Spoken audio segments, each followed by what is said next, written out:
one, but there's just a few things I wanted y'all to know so that you wouldn't be caught off guard. They would kind of say, hey, wait, maybe not a good time because we are streaming. So, with that being said, State, are you ready to proceed this morning? State's ready, Judge. Defense, are you ready? We're ready, All right, so we are on the record in cause number F1900289, South State of Texas versus Billy Chemirmir, and the offense is capital murder by terror, threat, or other felony. So it's my understanding that the defense had a few things that they needed to put on the record this morning prior to the trial. Mr. Hayes? No, we were just going to get rulings on the pretrial motions that we filed. One of those is a 404B notice. We've been provided with 404B from the state, so as far as we're concerned, I guess we have everything. Our initial concern, I know that the court's probably aware, Mr. Chemirmir had been indicted on some additional cases a couple months back in Collin County. We don't have information on those as far as I know, but it's my understanding the state doesn't intend on getting into those anyway. If that changes, obviously we would need to address that outside the present jury.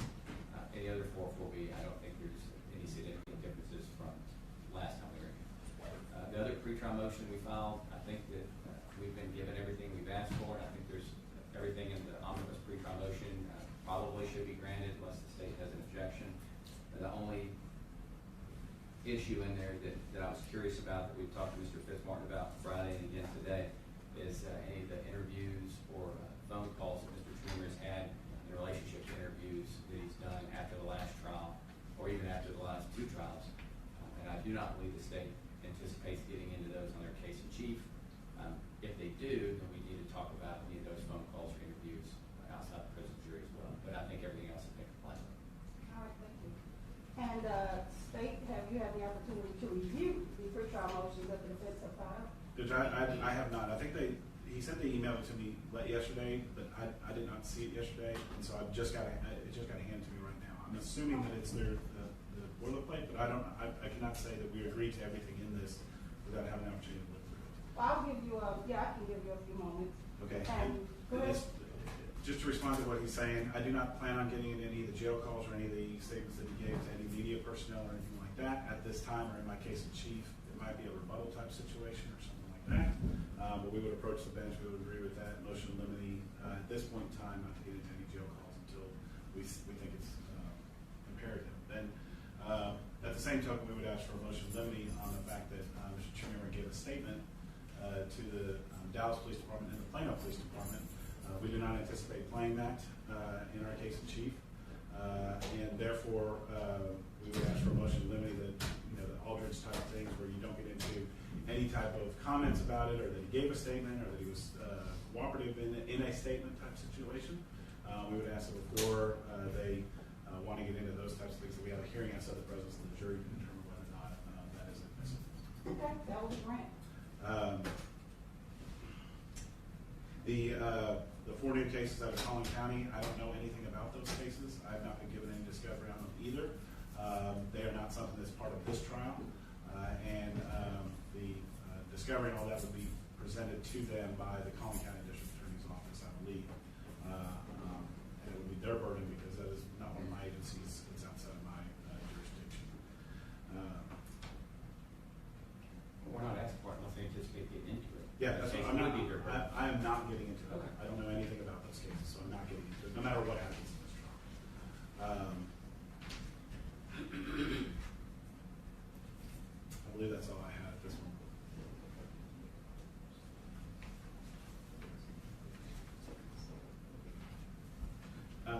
And yeah, so just so we're perfectly clear, as far as the 404B goes, we've had discussions prior to the other trial about what we wanted to get into. We had asked at that time to get into Mary Bartell and Mary Brooks's case in that trial, which the court allowed. In this trial, our subject is Mary Brooks, and so we had asked the court off record that we would get into Lou Harris and Mary Bartell, and then we asked for an additional case of Martha Williams. And I know the court has done their research for the other trial in anticipation of these questions coming up. We believe we're in the rights, and I think they were objecting to any other cases coming in. But we would just like to have it on the record that the court has allowed, at this point in time, those Mary Bartell, Martha Williams, and Lou Harris to come in the case in chief of Mary Brooks' case. The court recalled all the previous rulings in the previous case, and as we've all talked about off record, and we'll put it on record, that all of the previous rulings that we have discussed on and off record will apply. Of course, with all things, it's always fair and good to approach before getting into it if you believe that it is going to delve into territory that we should not go into. But all the previous rulings will actually apply in this case.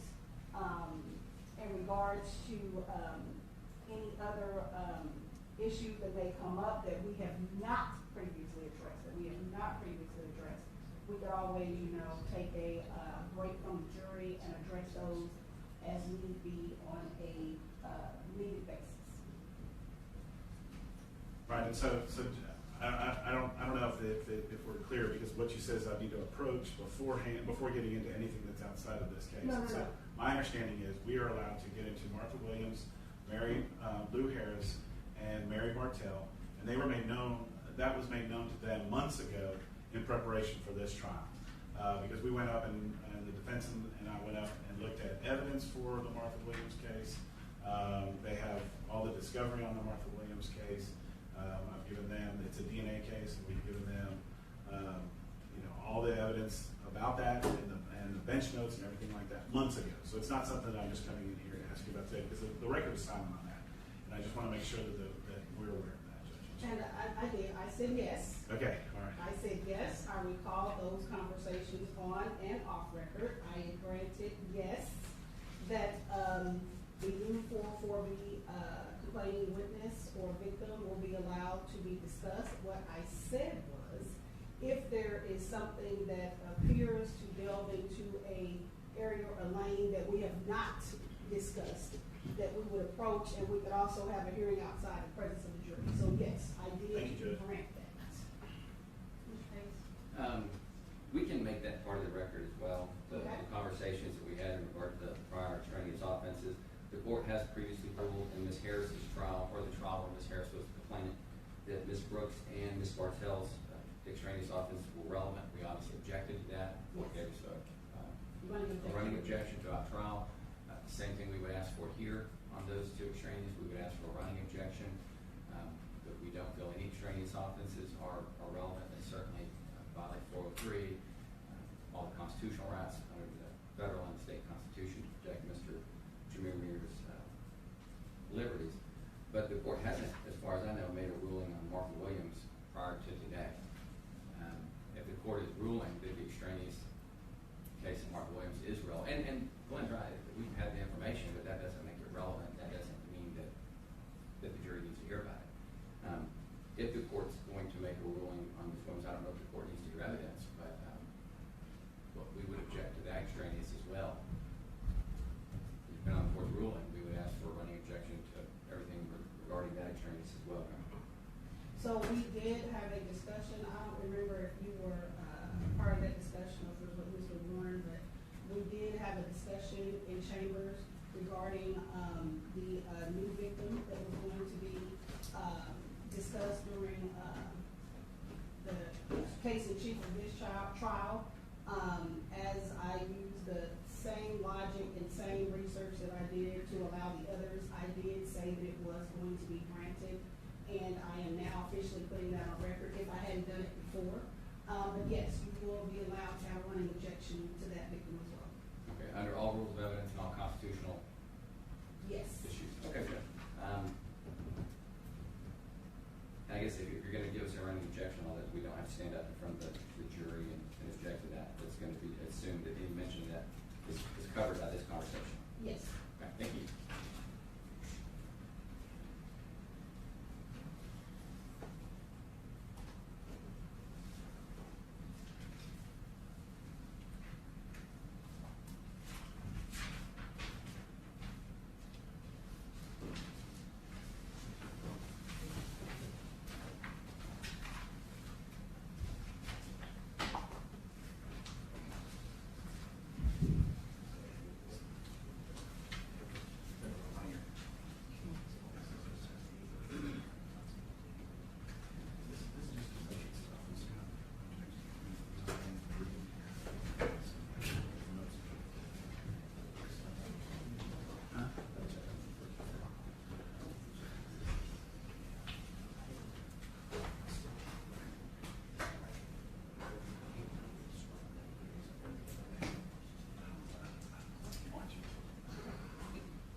have any objections? No, Judge, this, what is given to me this morning was a motion for discovery and inspection of evidence, and then defense request for notice under 404B. We have given notice under 404B of anything we intend to get into, and then they've had access to everything that I have, and I've been presented everything that I have. And so all these can be granted, it's fine. All right. So all of the states,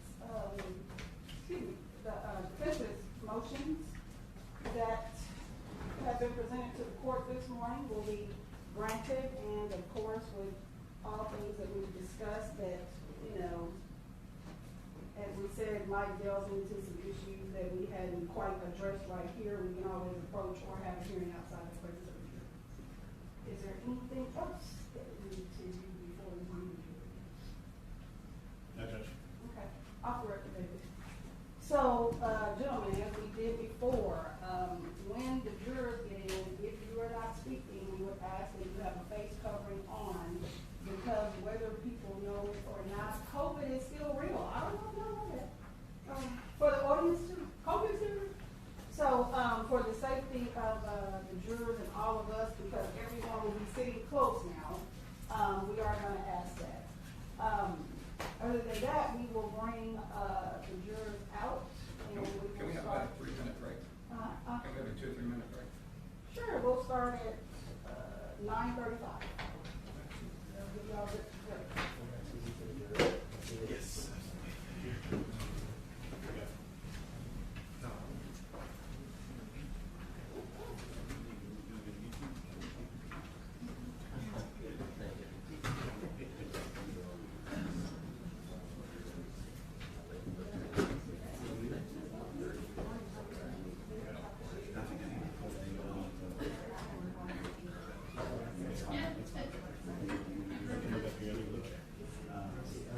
Stickers on.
information that even when we're off the record, there's still stuff broadcasting out. And so, Okay, so I guess all of us are gonna have to figure out when we say, you know, hey, you know the wait a minute, Glenn, hold on. Only one person with black robe on here. Sorry, Judge. So, this is what we addressed last time, and my concern always has been, yes, when we say off the record, but like those who are sitting in here, they're hearing everything that we're discussing. Now, I do agree with Mr. Watson that when we're truly talking about some items that no one should hear, we definitely have to make sure that the microphone is unplugged and the camera is unplugged. So I guess amongst all of us, when y'all say off the record, are you trying to say that every time, like even when we're doing this right here, that everything is unplugged and our microphones are off? Because once again, now we're getting into the whole violating the courtroom being closed and the courtroom not open, because all those people in here are hearing and seeing everything that's going on, even if they're not sitting at home in their living room. Well, I would say, Judge, I think the open courtroom applies to things that are on the record. I mean, I don't know if that applies to, Jacqueline, do you think that applies to stuff that's off the record, that's discussion? I mean, I think that's up to your discretion, Judge, because like you said, anybody who's sitting in the courtroom would hear when we're off the record. The problem I have with it is, I don't know what is my private conversations with the people that I'm close to, because there's microphones everywhere, versus in their private conversations that Right. they might have with their client. I would say And we maybe would whatever. anticipate that that's an enhancement that is not present. I mean, I know how far away I am from people there, or these people right there. Yes. But if they're picking up microphones that are intended so that the jury can hear it, the record can hear it, I think that's a problem, more so for the defense, but I don't want to speak for them, but it's also for us. I mean, we need to be able to have our conversations, I our agree. strategy. I agree. So, going forward. Maybe the defense wants to have a say, Judge. I don't know. I'm assuming they were agreeing. I Yeah, saw no, Mr. Warren shaking his head. we would agree with what Mr. Bismarck said, obviously with our conversations with our client, as well as between the team Yes. itself. And I would say one distinction, Judge, that we'd like to point out in regards to, being live streamed and whatnot, is the actual people that are present. These people are here, and like Lynn said, so we're able to congregate in certain areas. Like, I have no idea where any of the mics are either.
courtroom. Thank you. As we talked about on Friday previously, we are going to start the trial on the record of Mr. Billy Chemirmir, which is going to be cause number F1900289. And we will, today, we will hear from both parties. We will be doing opening statements. But as we talked about previously, the presumption of innocence is so strong that the defense is doing everything that they have to right now. That is being present in the courtroom. And I tell you that because there are times when I ask the state of Texas, are they ready to proceed and do their opening statements, they can do their opening statement and the defense can reserve their statement for later.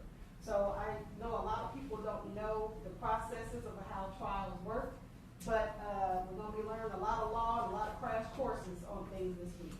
So after I ask each party if they're ready to proceed and if they would like to do opening statements, you will first hear opening statements from the state's table. I believe Mr. Glenn Fitzmartin will be doing the opening statements for the state of Texas.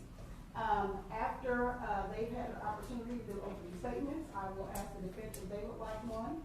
If they want to reserve theirs, then at that time, the state of Texas can then start presenting their case in chief. They can go straight into any of their witnesses they would like to bring forward. After you've heard all the evidence and testimony in the case, at that time, each side will rest and close their case, and you will hear closing arguments after I read a jury charge. So as we talked to you previously last week, a jury charge is a form, it is a piece of paper that will give you all the information and all the law and everything regarding what you will need to consider during your deliberations. After I read that jury charge, each side will then have the opportunity to present closing arguments to you. And after that, as we talked about before, once closing arguments happen, we are then in the jury's hands. And however long it takes to deliberate, we will then be on your schedule. So I just wanted to give y'all kind of a blueprint of how the day will proceed and how the court proceedings will proceed. But as you can see, we're getting started around about 9:40 or so. I will tell you that oftentimes, sometimes I have to handle some business outside of the trial because court and justice still has to go on. So each day we will try our best to start right at 9 or a little bit thereafter. But if I am needed for some other matters, just know it's that I have to do that. It's not that we want y'all to wait, okay? Also, as we talked about before, we'll get started this morning. We will have a morning break, and so that everybody can stretch their legs and everything, and then we'll come back and we'll proceed until it's time for lunch. Someone asked last week if you can take notes. You are welcome to take notes. However, as we talked about before, you cannot rely on your notes when it comes to deliberations. But you're more than welcome to take them while we're sitting out here. Another thing that's very important, I cannot control the temperature in this courtroom. So some days it's hot, some days it's cold. It's just whatever we get, because it is actually controlled in a whole other building off-site.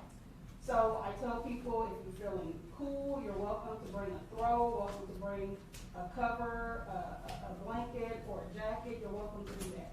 Also, I will allow you to bring drinks in the courtroom, but it has to have a lid. So either a Coke can, or if you have a cup with a lid, which we will try to provide for you, or a water bottle that has a lid, we will allow you to have drinks in here. If you should get tired, or if you should get sleepy, or it's just going on, and you give us a little signal, I will tell you, I'm kind of like an auctioneer, so if I see movement, I will, I'll catch it usually, but if you let us know you need a break, we'll definitely take that break, even if it's not a scheduled break, because we understand that we're asking you to do a lot that you normally wouldn't do in your normal 8 to 5 day.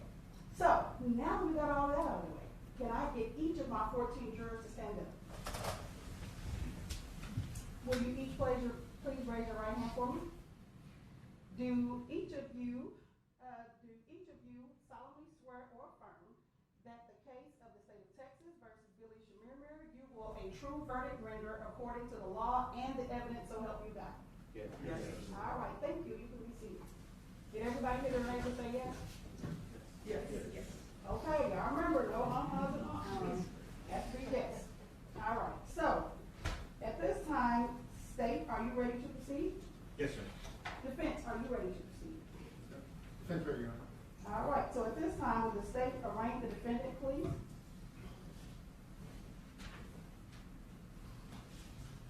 Morning, ladies and Will gentlemen. you stand, Mr. Chemirmir, please?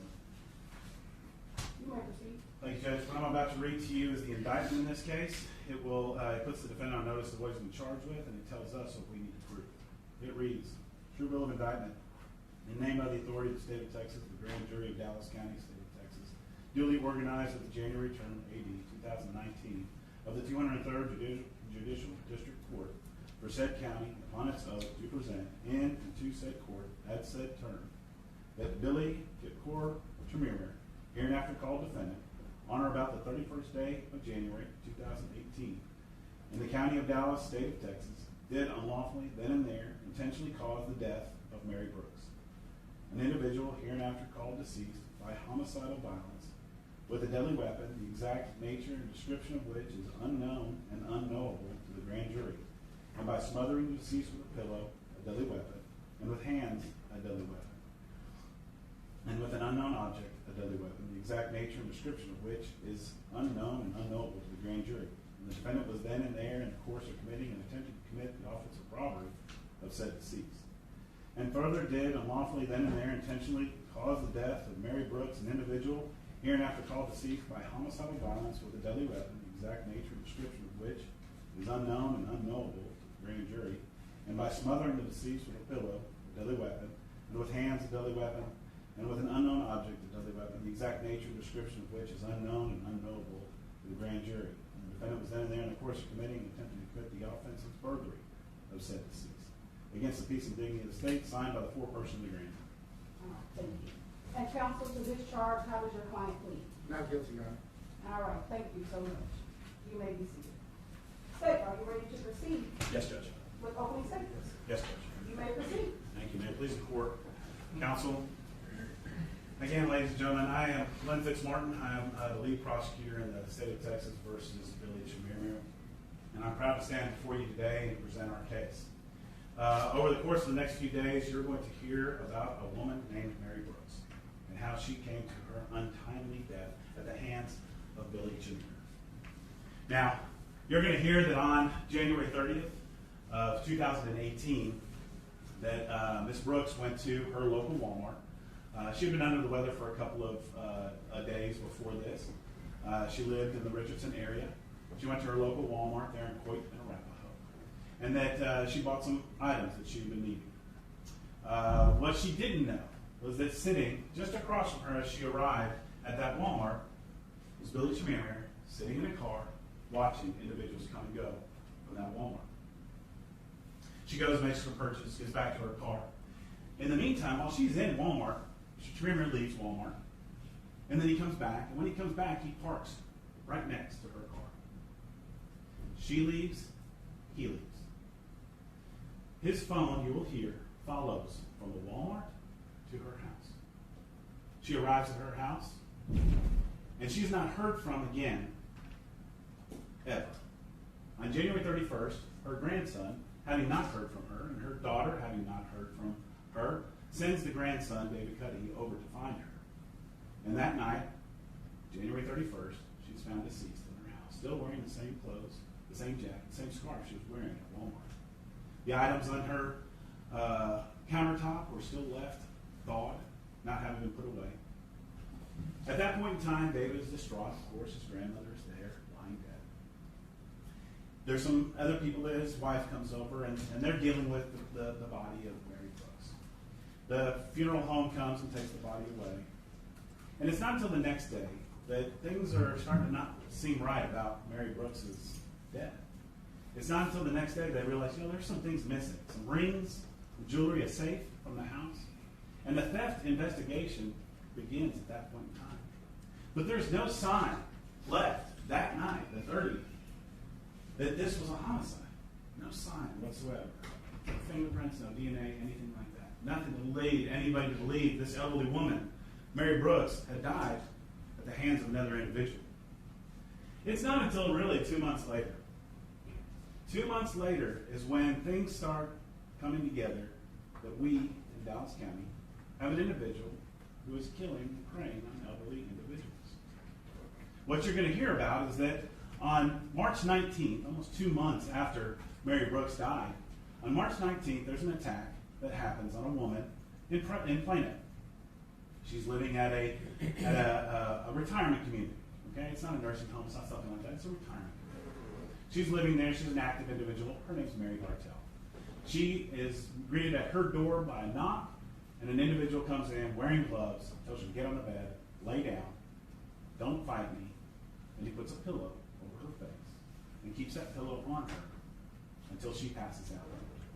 Luckily for Mary Bartell at that time, she had a pacemaker in her heart that kept her alive.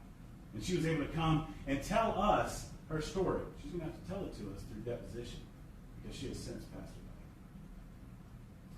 So at this point in time, Plano Police Department realizes they have an individual who's attacked an elderly woman in their jurisdiction, and they go to work.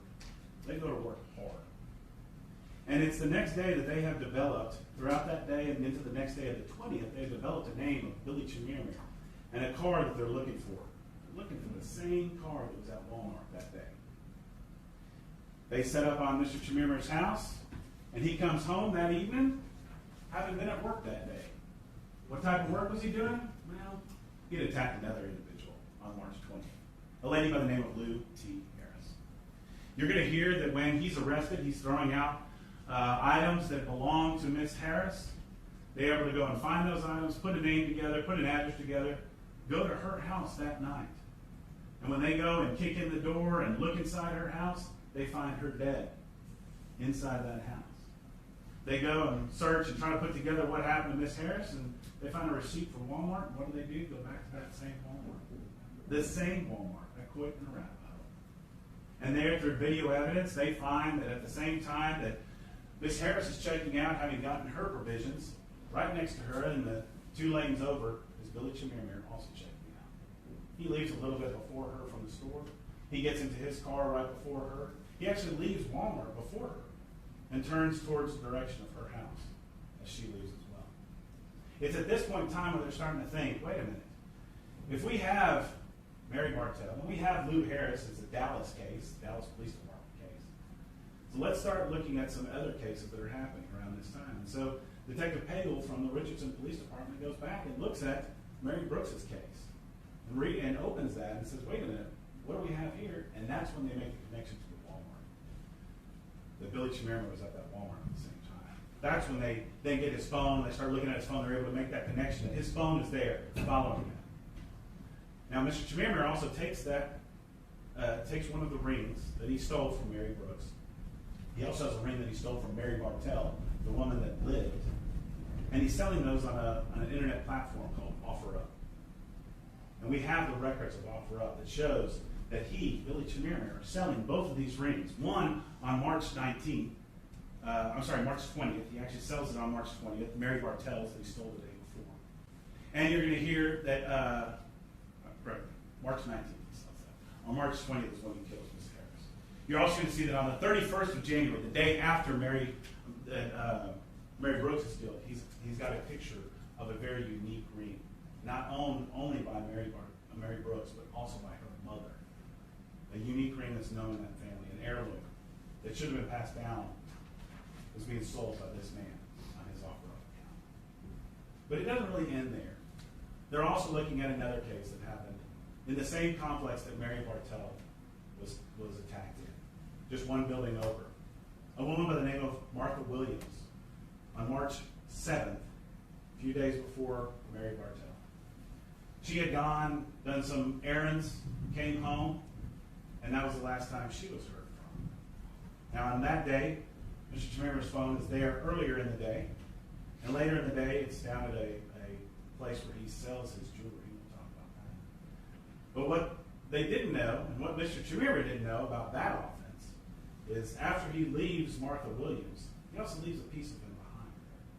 Because a few weeks later, as the daughter of Martha Williams is cleaning up, trying to get the estate in order, she and her sister find a pillow inside that house. The pillow has an odd stain on one side of it. They called the Plano Police Department and said, we have this thing, because there was something not right about their mother's death either, because there was items missing, jewelry, things, that they just couldn't find in the cleanup of the estate. They take that pillow and send it off to a lab, and you're going to find out that, lo and behold, Billy Chemirmir's DNA is found. He cannot be excluded as a contributor to the DNA on that pillow. A year later, they go and find the ultimate, the car that's at Walmart, the car that follows Mary Brooks home. They go and finally search that car. The Plano Police Department said, let's go look in that car. Inside, it had been in the pound because there was an accident a couple of days before the attack on Mary Bartell. And so it had been in the Dallas Police Department's pound. And they searched that in the trunk. There's possessions belonging to Miss Williams in the trunk. In the glove box, they find some gloves, blue surgical type gloves. They take one of those. They take those gloves, send them off to the DNA lab. Contained on one of those gloves, Mr. Chemirmir's DNA cannot be excluded from it, and there is a match to Martha Williams' DNA on one of those gloves. A match to Martha Williams in the car of Billy Chemirmir. Also, the fingernails of Martha Williams, he can't be excluded from some DNA that's found inside there. Ladies and gentlemen, I'm just going to ask you to pay attention this week. This case deserves it. These women deserve it. There might be some times where it gets a little slow because I have to do some stuff to get to the more interesting things. But if you hang on with me throughout this week and you pay attention to every witness that we call, I'm not going to waste your time, but I'm going to do this right. And in the end, you're going to see that there is only one answer that you, the group of you, should come up with. You know, when you drove down last Friday to the courthouse, you drove in your separate cars, right? And then remember we first put you in that room, and we had you kind of separated out. And then we brought you out, and then we brought back the smaller group in a tighter unit. And now we brought you up, the 14 of you all. You are the best 14 of all those people that we sent summonses out to, of all the people that sat in that room. You are the 14 best people to hear this case. And when you work together as a unit and talk this out, you will understand in your deliberations that there's only one true answer to this question. Is he guilty of capital murder? Your answer is going to be overwhelmingly yes, because the evidence and the law demand it. Thank you. Thank you, Mr. McMurray. Thank you. Will the defense be making an opening statement at this time? We'll reserve that, got it. All right, thank you. Thank you. So at this time, you may call the first witness. Call David Cudahy.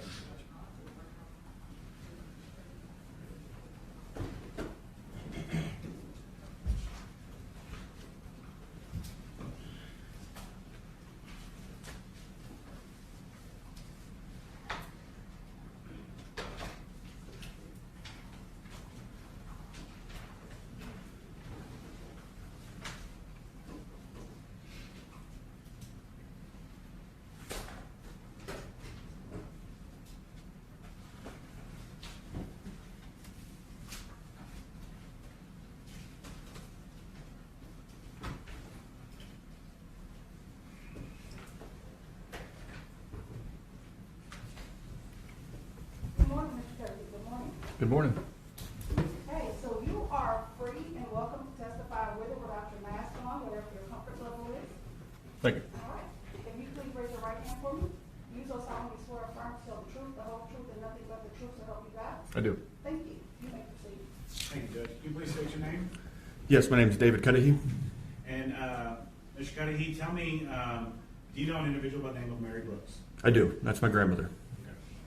Mr. Approach. You may. I'll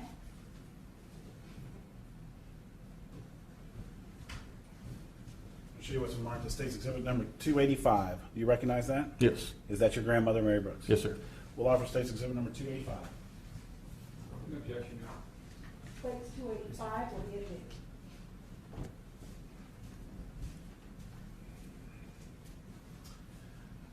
All right. where do you live?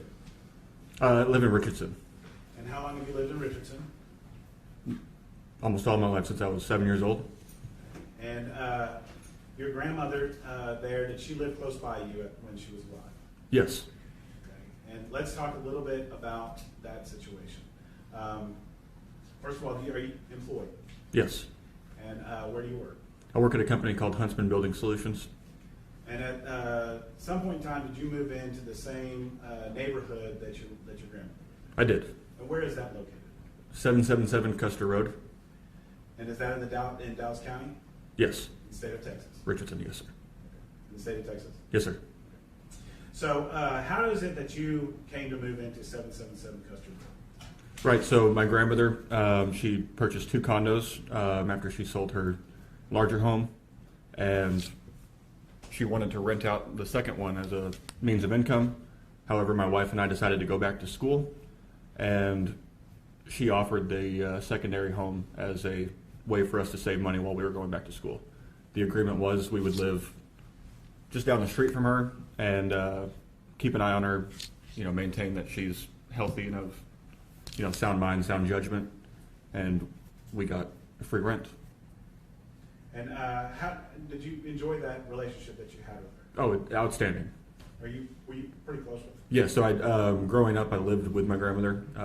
My family did, so her and my grandfather were a second set of parents. They were amazing parents for us.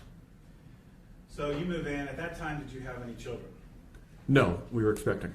All right. And now do you have children? We do. We have 2 children. All right. So I'm going to bring you back to January of 2018. You're living there. Did you and Miss Brooks, your grandmother, did y'all have an arrangement about showing up and visiting and all of that? Yeah, so her number 1 rule was no surprise visits, no pop-ins. She didn't want us just walking into her house, and she would do the same for us. She was very big on privacy and maintaining that. So we had a great agreement with that, and we both honored it pretty closely. I'm sure as a young couple, you all probably were okay with not having grandma bump in all the time. Of course. All right. But did you spend a lot of time with her? Absolutely. So, she was just down the street, 50, 100 yards away. So we ate quite a bit of dinners together. Either she'd come over or we'd go over there. We'd go out to eat quite a bit. Her and my wife got along very well. So it was a great relationship. And you said that your job was to kind of make sure that she is of sound mind, healthy, and she was, right? At this time, she was doing well. Very spry. She had a walking stick, but she would walk to the dentist, which was maybe a mile or 2. She'd walk to church every Sunday. So she was very healthy. It was more just, hey, making sure that she, isn't starting to slip or fall. And what type of an individual was she? Was she fun to be around? Very fun. Very loving, very supportive and giving. She loved her family. And just an amazing grandmother. If you came over, she was going to make a meal for you. It was just, very standard, but a loving person. Okay. I want to direct your attention to January 31st and living there. What kind of a community is that community? Like, is it a streets like we normally think of, or is it a condos? It's a complex of condos, so there's probably 80 units altogether. Every building has 3 to 4 units, and one unit will be, a triplex or a quadplex, and you have one carport and 1 garage, and then you have a little courtyard. Okay, and so January 31st, can you recall before that time, when was the last time you had spoken to your grandmother? 3 or 4 days ago. Okay. And was she feeling ill at that time? At the time, she did have, some respiratory sickness. This was before COVID, but it was, a flu or something. So she had asked us to stay away because my wife was pregnant, so she didn't want to pass that on. Okay, I'm going to show you. May I approach, Judge? You may.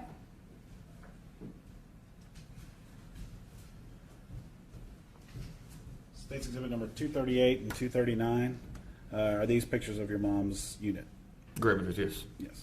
Grandmother's, I'm sorry. We'll have State's Exhibit 238 and 239.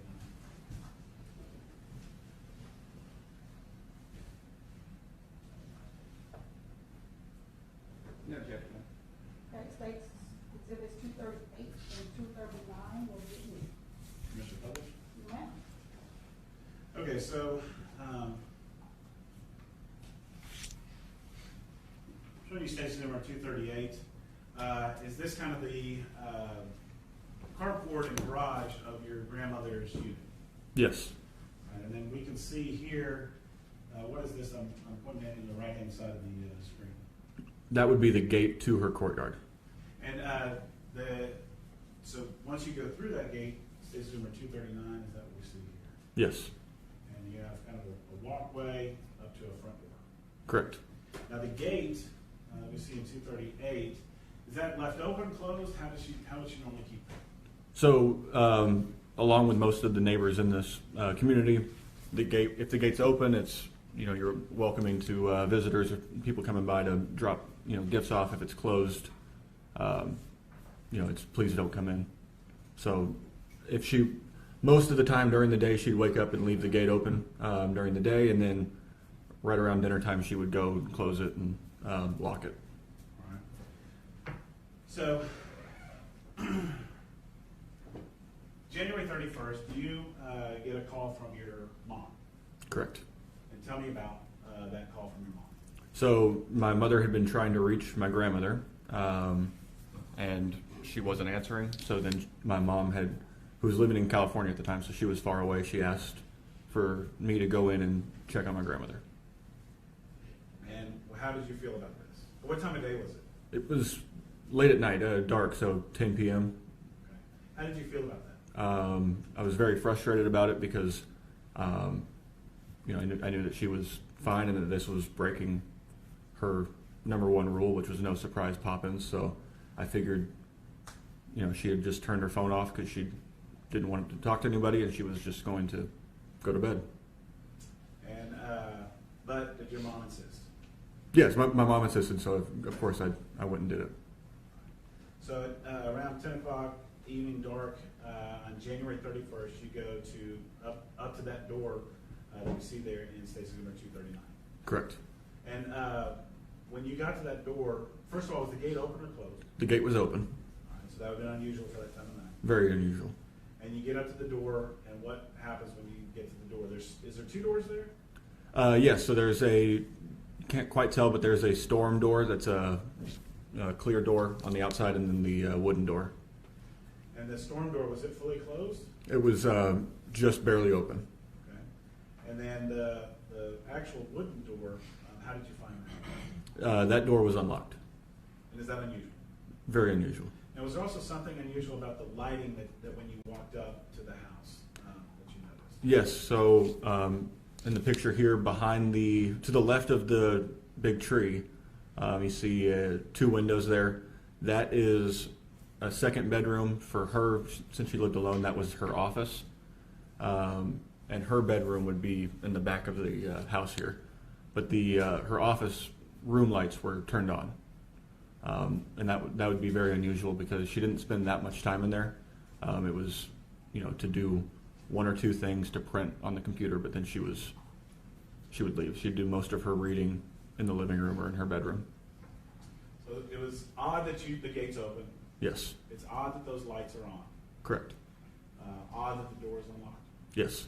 All right. So when you go inside, what do you find? So I, open as I'm knocking and announcing, that I'm entering, and the lights in the living room were off, and my grandmother was laying on the floor just feet from the front door. All right. And what position was she in? She was laying on her side, on her left side, facing the fireplace. You can make out the chimney in the right. Okay. So she's right inside that brown door, laying on her left side. And what do you do? So I go to her, I roll her over, and I guess with that happened, all of the air that's been built up in her lungs was released, so it let out a very, sour smell. I thought it was a breath. I started to check for a pulse. I, put the phone on speakerphone and dialed 911 and tried to resuscitate my grandmother. So you're able to call 911, Yes. and then did the police eventually arrive?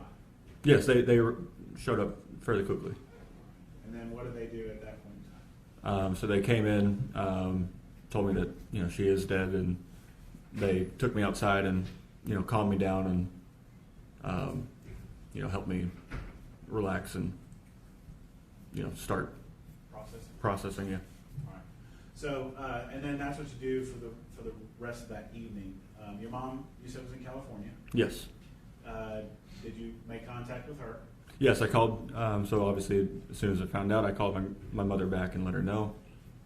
She arranged for a flight the next day to come into town, and then it became a long night because we had to do all of the funeral home and the coroner and whatnot. So it was a long night that night. Okay, so as the police officers are there, are they trying to get information from you? Yeah, so they wanted to know my grandmother's health status and whatnot, and they kind of assisted me through, like, hey, you need to call this number now, and now you need to call a funeral home and whatnot. And that fell upon you, and I think your mom might have worked a little bit on it when she's through California as well before getting on the plane. Yes, yeah. She, my cousin came over, and then my mom from a distance. We all kind of arranged all of these things. And your wife also showed up there as well. Yes. Okay. And then the next day, so your mom comes in early morning hours, like in the red eye? Yes. Okay.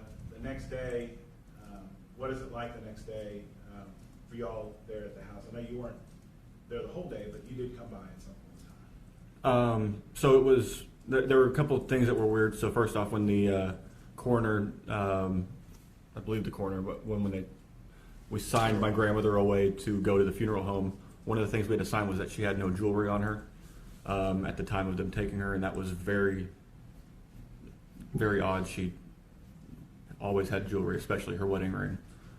So that one was strange. And then, yes, the next morning, more and more things we were discovered were missing. And then your mom took over for the estate and the preparations for that type of stuff when she gets into town. Yes. Commissioner Approach. You may.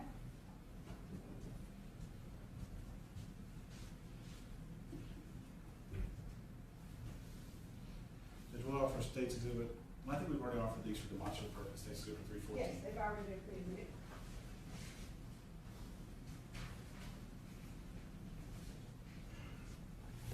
And what number is that? This one is 314. Permission to publish?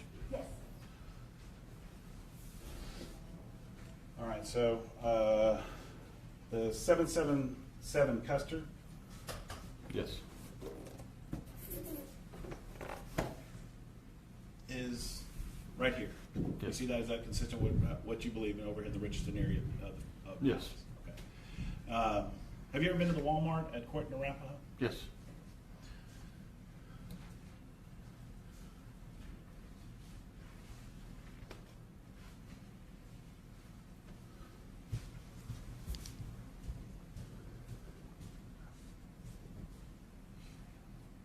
We'll pass on this.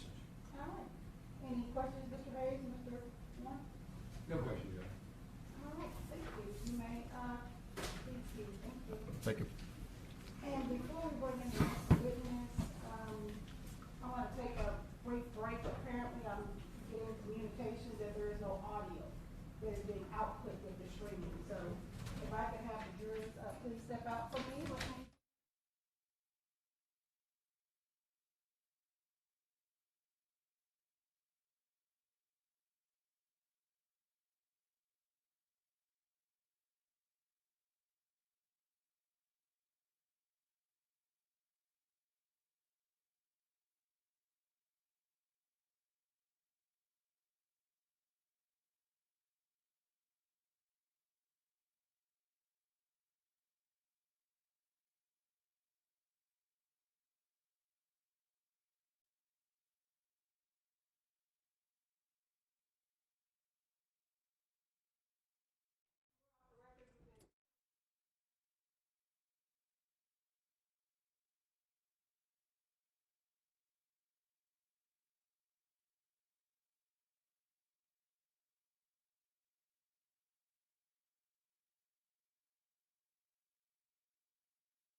ceiling is not gonna fall in, I promise.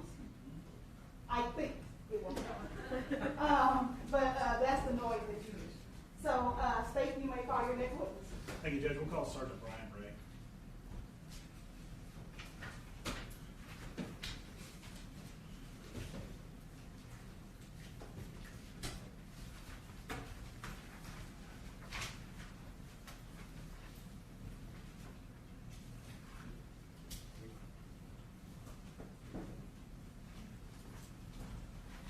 Good morning, good morning. Good morning. Will you raise your right hand for me? Do you so solemnly swear or affirm to tell the truth, the whole truth, and nothing but the truth, so help you God? Yes, Your Honor. All right, you may proceed. Thank you. And you are welcome to testify with or without a mask, wherever you're comfortable. Thank you. You may proceed. Thank you, Judge. Can you please state your name and introduce yourself to the jury? Brian Ray. I'm a sergeant at the Richardson Police Department.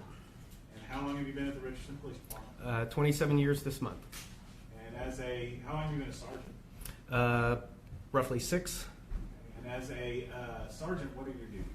I coordinate the patrol duties. I'm on day watch patrol. Make sure we have adequate staffing. Respond to calls that require supervision. And that's pretty much it. All right. What division are you assigned to? Is it the patrol division? Patrol.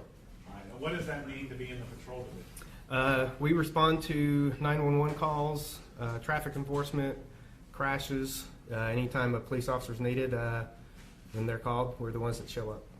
All right. So if I lived in Richardson, is it broken up in like different areas of town? It is, usually east side and west side. Okay. And what side do you? On the west side. And if I was in the west side and there was a bump in the night, I need to call 911. You or one of the people that you supervise might be the people that show up at my door. Correct. All right, I'm going to direct your attention back to January 31st of 2018, around 10:19, 10:29. Did you respond to a call for service at 777 Custer Road? I did. And is that in Richardson, Texas? Yes. Is that Dallas County? Yes. The state of Texas? Yes. All right, and so typically, were you pretty close to this call? Yes, I was. I believe I was parked over at the parking lot of City Hall at the time, so I was like a couple blocks away at the most. Okay, because you're the first responder to this location, is that right? Yes, because I was so close, I went. All right. It's not common for me to have a sergeant be my first responder in cases, but I guess because you're right there and you're on duty, you went and answered the call. Correct.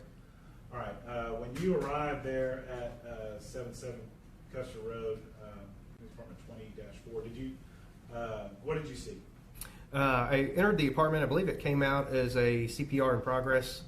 Walked in and observed a male doing CPR to a female on the floor, and I pretty much stopped that right then at the time. I could tell that she was well deceased.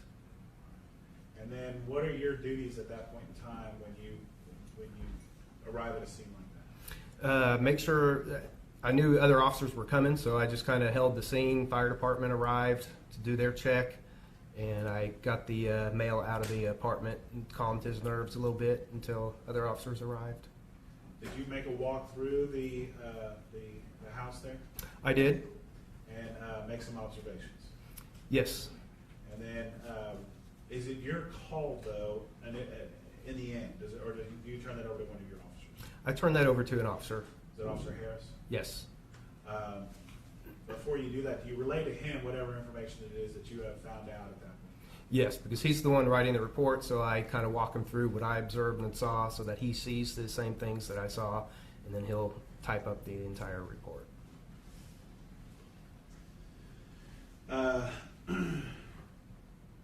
When you were going through the house, did you notice any things of interest, maybe in the kitchen area? Yes, there were groceries on the counter that had some perishables in them that obviously hadn't been put in the fridge. I want to say maybe yogurt and some waffles. They were now thawed or at room temperature, and I believe there was a receipt from the grocery store. So you're in the kitchen, you see the groceries there.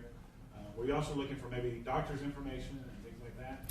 Yeah, I looked for doctor's information, emergency contacts, just something to help narrow the last time somebody was alive, male, that sort of stuff.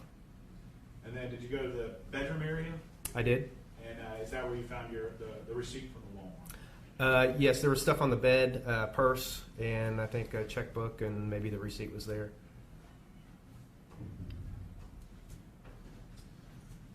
Commissioner Approach? You may.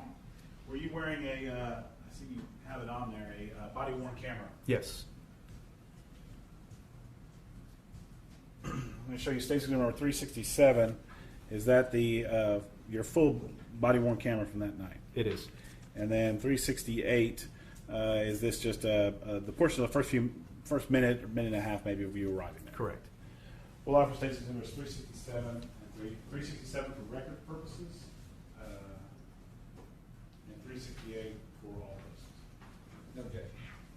So 367 will be admitted for record purposes, and 368 will be admitted for all purposes. Thank you, Judge. You're welcome. Mr. Publish? You may.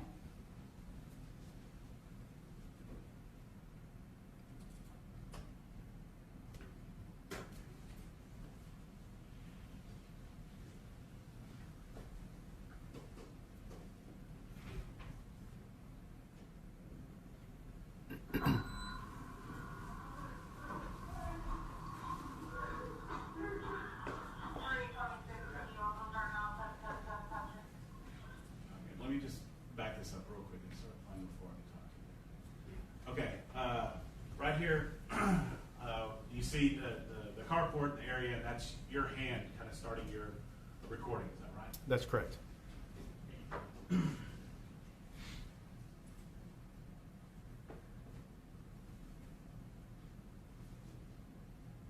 walking in through the gate area. Yes.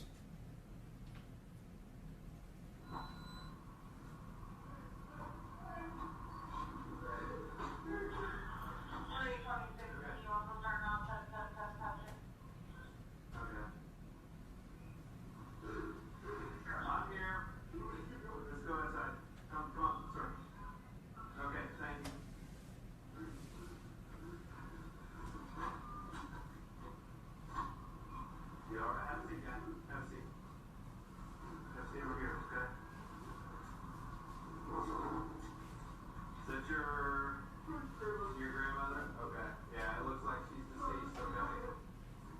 Won't you come check on her? We're over here. She just died. It's gonna be 326 this winter. You alright? You alright? Okay. Inside, just sit down for a minute. Let's see what the fire folks say. 326 in the house. Show me. Okay, over here. 326 on that. All right, so those are just the first few minutes of you there with Mr. Cudahy, her grandson. Yes. And then the fire department shows up right there, right after you. Yes. Is it their job to then go and kind of deal with the body to establish what's going on and to actually make the call for that she has passed away? Correct. I'll pass away, Judge. All right, any questions from the defense? No questions, Your Honor. All right, may this witness be released. Yes, sir. No objection, Your Honor. All right, you may step down. Thank you.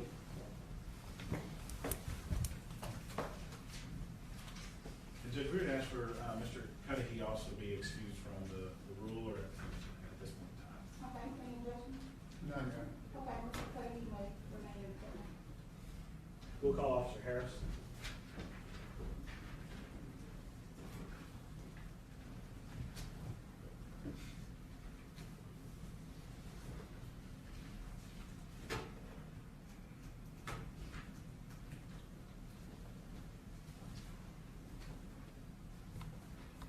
Good morning.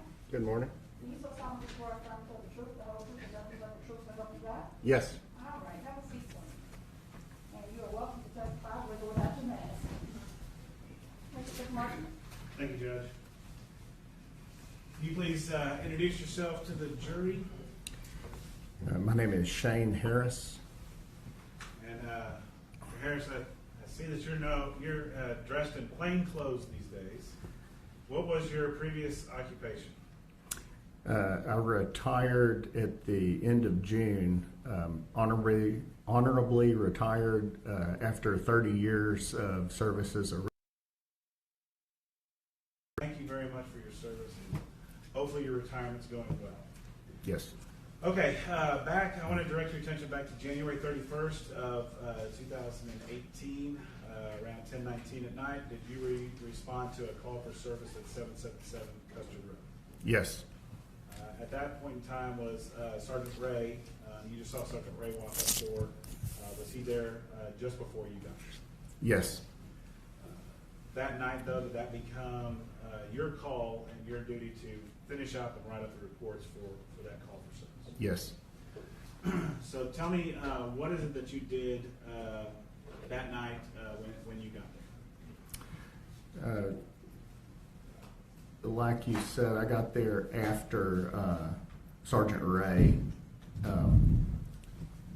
He kind of briefed me on what had happened before I arrived, and then I spoke to the grandson, David, and obtained his information.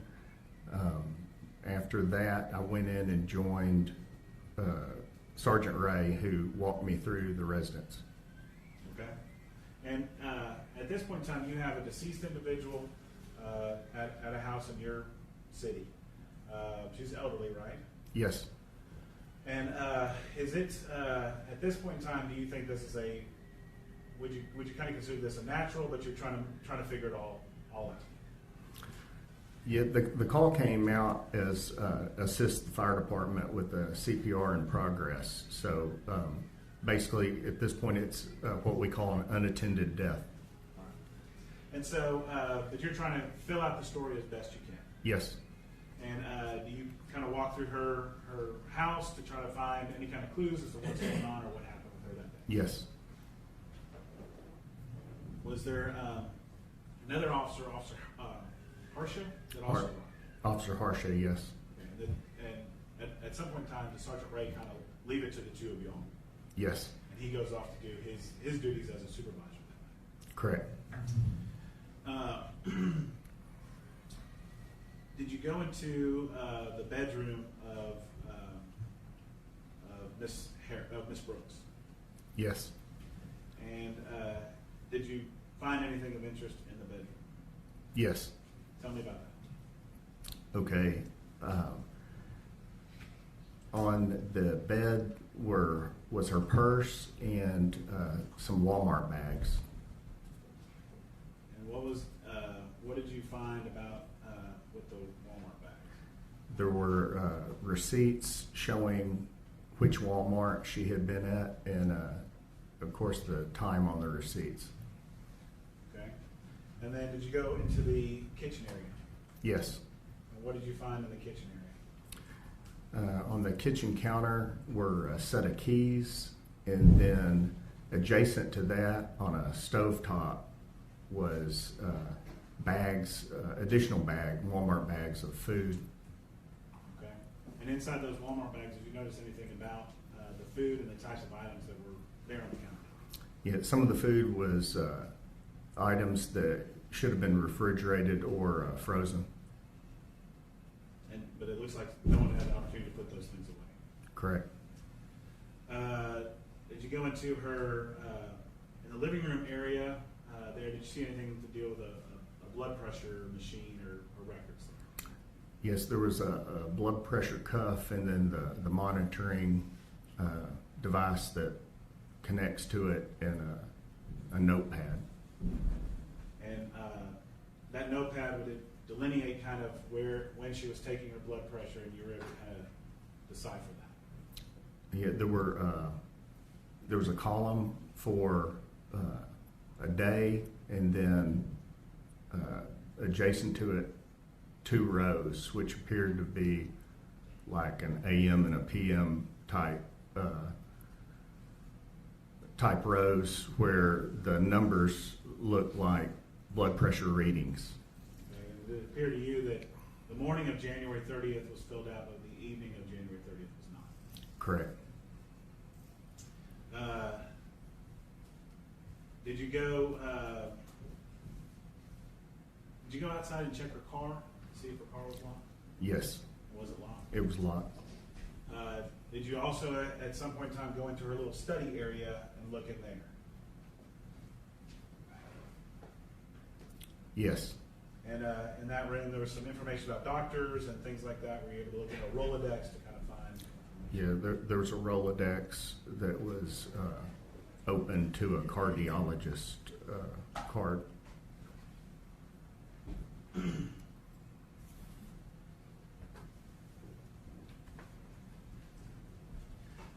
Mr. Approach. Do you mind? Were you wearing that night a body worn camera? Yes, I'm going to show you State's Exhibit number 240. And you've had an opportunity to look at that before as your full body worn camera. And 253 are these clips from that night of your body worn camera. yes, And then I want to show you State's Exhibits 241, 243, 244, 245, 246, 247, 248, 249, 250, 251, 252. Are those all pictures from the scene that night? yes, And then I'm going to show you 254, 255, 256, and 257. Are these all still shots from your body worn camera? yes,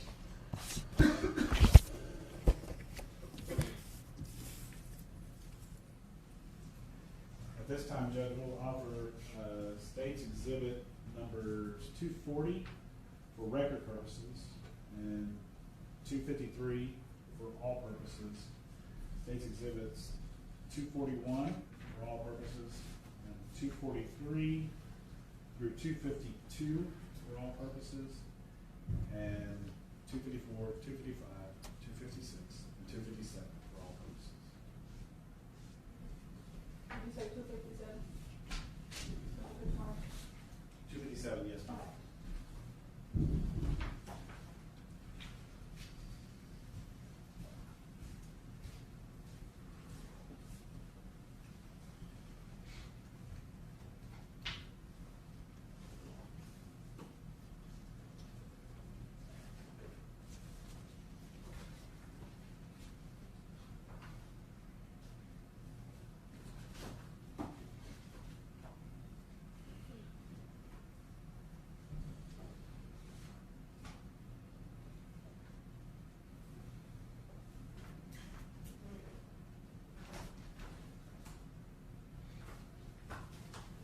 No objection.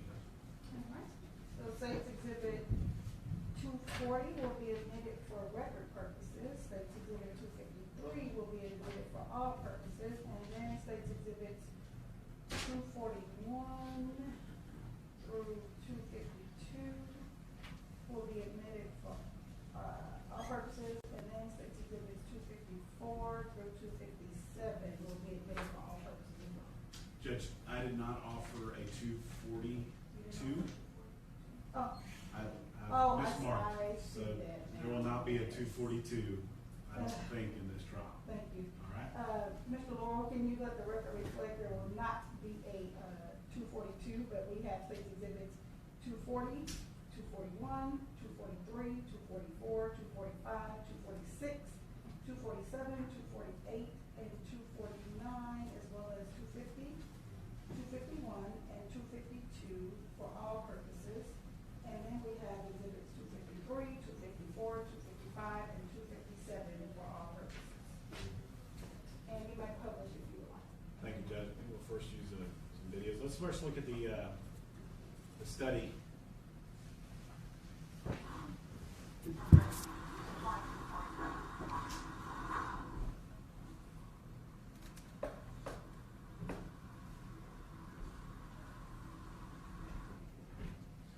I want to direct your attention in this video.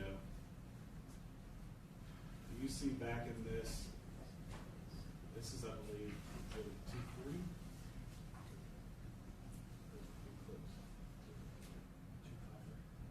Station number 253. You see this door right back here in the back corner. Yes. It looks like a closet door with maybe like some accordion doors. Yes. You see that there's some sort of something on connecting the two handles. You see that? Yes, similar to like a rubber band, something like that. Okay. And that is that's how you found it that night, and you didn't go and look inside that closet. No. We talked about how you went into the bedroom.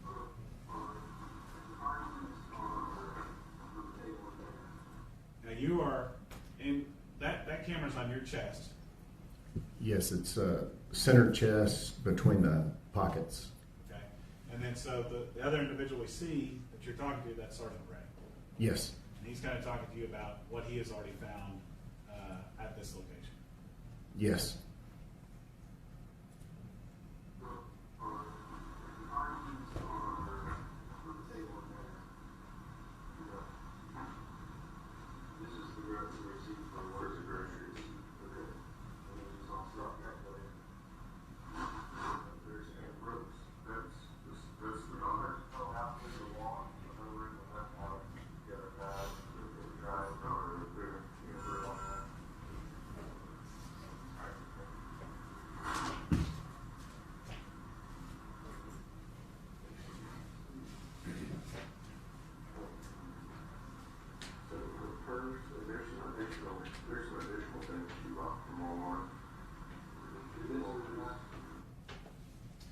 So you had obviously found, you're talking about the receipt from Walmart and where she had been that day.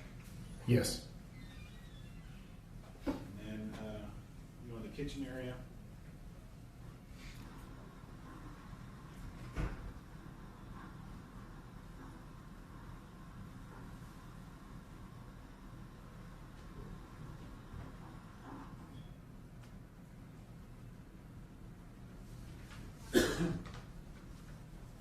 Those are the items there on her, looks like maybe her cooktop of the things that are out of play, or having thawed that should have been put away. Yes.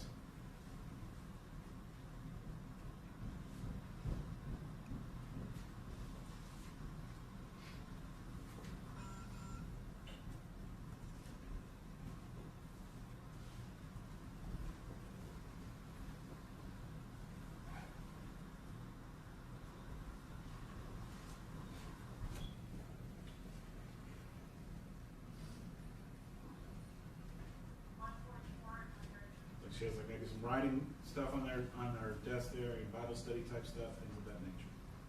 Yes.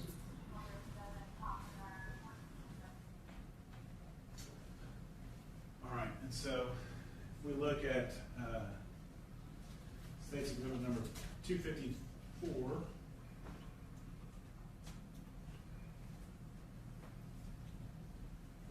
That's a clip from your body cam showing that bedroom with the bed and the receipts and some Walmart bags there on her bed. Yes.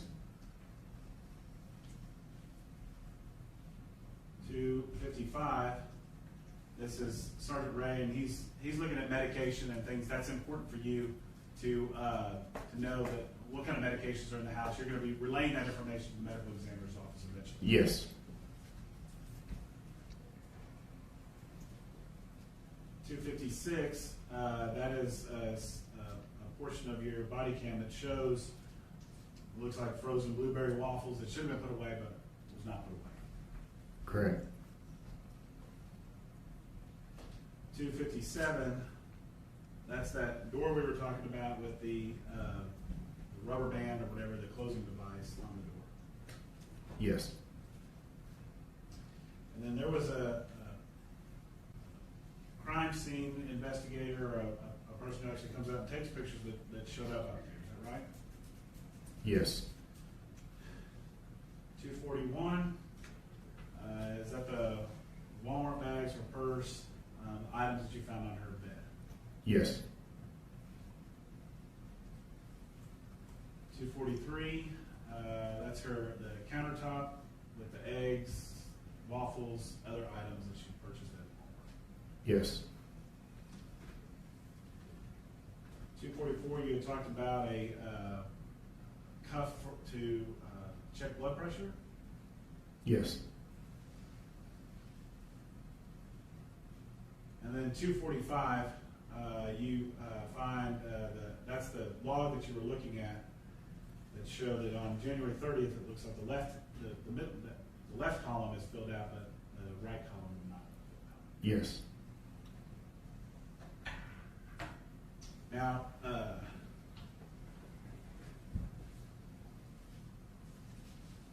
one second, Judge.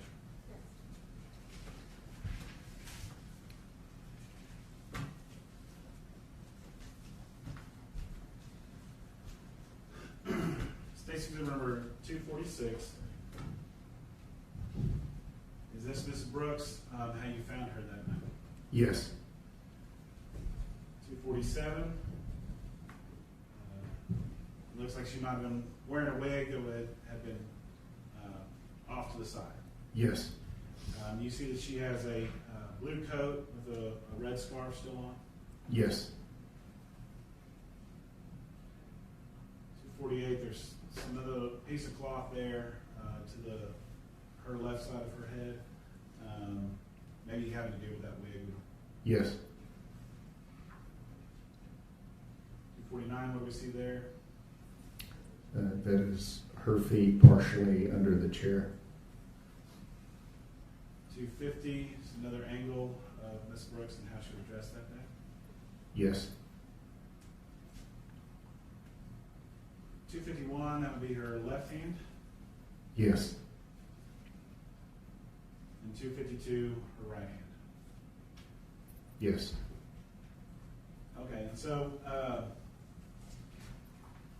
when you gather all this information up, and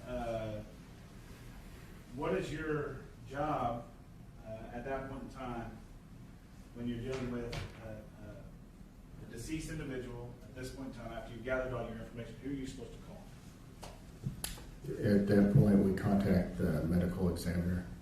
If you had thought at that point in time that, like if you had found a bullet hole in Miss Brooks, who would you have called with Richardson Police Department? Well, notification we would have made to the Criminal Investigation Division for detectives to come out that night. And they would have then taken over all this stuff that you're doing. A detective would have come out and done that for the most part. Yes. Okay. But because of the circumstances that you have and the protocols that you would go through at that point in time, you have an elderly individual that's deceased in her own home with no known enemies. There's no. You're just gathering the information that you're going to give to the medical examiner's office. Correct. Did you call the medical examiner's office? Yes. Did you relay all this information that you had to the medical examiner's office? Yes. Was there also attempts to be made at her primary care physician? Yes, that's one of the things that the medical examiner wants to talk to the primary physician of the deceased. So we make an effort to obtain all that information for them. And Officer Harsha was able to speak to a representative from her doctor's office, but the doctor was unavailable that night. Okay. But this is all the type of information that the medical examiner would want in order to make their determination of how they proceed for their next steps. Yes. And so at some point in time, the medical examiner's office might come out or they may not come out. Is that fair to say? Correct. Correct.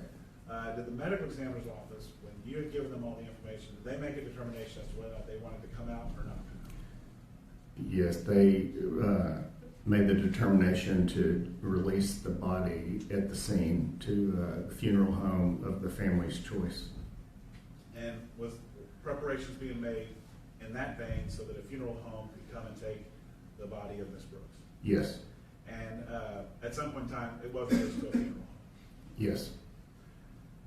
Right after you get off the phone with the medical examiner's office, did you take it upon yourself to make one more check of Miss Brooks to make sure that nothing was missed in the investigation of Miss Brooks? Yes.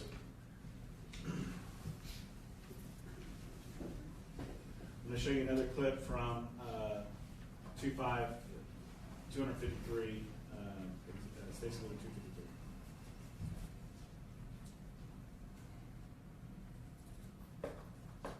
253. One last look at her just to make sure I can see it. Is that Officer Harshen? Yes. Just words or anything. Can you just shine a light for me?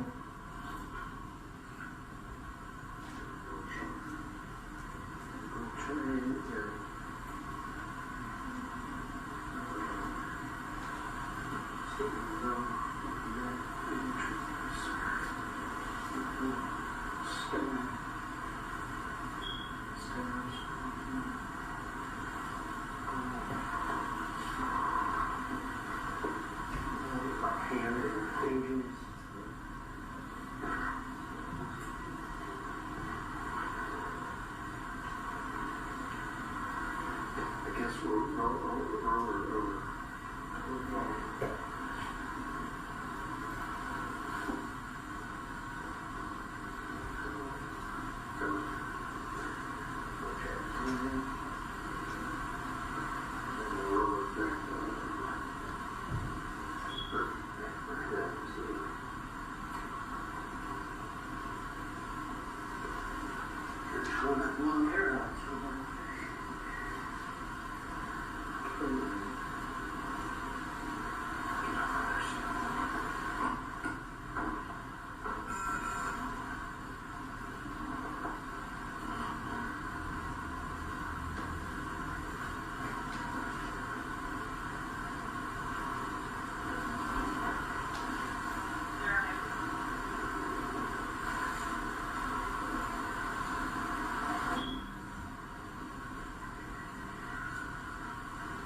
That's something like a common thing.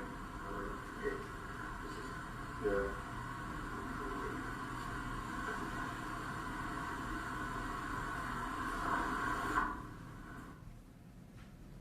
Thank you, Judge.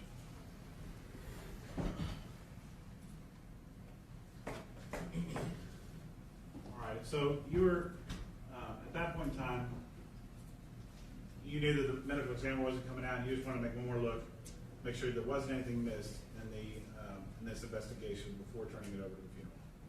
Yes, as legally we can't move or really check a body like that until the medical examiner is present, and that's on these unattended deaths. That's something that I always do, is because I don't know how thoroughly the fire department or paramedics would have checked, and so that's something we always do. But we had recently obtained body cameras, so it happens to be on video now. But just a last check to see if anything is suspicious before the body's released.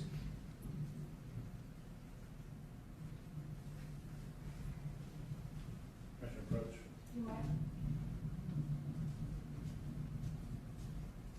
This is one of the small version of the 243, the stuff on the countertop. Yes.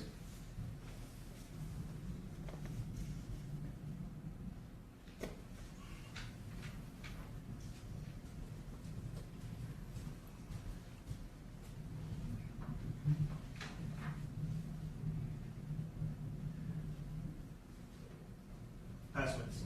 All right, Mr. Hayes or Mr. Moore?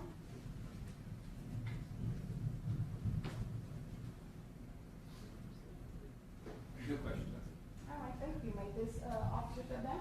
Judge, I do have just one quick question for him. Do you recall, I don't know if you have an independent knowledge, but that receipt from January 30th was from 11:45, 11:46 that day? Yes, I think there were 2 receipts, one for 11:45, one for 11:46, the best I can remember. Okay. Thank you, Judge. January 30th. January 30th, right? Yes. Okay, thanks. Anything further, gentlemen? No, Your Honor. May this witness be released? We don't have any objection, Your Honor. No objection. All right, you may step down. Thank you. And you can call your next witness. We'll call Ann Brooks.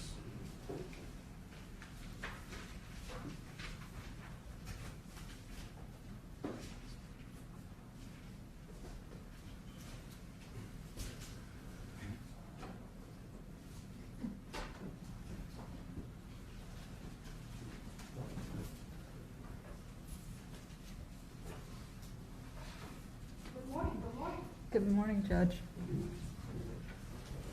Can you please raise your right hand for me? Do you so solemnly swear to tell the truth, the whole truth, and nothing but the truth, so help you God? I do. All right, thank you. Thank you. And you're welcome to testify with or without your name. Thank you. And you may proceed, Mr. McCarthy. Thank you, Judge. Good morning. Good morning. How are you doing? I'm fine. Can you please introduce yourself to the jury? I'm Ann Brooks. I'm the oldest daughter of Mary Brooks. And you see up there on the wall, is that a picture of your mom? That is. Let's talk a little bit about your mom. When was she born? Mom was born in 1930 And where? in Oklahoma City. And how long did she live in Oklahoma City? What did She grew up there and she started work there. So till about 25 or 26. And then where? Then they moved a couple of places in Oklahoma. She got married to my dad. They moved a couple of places in Oklahoma, and then Dad decided to do a residency in radiology. They moved to Houston. When that was done in about 64, right after Hurricane Carla, we moved up here to Richardson and lived here the rest of our lives. Okay. Let me go back and break up a little bit. So Okay. When did she get married? She got married in 1954 And to who? to my dad, Quentin Brooks. And your dad was a doctor. He was a doctor. Okay. Had he served in? He had been in World War II, and he was able to go to medical school on the GI Bill after the war. And how did they meet? They met at the hospital. He was an internist and poor, and she was a dietitian, and she saved him some lunches, and I think that was it. Okay. And did that become her kind of profession as a dietitian? She was a dietitian as a profession. She quit for a few years when we children were born, more than a few, maybe about 20 years, and then she went back and she was the assistant head of dietetics at Parkland for a while. Did she actually get a master's degree? Yes, she did at Texas Women's. She was also a mom. She was. To how many children? 5 children. I have an older brother, a younger brother, 2 sisters, and one of my sisters predeceased my mom. Died about 2 years before my mother did. You said that they moved to the Richardson area in what year? 64? And you said your dad was a radiologist. Yes. And at that point in time, y'all are younger kids. Is that when your mom kind of stayed at home? That's when she stayed at home. But later she went back to school, got her master's, and then had his profession as a dietitian. Where did she work? At Parkland. What was her duties there? She was the assistant head of dietetics, so they plan your meals, but as at the hospital, it's special. You know, it's not just like trying to lose weight. It's you can't have salt, or you can't have certain types of foods, or you have to limit your fats. And so how do they build up your strength and yet keep within the parameters that the doctor wants you to have? Did your dad pass away? My dad passed away in 2007. And then how long after that? And were they living in a house? They had bought a big house because there were 7 of us. So they bought a big house. And actually they built it and we lived there until about 2011, a few years after my dad had passed away. In 2011, where did she move? She moved to the condos where she was living when she passed away. That's 777 Custer Road. It is. And we heard from David earlier this morning, that's your son, That's my son. that he was living in one of the apartments that she had owned at that place. Right. She had originally had that apartment for your sister, is that right? My sister had health issues and in fact died of metastasized cancer. So my mom bought the condo for my sister near her, about 4 units down, just to be close and to help her. And then your sister passes away, and then eventually David moves in. Right. She asked David if he would live there, and we thought it was great because there were really 4 of us almost always lived in Richardson, 4 of us children, and her grandchildren, our kids, were all around, and so. But at this point, it was my niece, my older brother, and David who were the only 3 still living in the area, and that was not what we were accustomed to. Okay. Are you all a close family? Very close. We get together when we were all living here. Weekly or every other week, we'd be having dinner together.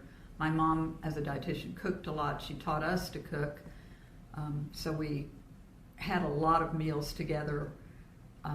It was the same house we'd grown up in, so there were things around that we were used to doing, walks, or we'd go help in the yard. But you know how you know what your parents need, especially if they're living where you still are used to them being. What type of an individual was your mom? She was really independent. She was, I thought she was funny. She was meticulous. She was very neat. She was really strong. She was a real go-getter. She was very involved in the community. When she stayed home with us kids, of course, she helped with the schools and with the programs there. She did a lot of work with the city council, on Richardson some of the roads, like Arapahoe and Renner, were dirt roads when we moved up there. So, getting lights in, things like that. She was involved with that. She was very involved in our church. She did a lot of Bible study. She most recently, a friend of hers was creating layettes for the babies at Parkland, so getting together little blankets and some clothes for children. And so she really enjoyed doing that. And she would go and get a couple of outfits, and put together a little kit for new moms. In fact, on January 30th, some of the items that she had bought at Walmart were some of those. Yes, they were. A lot of baby clothes. They were baby clothes, and that's what they were for. She had told me about them. She'd call and say, tell me something that was so, how they're cuter all the time. Okay, and so did y'all kind of have a system amongst you and your siblings that you'd always check in on your mom? Someone would check in every day, then y'all kind of get the phone tree going to make sure everything's okay. Right. We talked a lot on the phone, and I think most of us called her every day. My sister and I definitely were calling every day, or at least every other day. And then we talked to each other about what we talked to Mom about. So, like we would have forgotten. Okay, and so I want to direct your attention to January 30th. Okay. You had come to visit that maybe a week or two before. Yes, my husband was working in California at the time, but we live in Houston, so I would fly back to Houston to check on the house and then go back to California and stay with him. But I came through Dallas every time so that I could see Mom, and then I'd go down to Houston and go back. It sounds crazy, but that's what we were doing.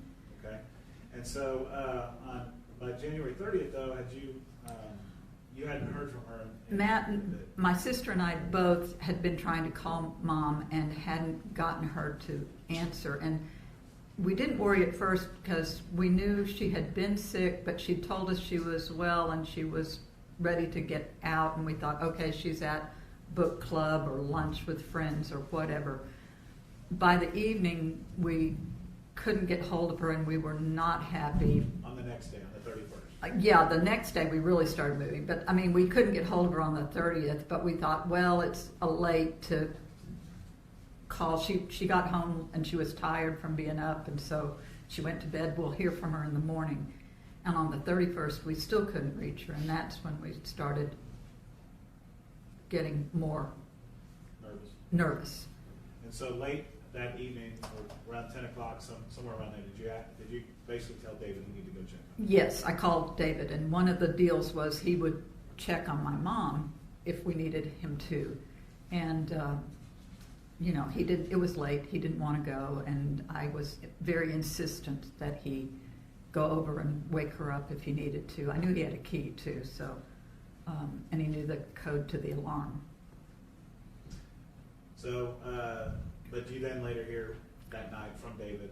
Right. Then he called back and said Mother had passed away. What do you do at that point in time? My husband got on his cell phone to get a flight, a red-eye flight for me, and I was on the phone to my siblings to tell everybody what had happened. My older brother was out of the country, so he was the one who was in Dallas, but he wasn't even here. In fact, I had to send him an email to get hold of him. But the others, that's what I was doing. And I got on the plane about midnight, 1 a.m. I got it here. I remember the sun was coming up as I got into Dallas. Okay, so February 1st, were you the executor of your mom's estate? I was the executor. So you have the information from the night before that your mom has passed away, and you start getting the affairs of the estate of Mary Brooks in order on that first day. Yes. And what is one of the things that you were looking for initially that day? I was looking for the will, and you know, I knew where she had kept it at the original house. I knew where she kept it. At the condo, I thought she'd put it in the bank, but I knew where the bank's key. She had a safe box at the bank. She had a fire safe in the house, and the little fire safe had the keys to the bank box in it because we put them in there recently. So I was looking for the fire safe, and I couldn't find it. And how big would this fire safe be? It's about as big as this box here, maybe Pretty a little heavy. bigger. It was very heavy. I couldn't lift it. And where should it have been? It should have been in the closet of the sitting room, the front bedroom.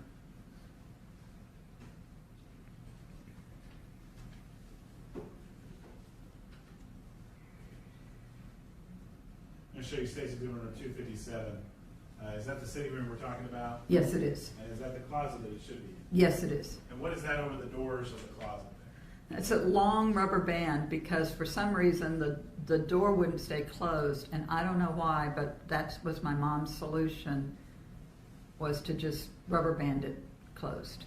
So, Go ahead. no, on the left-hand side at about eye level, my eye level, and I'm kind of short, that's where the safe was. And then she had some shelves with her Bibles and her Bible study material. Underneath that was the vacuum cleaner and a big box that had the air mattress in. So when I came, or when any of us came, we used that air mattress to sleep on. And on the right-hand side was her printer. So there was really no clothing or anything. It wasn't used as a closet like it was originally meant to be. It was an office closet, I guess is what you'd say. Okay. And so you initially went and started looking in there, and then you looked for the safe around the house, but then did you come to realize the safe's just gone? Yeah. Okay. And then inside that fire safe, that would have been the keys to the safe deposit box. Correct. eventually that day, on that first, did you also start realizing that other things were missing out of the house? Right. My nieces pointed out that we hadn't seen any jewelry, and I wasn't really because I was looking for something bigger, but they were like, there didn't seem to be any jewelry here. And what jewelry where would she keep her jewelry? She had a bedside table on, if you look at the bed on the right-hand side, that was her side of the bed, and she had the same bedside table that she'd had always in the big house and here. And in that first drawer, she had little boxes, you know, like bracelets and rings come in, so different size boxes. You talking about this bedside table on That 2, one. 4? Mm-hmm. Okay. And most of that top drawer had boxes that had jewelry in it. Okay. 1 or 2 pieces in each one. And what about her wedding ring? Where would she keep her wedding ring? She wore her wedding ring. Okay. What other kind of jewelry then was in these boxes? So these boxes had some costume jewelry. They had a lot of, I'm going to say antique, but family jewelry, you know, little old-fashioned things that from my grandmother or my great-grandmother. And then they had the 2 big rings that my grandmother had were in this bedside table. They should have been in your bedside. Yes. Well, were they there when you went to They were not. Okay. There's another dresser. This is State's number 255. And there's a dresser over in the corner of the room. Was there also things that should have been kept over in that area? Right. She had 3 small jewelry boxes. These were wood and metal on top of this dresser. So the bedside table is in this corner and that dresser is in that corner of the room. So those 3 boxes, that's where she kept the good jewelry that she wore regularly. And she had diamond earrings. She had, she'd put her wedding rings there at night. She had some coral that if she wasn't wearing it, it would have gone in one of those boxes. And then the top drawer of that tall dresser, there was like a little plastic thing that had lots of little divisions in it, and she had really costume junk jewelry in there, you know, that nothing terribly valuable, but there was more jewelry there. Now, was there a considerable amount of jewelry that you should have expected to find in her house missing? Yes. Now, you said that in the fire safe was the key to the safe deposit box. Right. But you didn't have the key to the safe deposit box at the bank. Right, correct. So was there a thought in your head that, well, maybe some of the stuff is over in the safe deposit box? Yes. Probably not, but maybe. Probably not, but maybe. Definitely descriptions of it, and the will. I knew that was in the safe box. So without the key to the safe deposit box at the bank, how were you able to get into the safe deposit box? I had to have them drill it out, and I went down to the bank and told them it had been stolen, and they didn't move very fast. It took them about 3 weeks. I had to finally call again and really get on them to get them to even, you know, because they were acting like it was our fault that we had allowed the key to be stolen. Now, you start making reports and theft reports at this point in time that you're missing jewelry to the Richmond Police Department. Right. We called them first about the missing jewelry, and they came back. And then... Okay. And so, but based on that, you know, you didn't know who had possibly stolen this stuff or how it went missing, especially after you get the safe deposit box and it's gone. Right. Well, I didn't, I hadn't looked in the bank safe at that point. Right, but then even after, when you did get in the bank safe and there wasn't anything there, you know for sure. Yes, I knew for sure. These aren't things that she would have sold or given away or anything of that nature? No. Okay. These are things that have been in your family for quite a while and you would have had them. My mother was an only child, and she was a late child to her parents. She was really well loved. And she loved them a lot. Her mother, my grandmother, had 2 rings that she wore every day, her wedding ring and another really large ring. Those were the only 2 big, important, expensive pieces she had, but she wore them every day. My mother kept them in that bedside table, and she looked at them, and occasionally she would wear them like at Thanksgiving or something, you know, as a memory. But they were very meaningful to my mother, as meaningful as her own wedding rings. Commissioner Brooks, You may. when you got into the safe deposit box, did you find some appraisal for some of the jewelry that had gone missing? Yes. I want to show you State's Exhibit numbers 281, 282, 283, Okay. and 284. Yes. Are these 4 of the appraisals by William Noble of jewelry that your mother had appraised? Yes. All right, and State's Exhibit number 237, is that a photograph of the ring, of one of the rings that is missing from your mother? Yes, that's my grandmother's wedding ring. I'm going to show you State's Exhibit number 285. She's wearing a ring on her left hand there. What is that? That's her wedding ring set. It's 2 rings. It's the wedding ring that's a solitaire, and then 3 diamonds that are the engagement ring. And then she also has some coral necklace. She has a coral necklace, a bracelet, and earrings. We'll offer State's Exhibits 281, 282, 283, and 284, and State's Exhibits 237.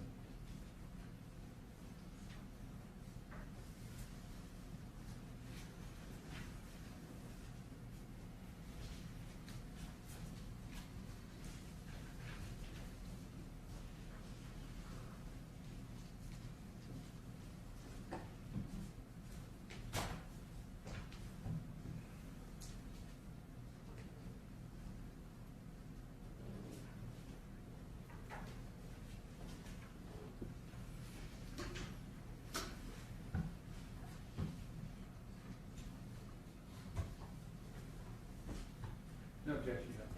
All right, so State's Exhibit number 237, as well as State's Exhibits 281, 282, 283, and 284 will be agreed. Mayor Gross, permission to publish? You may. All right, so we've already seen 285. Mm-hmm. This is your mother here, Yes. and on her left hand, you said is her wedding ring set. Yes. Okay.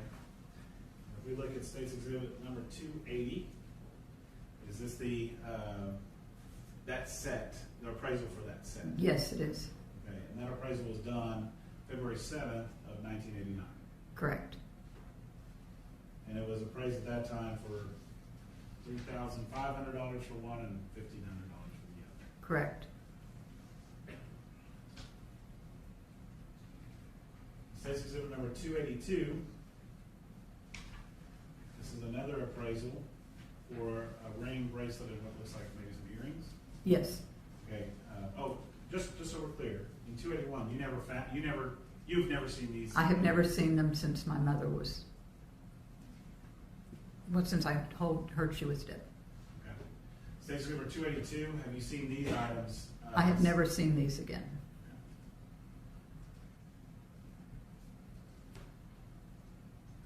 State's Exhibit number 284.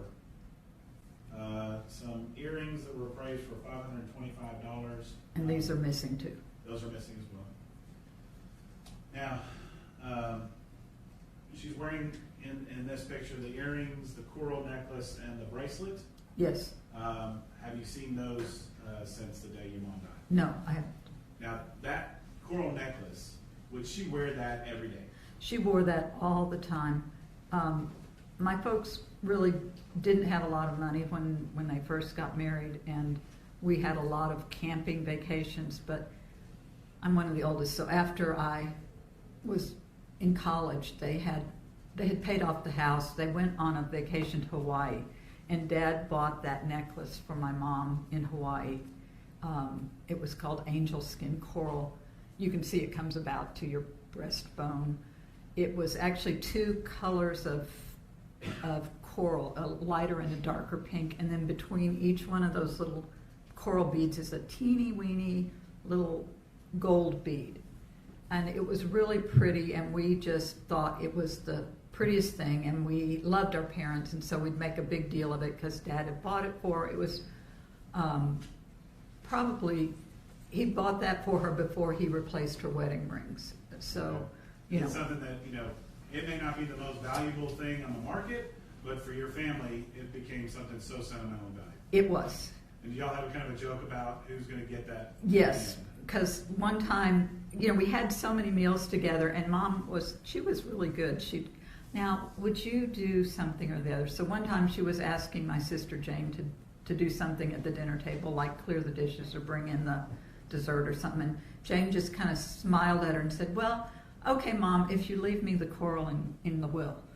And we thought that was hilarious, and so everybody jumps onto that. And so anything, you know, if we mow the lawn, but you're going to leave us the coral in the will, and we're going to make the bed because you're going to leave us the coral. So it just changed hands all the time. My own children, my nieces and nephews, everybody would get into this act. And Everybody's vying for the coral. yes. Okay. All right, and then we looked at, here's State Exhibit number 283. Right. Another appraisal for a ring from February 7th of 1989. Yes. And tell me about this ring. This is my grandmother's wedding ring, my mother's mother. And it was not her, like my mother, she was married to one man the whole time, but they just had a little gold wedding band when they got married. And then my grandfather bought her that stone in the middle at some point before I was born, I think. And then I was in grade school when they reset it like this. So it looks like a cocktail ring, kind of, but it was her wedding ring. And is it kind of 3 rings put together? It is. It's 3 separate rings, and then it's soldered on the inside with a kind of a rectangle of metal. So it never would, like my mother's would come apart, was 2 rings, but this one was one big ring. Did you have an occasion to wear that ring ever? I did. We were all very close to our grandparents too. We were the only grandchildren because my mother was the only child, and we went to see them. We spent summers with them. After I graduated from college, I went up to visit my grandmother one time, and she got sick and had to go to the hospital. I took her. You know, they don't let you leave jewelry in the hospital room. So I wore those rings. The topaz one that you showed previously and that one were the 2 rings that were my grandmother's. So I just put them on, and her earrings, and I wore them the week that she was in the hospital. And when she got out, I gave them back to her. But I was afraid I was going to lose them, or, you know, they'd drop or something. So that was my solution. And besides, they were really pretty. So it was fun. And so, State's Exhibit number 237, this photograph right here, you didn't take this photograph. I did not. But you know definitively that State's Exhibit number 237, that is the exact same ring that is the appraisal of 238, and that was your grandmother's and your mother's, and maybe someday it would have been yours. Yes, it was. It was, you know, I was in grade school, and see that inner circle of on each side, it had 7 little diamonds. And there were 7 of us in the family. So, of course, she told us that was for us. And as kids, we were absolutely sure that you would design a wedding ring with your grandchildren in mind.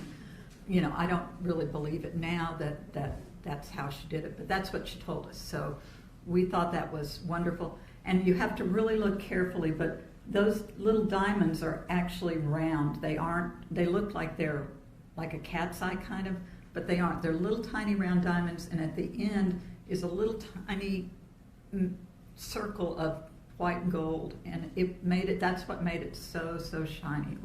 It was really splashy, you know, the style of the 1960s, but that was her ring.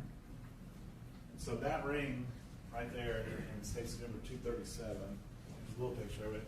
That ring you would have expected to have been found at 777 Custer. It should have been in the bedside table.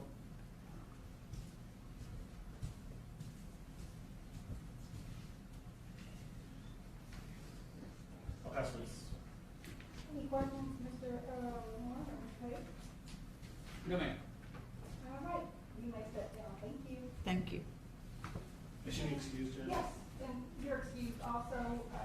Has the rule been invoked for? don't believe it has, Judge. Okay, all right.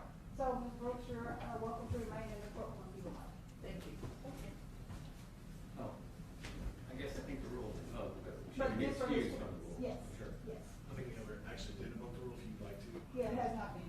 Sure, but obviously when they're excused, they're certainly Okay, excused. thank you. Okay, so I have to- Yes, you Yeah. can send it inside the courtroom. Thank you. We'll And call- you can call your next witness. Thank you, Judge. We'll call Detective Pagel.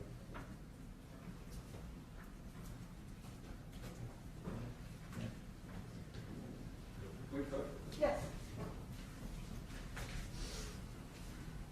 And David, we're doing a sidebar, but we need to put this. Yes, I'm ready. Okay.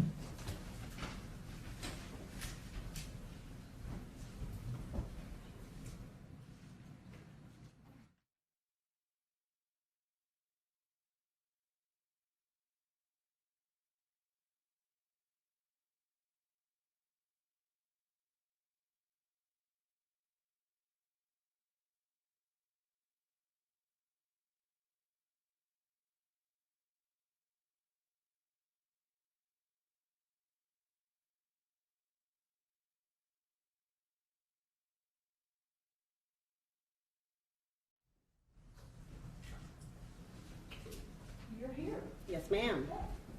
Will you please raise your right hand for me? Do you so solemnly swear or affirm to tell the truth, the whole truth, and nothing? Do you so solemnly swear to tell the truth, the whole truth, and nothing but the truth, so help you God? Yes, ma'am, I All right, thank you. You can put your hand down. And you are welcome to testify with or without your mask. do. Okay, thank you, ma'am. All right. You may proceed, Mr. Fitzwater. Thank you, Judge. Will you please introduce yourself to the jury? Hello, I'm Kelly Pagel, and I'm a sergeant with the Richardson Police Department. And how long have you been with the Richardson Police Department? A little over 18 years, And how long have you been a sergeant? almost 2 years.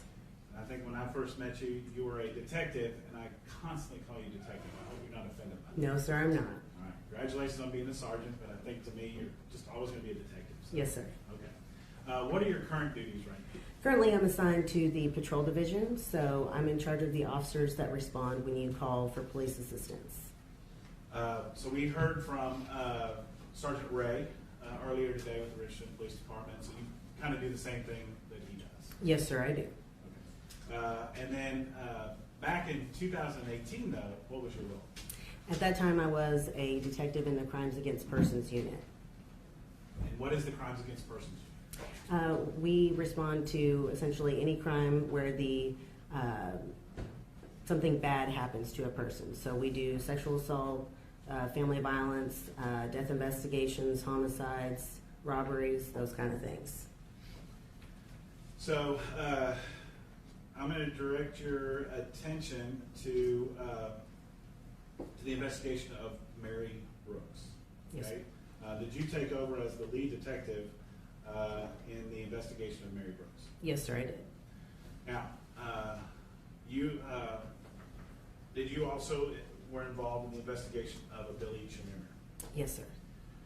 Do you see Billy Chemirmir in the courtroom today? I do.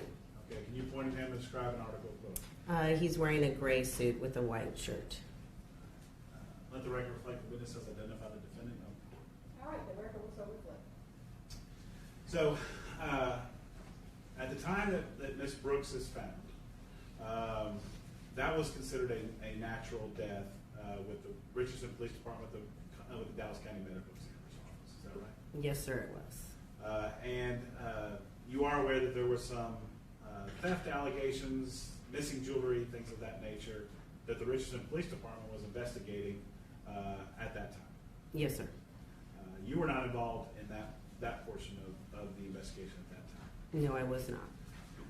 Did you later become aware of this in March, late March of 2018? Yes, sir. And at that point in time, were you asked to investigate the death of Mary Brooks based on information that was developed on an individual named Billy Chemirmir? Yes, sir.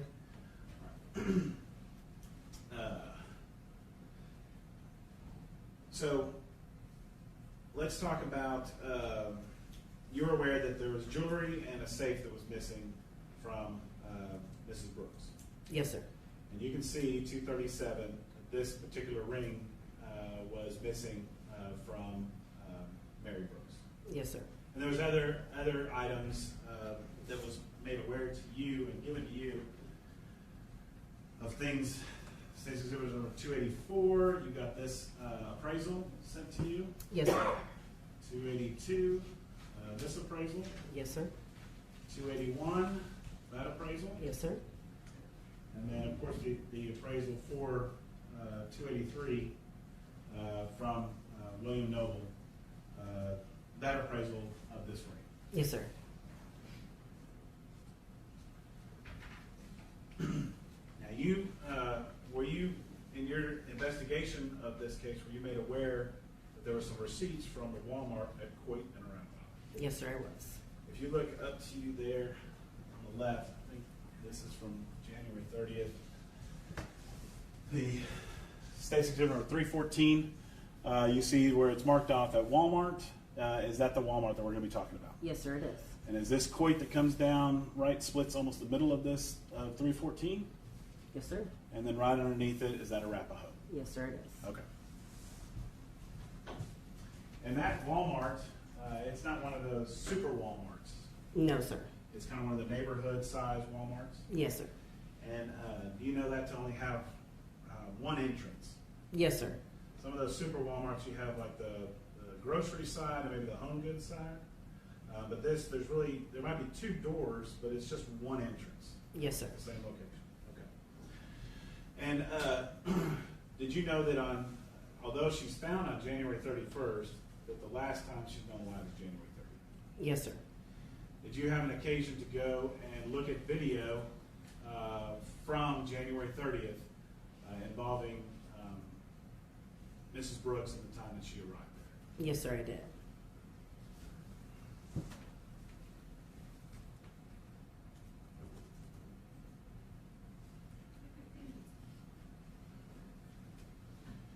This time, Judge, Matt Brooks, You may? I'll show you what's marked as State's Exhibit 298. Is that the clips from January 30th of Miss Brooks at the Walmart? Yes, sir. We'll offer State's Exhibit number 298. No objection. All right. State Exhibit number 298 will be admitted. Now, at the time that you're looking at this video, it's obviously, we're in March now, right? Yes, sir. That you have an occasion to look at it, maybe even a bit later than that, when you get to look at this video, right? Yes, sir. At that point in time, through your investigation, through the Dallas Police Department's investigation, through Plano Police Department's investigation, was there a known vehicle that Mr. Chemirmir was connected to? Yes, sir. At the time of January 30th and leading into March? Yes, sir. What type of vehicle was that? It was a silver Nissan Altima. And we'll have other detectives later on that will come and talk about the investigation in that. But for your purposes here, you knew that you were looking to see if there was a silver Nissan Altima or Mr. Chemirmir on any of these videos. Yes, sir. Mr. Published Judge. You may?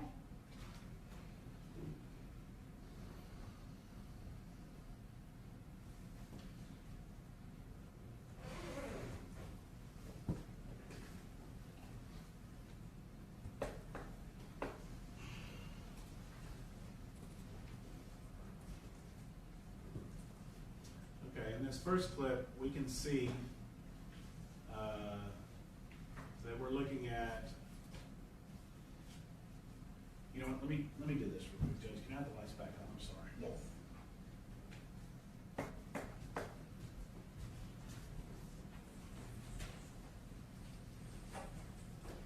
I'm going to show you what's been marked as State's Exhibit number 387. Is this an aerial view of that Walmart and the parking lot? Yes, sir, it is. We'll offer State's Exhibit number 387. No objection. All right. So the exhibit number 387 will be admitted.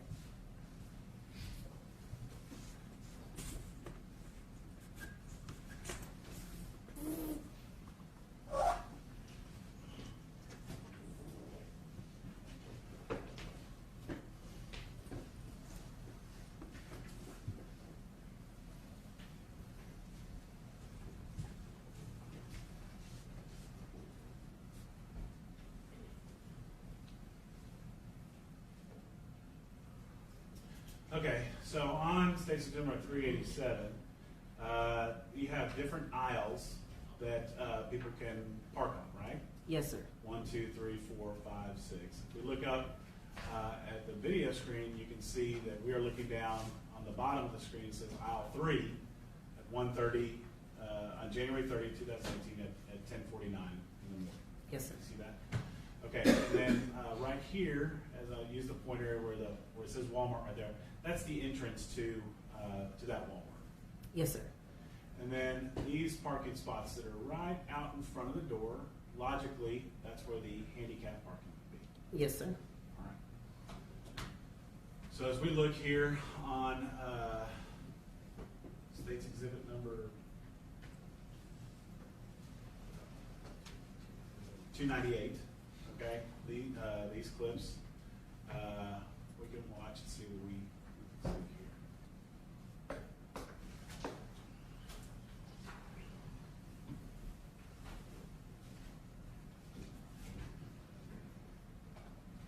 You see this car, this white car that's pulling up right here. Yes, sir. We know that to be Miss Brooks' car arriving Yes, sir. at 10:49 on January 30th. Yes, sir.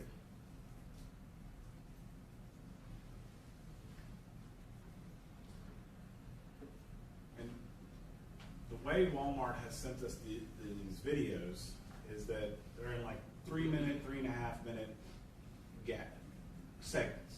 Is that right? Yes, sir. And so in order to show these, we kind of have to kind of splice them together. Yes, sir. And there's numerous cameras at that Walmart. Yes, sir, there are. Okay. And so some of these I'm going to just fast forward some of it just to get to the interesting parts. But here she is parked. She has not gotten out of her car as of yet. Fast forward through clip 1. We still pick this up, and her car is still parked right there Yes, sir. at 10:51. And now do you see movement there right above her car? Yes, sir. Is that Mrs. Brooks coming into the store? Yes, sir, it Or is. leaving her car? That's at 10:51, 22, 23. From a different angle, now inside the store looking out, but we still have that 10:51, 27. Do you see that on January 30th? Yes, sir. As we look out the door, we can see Mrs. Brooks as she appeared that day. Is that right? Yes, sir.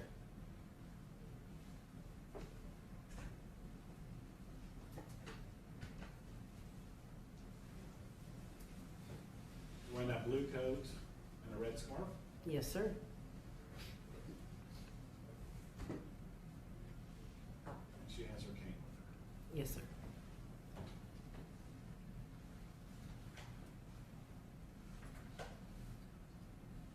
Now at 11:38:39, we see another car pulling in, and this is on aisle 2. So that's going to be over in this area, aisle 2, Yes, sir. and pulling up. And what kind of car do we see pulling up? A silver Nissan Altima.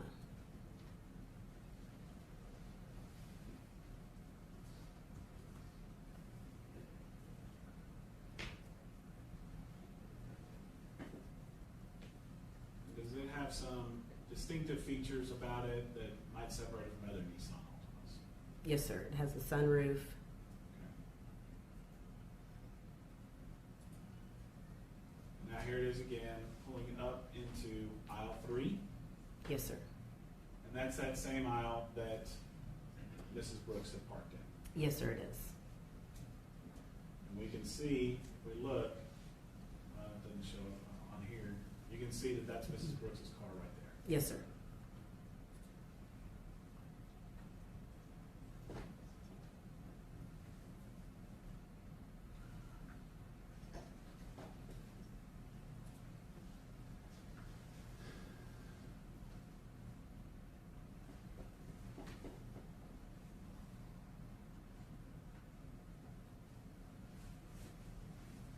And at 10:39:42, is that silver Nissan Altima parked right next to Mary Brooks' car?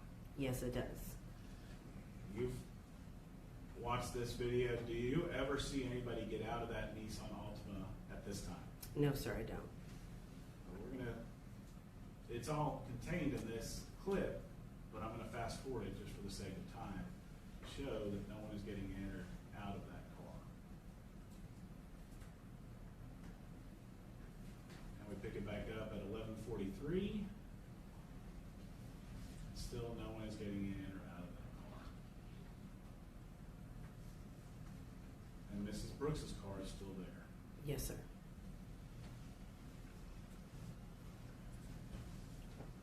Now at 11:47, who do we see leaving the store with her? Mrs. Brooks. All right. 11:47:53.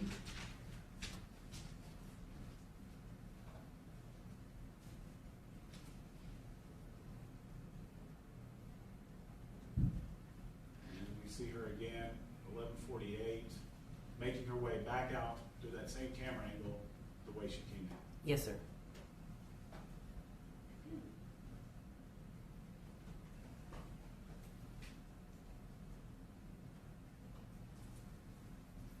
Now, if we go back in time a little bit, 11:46, this picks up where we last saw that Nissan and Mrs. Brooks's car before she has left the store, showing that still no one has come or gone from that Nissan Altima.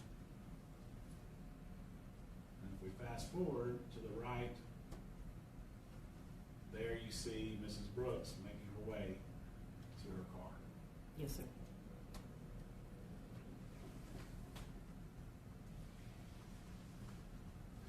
So as Mrs. Brooks is putting things in her car, the occupant, the driver of that Nissan Altima, would still be in that Nissan Altima sitting right next to her. Yes, sir.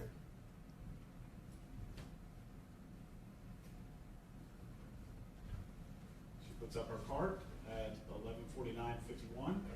Yes, sir.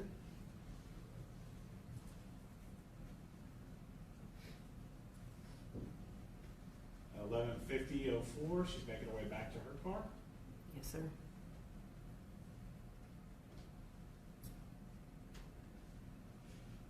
Now at 11:51:52, her car backs up. Yes, sir. And as that car backs up, can you see beyond what is there? Silver Altima.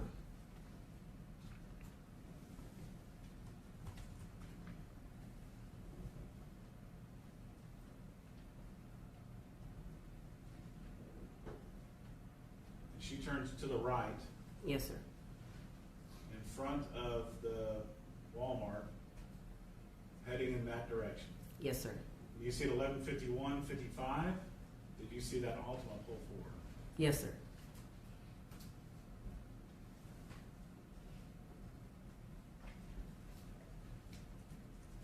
And then there it comes across at 11:52:06, going in the same direction that Mary Brooks went. Yes, sir. And that's aisle 3. Yes, sir. Look down aisle 2, going in that direction towards Coit. There's the white car. Who is that? Mrs. Brooks.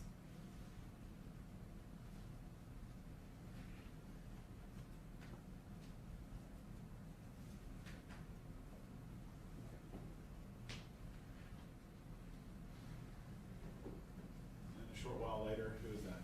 The silver Altima. Now we're on aisle 2, same thing. Brooks car. Yes, sir. And the Altima. Yes, sir. Now in this angle here, we're looking at the side of the building. So it would be up in this area here. Yes, sir.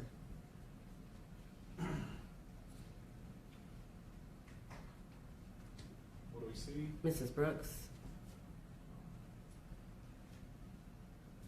And Silver Altima. now if you were headed to 777 Custer and you didn't want to try to cross Arapahoe, how would you get there? You would go to Coit Road, exit there, and make a right. Then make a left on Arapahoe to go Yes, in sir. that direction. Okay. Now, Were you also asked,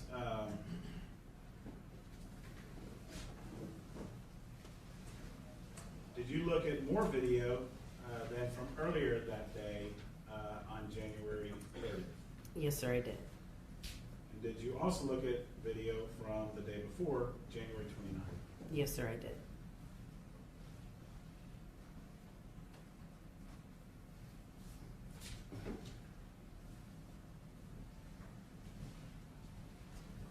I'll show you what's marked as State's Exhibit numbers 370 and 371, being January 30th, two different clips, and from 372, 373 from the 29th. Yes, sir. And these also contain videos relevant to this case. Yes, sir. We'll offer 372, 373, 370, 371.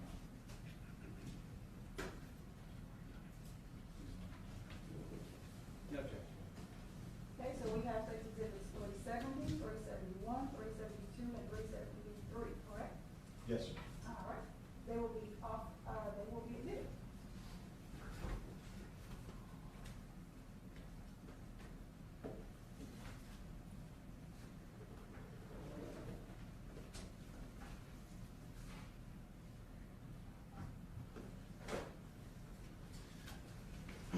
Okay.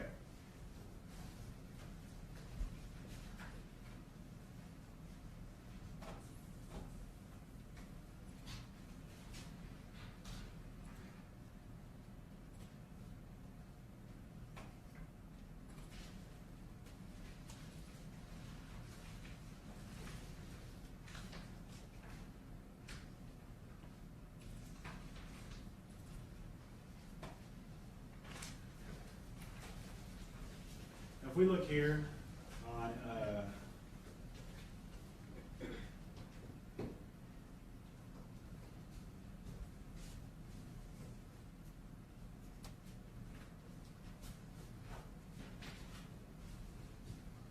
State's Exhibit number 370, do we see again that Walmart parking lot and an Altima arriving at 9:48 in the morning? Yes, sir. And that is in aisle 2. Yes, sir.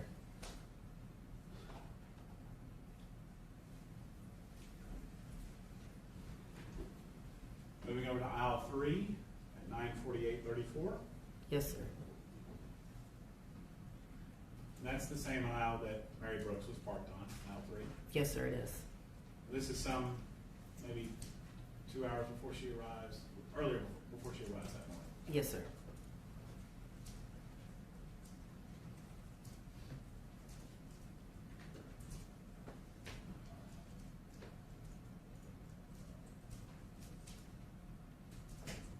And then that also moves over to the next aisle over. Yes, sir.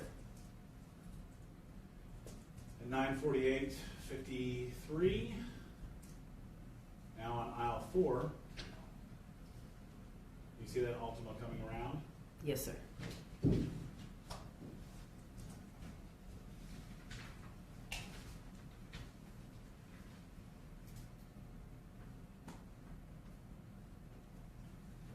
what is it doing there?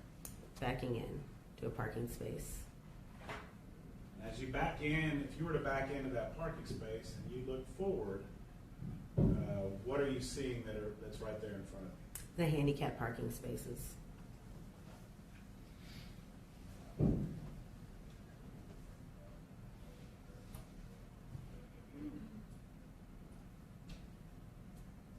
we see an individual come out of that vehicle at 9:50.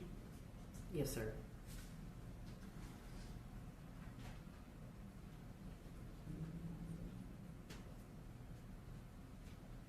And who's that individual that's walking up? Mr. Chemirmir.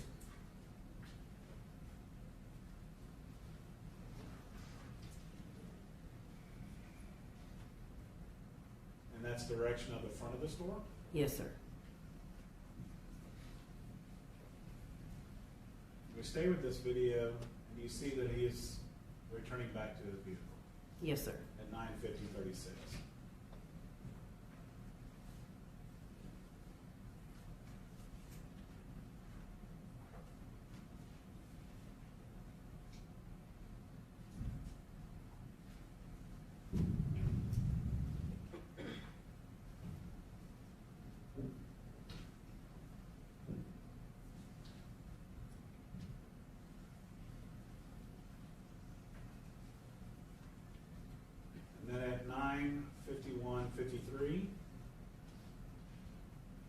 see his vehicle leaving.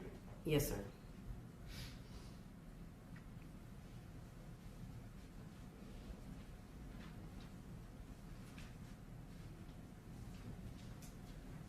Now,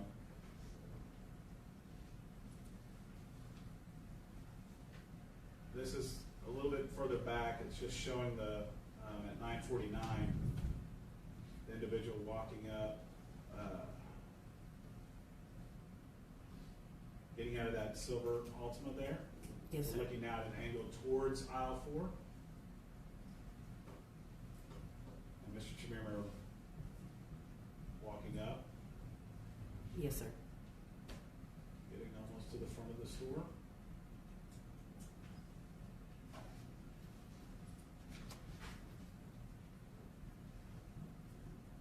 Now, it's obvious we can't tell from this video who that individual is. The features aren't clear enough, but have you seen him that day later on that tells you that that's him? Yes, sir. And we'll see that here. And that's him returning to his car. Yes, sir.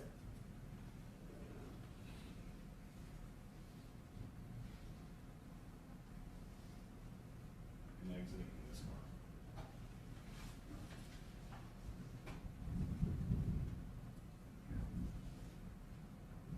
And is that aisle 6 all the way at the end going up towards Arapahoe? Yes, sir. So at 9:52 and about 30 seconds, he's turning onto Arapahoe. Yes, sir.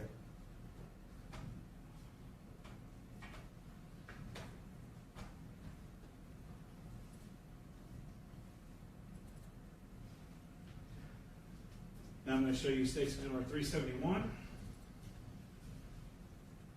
We're now at 10:13 in the morning. Do you see that on aisle 4? Yes, sir. And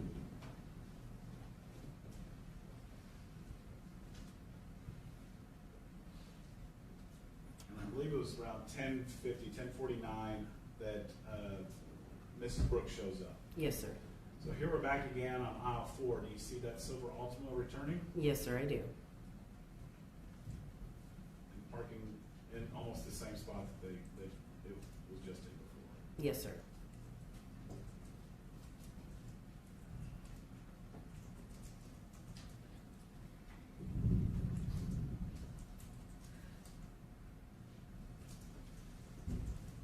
At this point in time, no one emerges from that Altima. Yes, sir. 10:16.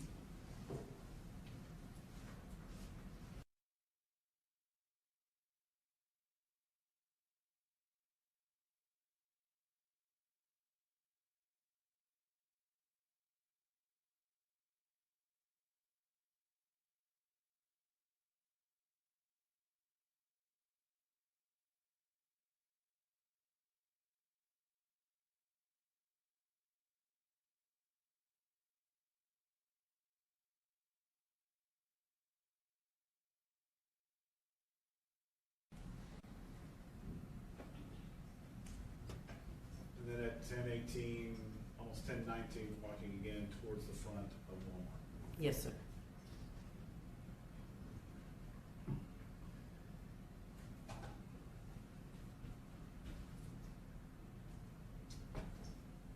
Angle we're familiar with.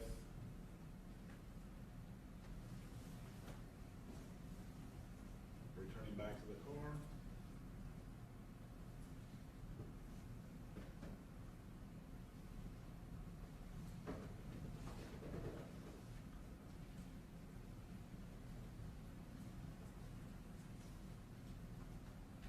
So at 10:19 and 21 enters the store.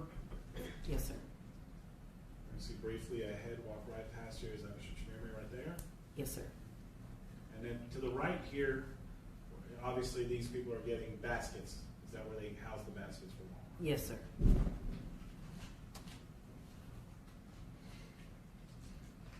We see an individual here who's dressed very similar to Ms. Brooks, but that is not Mrs. Brooks. It is not.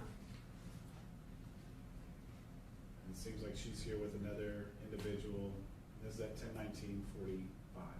Yes, sir.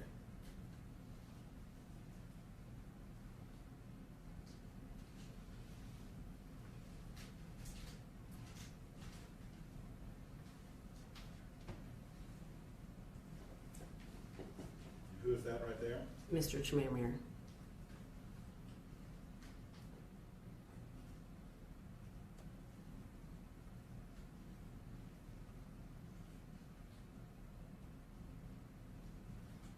Helping that lady and her friend or whatever. Yes, sir. Maybe. And that's at 10:20 that morning. Yes, sir. And what is Mr. Chemirmir doing now? Getting a basket and going inside.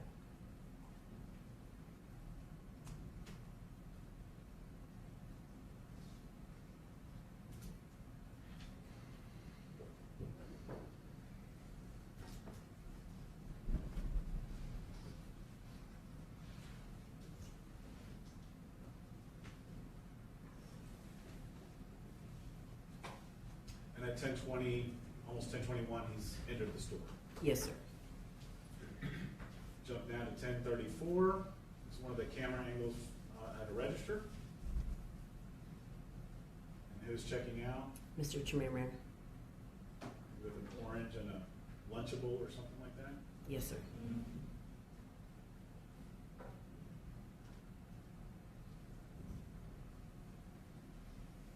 10:35. Yes, sir.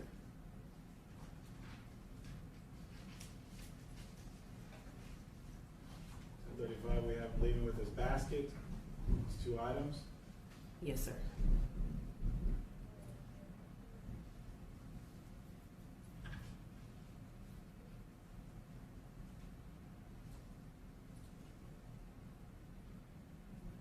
And at 10:36, do we see him heading back to that silver Altima?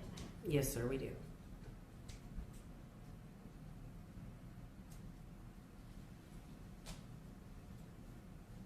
And Altima's parked back facing the handicap parking spots? Yes, sir.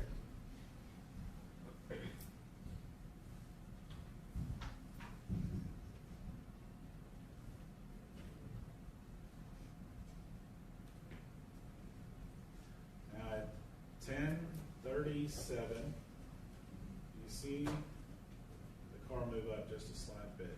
Yes, sir. Now, do we see anybody come or go from that car for quite a while? No, sir. We're at 10:37. 10:38. 10:39. 10:40. Still no one has come or gone from that car. No, sir.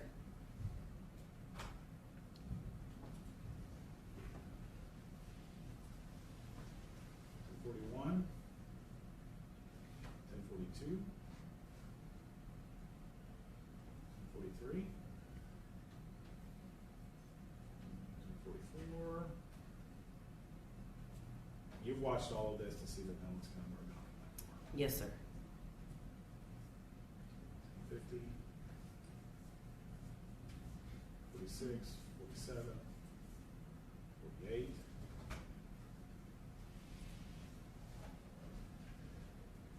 10:49, or 10:48 to 20. Now, that silver Altima is sitting right here, facing the handicap parking area on aisle 4, is that right? Yes, sir. On aisle 3, we're going to see a car pull up.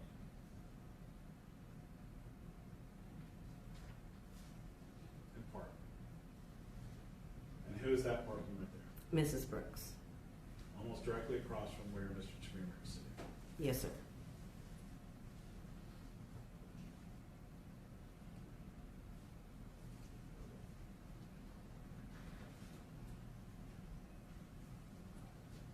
And do we see Mrs. Brooks there to the left of the screen, and Mr. Chemirmir to the right of the screen? Yes, sir. At 10:51:29. Yes, sir.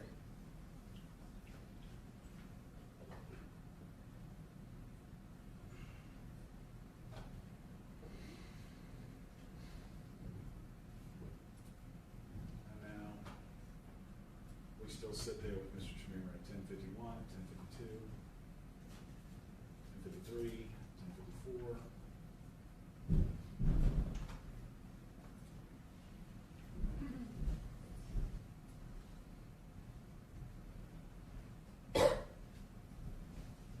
16:07.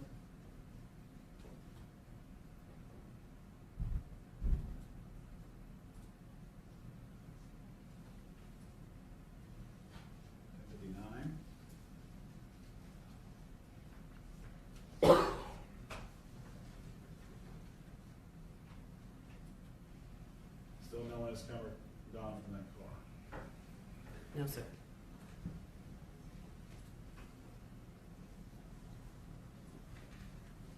11:00. 11:05.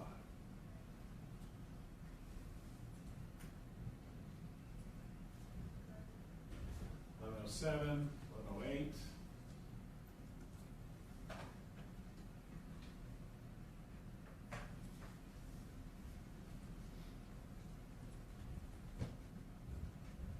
'Just sitting there.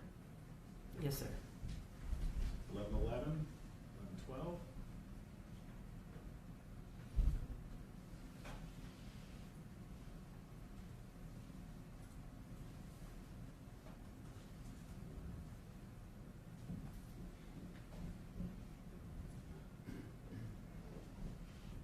11:15. Still there. Yes, sir. 16, 17, 18, 19.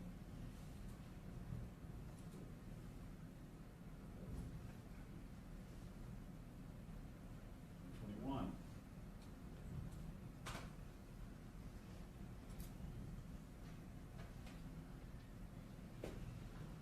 23. Finally, 11:24. See this car pull out? Yes, sir. Go up in this direction.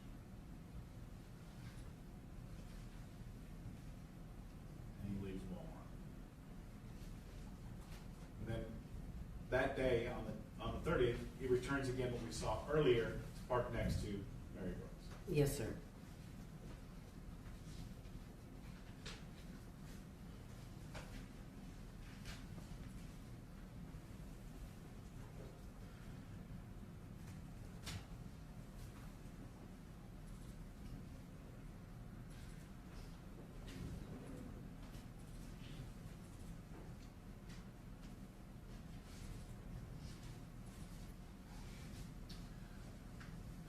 This is State's Exhibit number 372.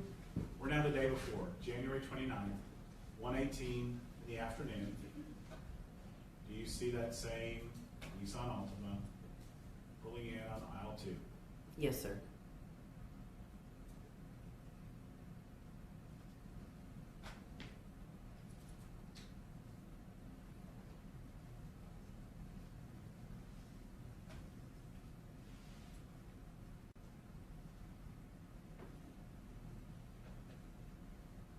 There it is on 119, pulling up aisle 3, Yes, sir. and then pulls into aisle 3, face forward this time. Yes, sir. So aisle 4 was over on the other side. This is Mary Brooks's aisle. It's just the day before. Yes, sir.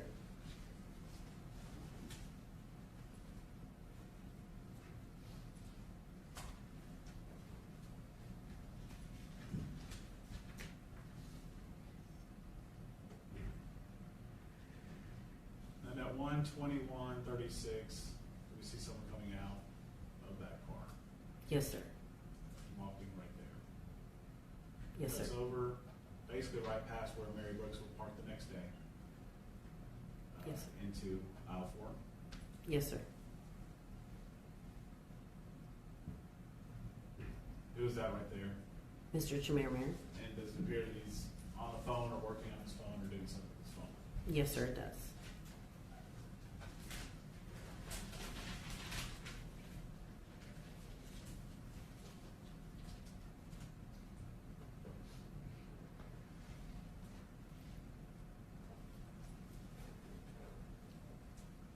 See Mr. Chemirmir walk past wearing a baseball cap. Yes, sir.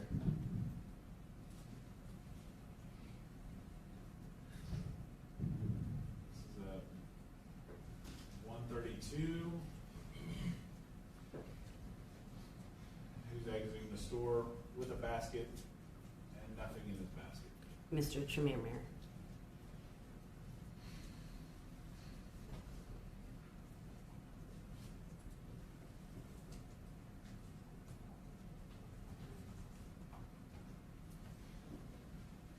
walking out of the store Yes, sir.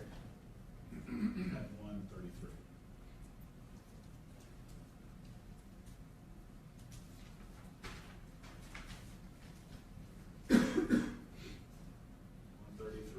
And 18 to get back to his vehicle. Yes, sir.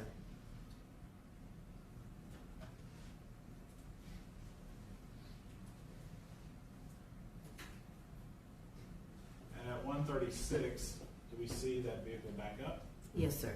And we're on aisle 3. Yes, sir.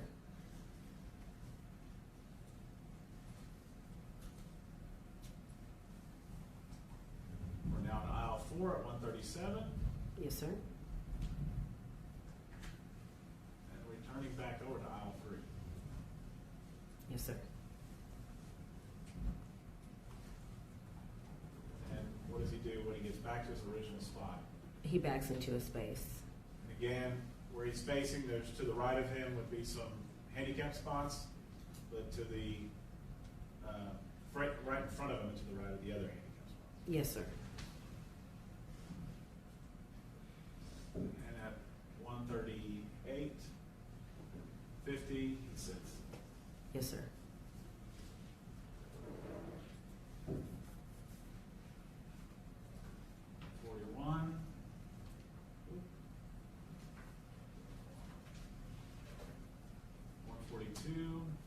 Sitting.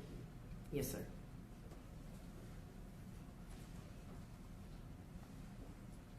44, 146.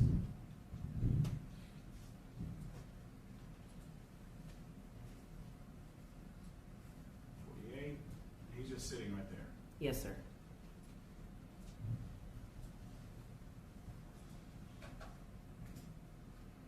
As I recall, he didn't even purchase anything this time, right? He didn't have anything in his basket. That is correct. And then see him here at 152, 57. Yes, sir.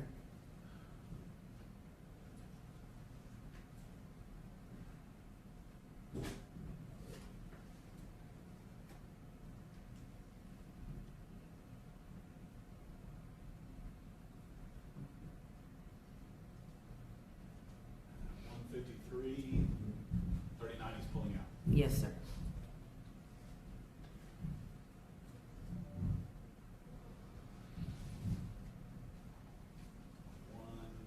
$153.52. That's that same exit at way up there on Arapahoe.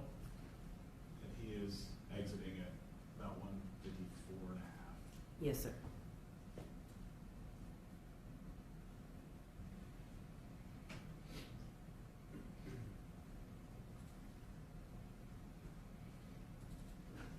So we'll look at 373 now.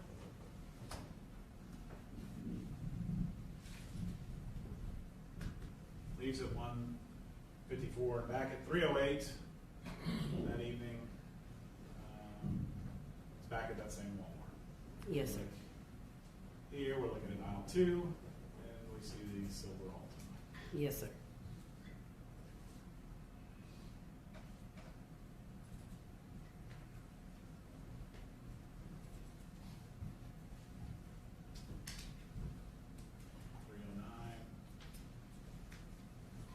Thinks about aisle 3, goes over to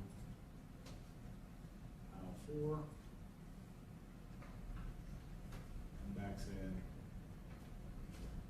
a spot similar to where he was when Mary Brooks arrived. Yes, sir. But this is the day before. Yes, sir.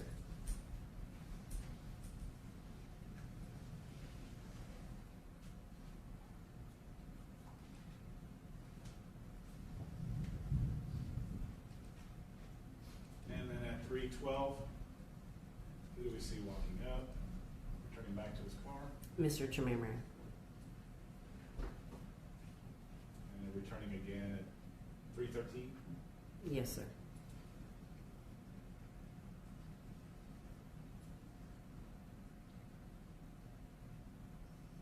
And at 3:13:22, entering the store. Yes, sir. He doesn't have the No, sir. but dressed the same. Yes, sir. Grabs a basket. Looks like he does purchase something this time. Yes, sir.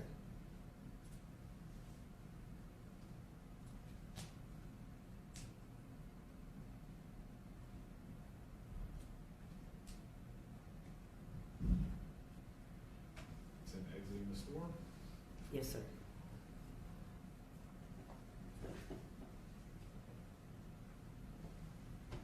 At 3:21, returning back to his car. Yes, sir.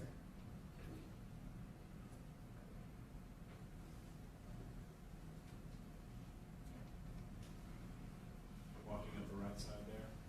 Yes, sir.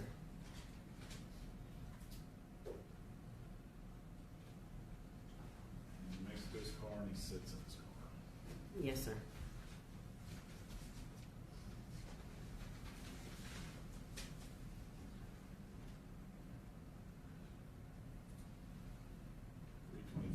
Still sitting in his car. Yes, sir.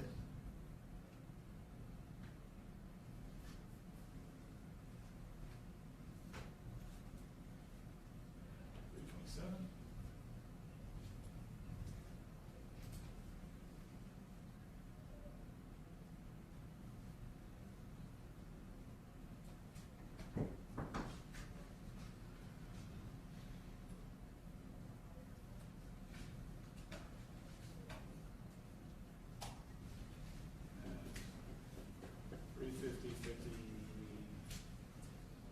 See it moving now?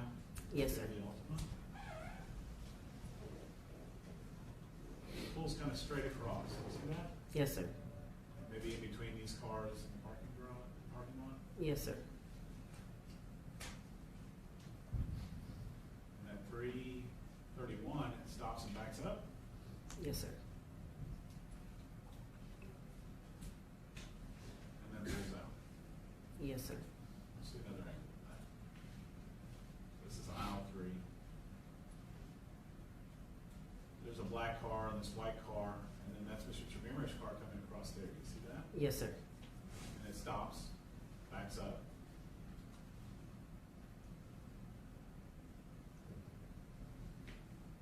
Waits.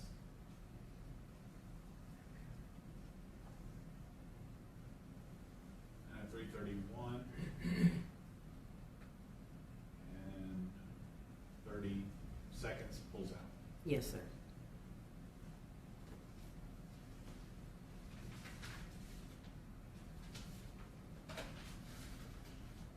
Now you know that in March is when we become aware of Billy Chemirmir and his activities in Dallas and Plano. Did you have an occasion to look at some video from March 15th? Yes, sir, I did. And can I have the lawyers up here real quick? Please.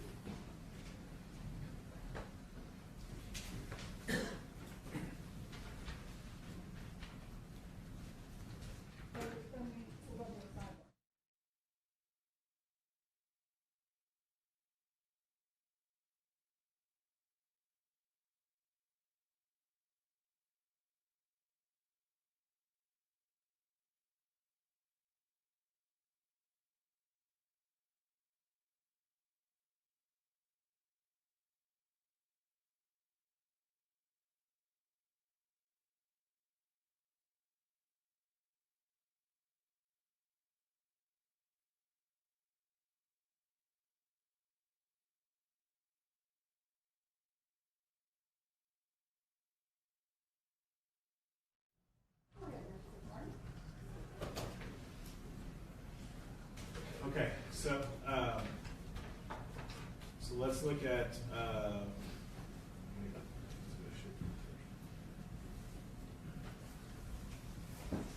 Turn these lights on for a moment. Make sure I can see y'all right. State's Exhibit number 297. Those clips from March 15th of 2018. Yes, sir. All right. Law for State's number 297. 297? No, Any sir. objection? States 297 will be admitted.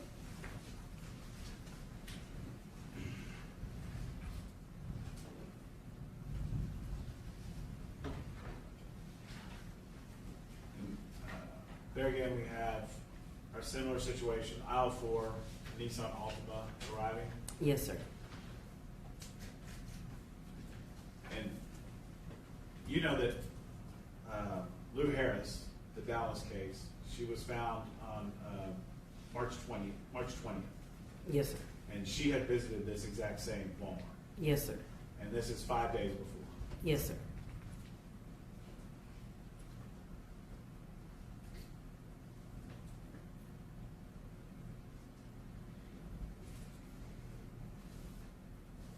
We're in aisle 4.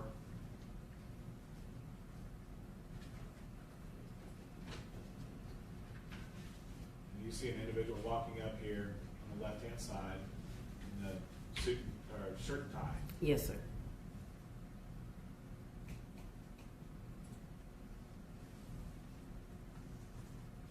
And at 3:15, on March 15th at 2:57, what do we see? Who is that individual? Mr. Chemirmir. And what do we see him doing?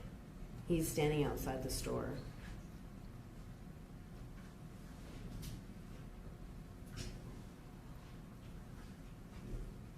That's at 2:58.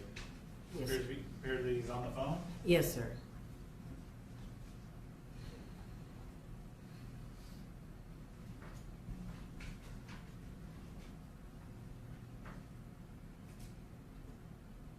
And he walks inside the store at 2:58:24. Yes, sir.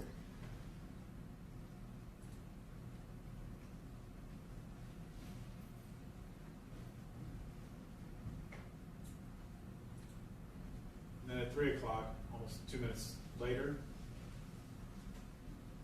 we see him exiting again, still on the phone. Yes, sir.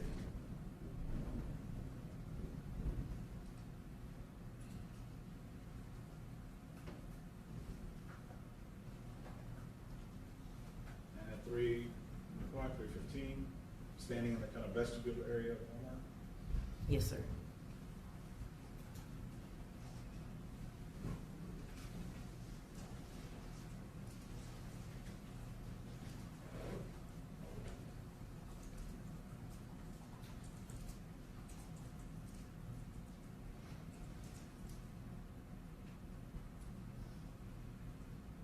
And 3:01.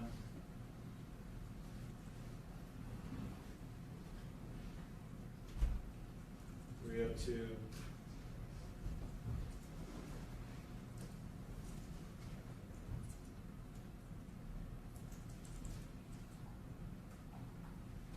And at 3:02:27, starts walking back towards his car. Yes, sir.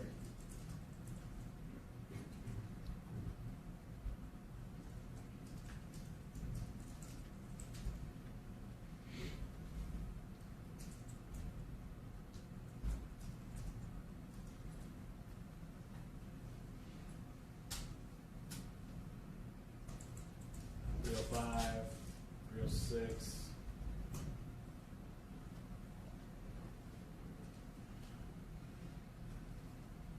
.07.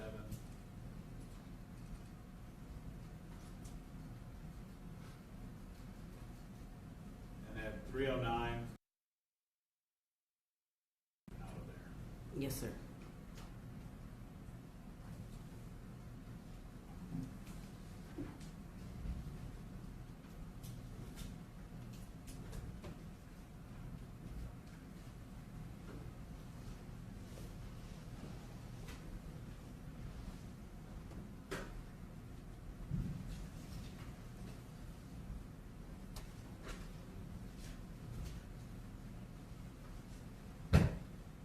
Commissioner Broach, that's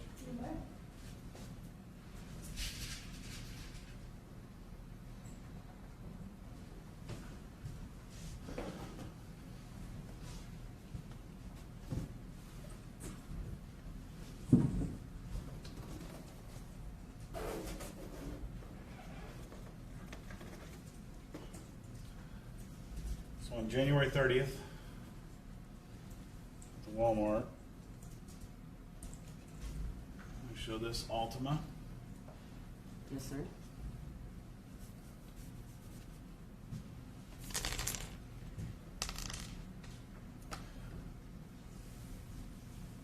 We have Mary Brooks. Yes, sir.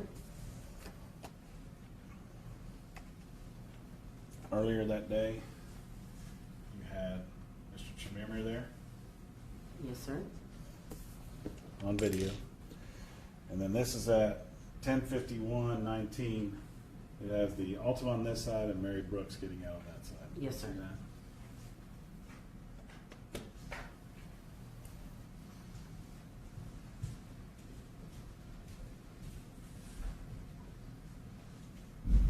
Judge, that might be a good time. Okay, all right. So, defense, if you don't mind, if we can reserve your questions for after the lunch break, we will start back with Sergeant Pagel after our lunch break. So we will take a 12:35. I will say, look at the watch on your arm because the clocks on the wall are only right twice a day.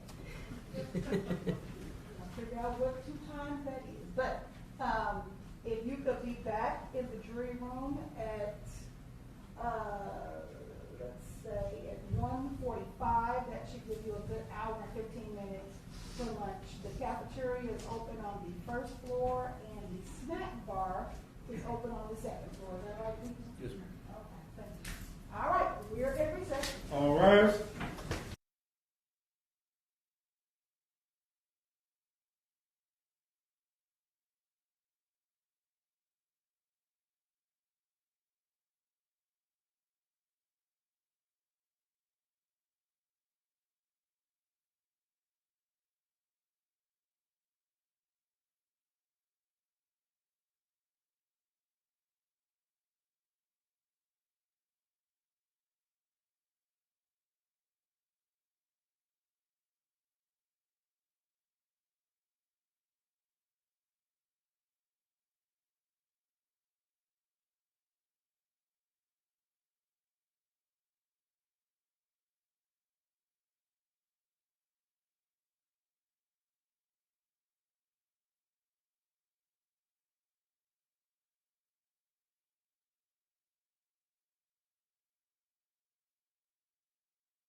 oath? Yes, ma'am. Oath? Mm-hmm. And Mr. Fitzmartin, you may continue.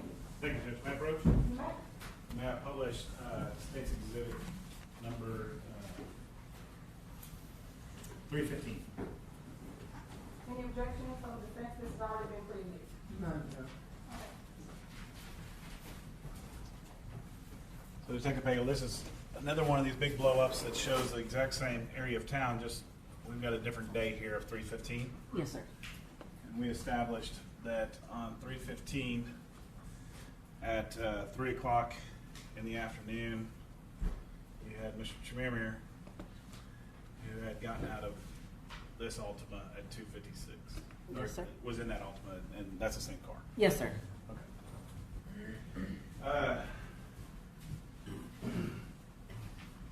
We have seen in State's Exhibit number 237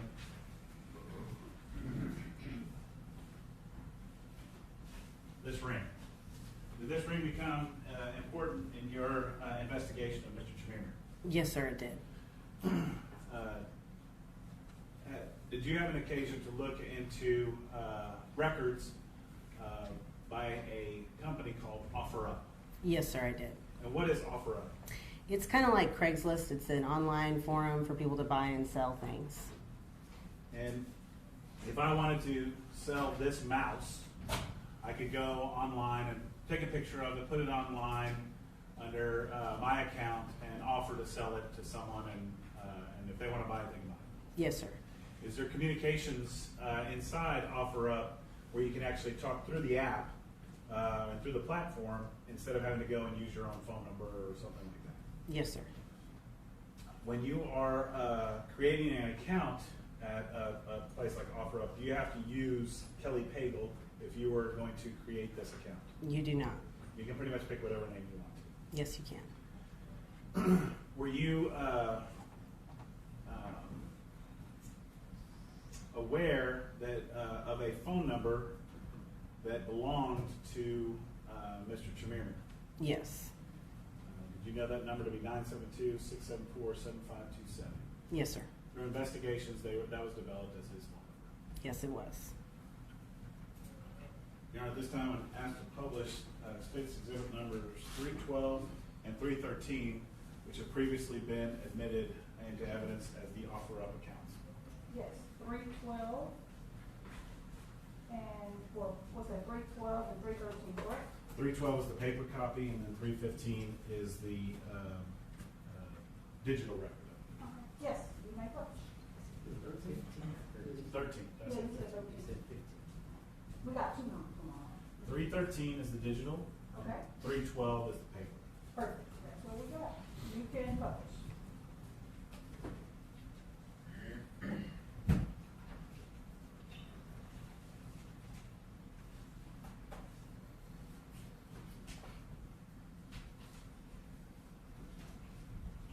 I promise you I'm not going to show you more videos, right?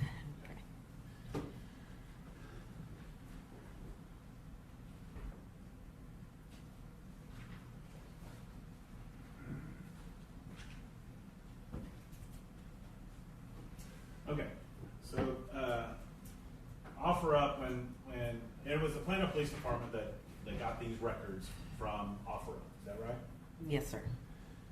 When we look at OfferUp and these specific records that were a search warrant was sent off for, they give you back with a business record affidavit and then account information. And in this set of records, are there two accounts for two different OfferUp accounts? Yes, sir.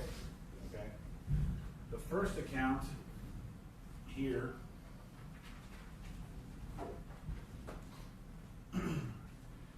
you see that they have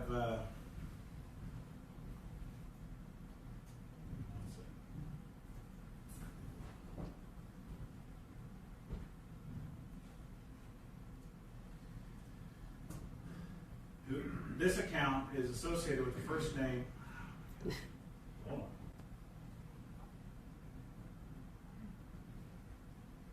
Here for ZZ4, that the individual who created this account used the first name ZZ4 when they created this account.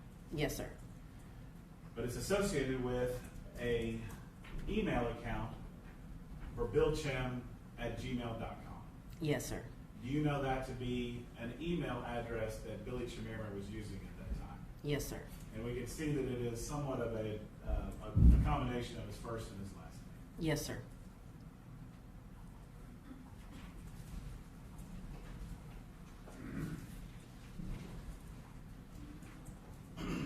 Now, if we were to scroll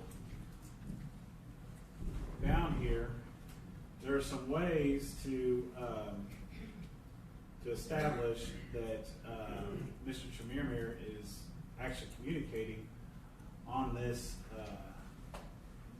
device. Like we said, you can communicate inside the app itself. Is that right? Yes, sir. I want to direct your attention to page 6.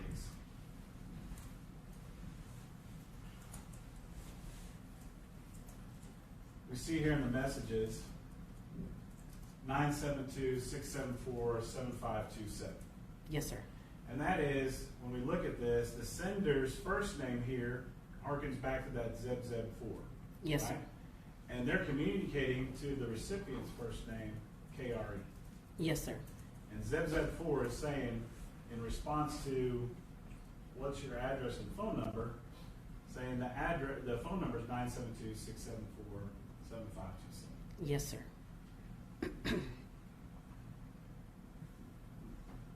And an address of 5445 Preston Oaks, Dallas, Texas. Now, do you know that to have been an address that Mr. Chemirmir had? Yes, sir.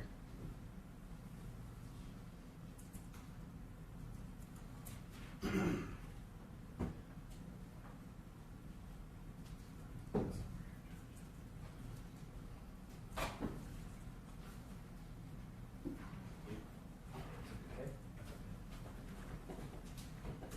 want to go down to page 24.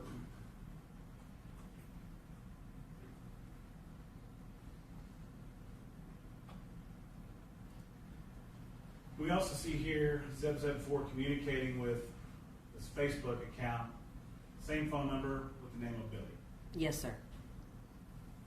And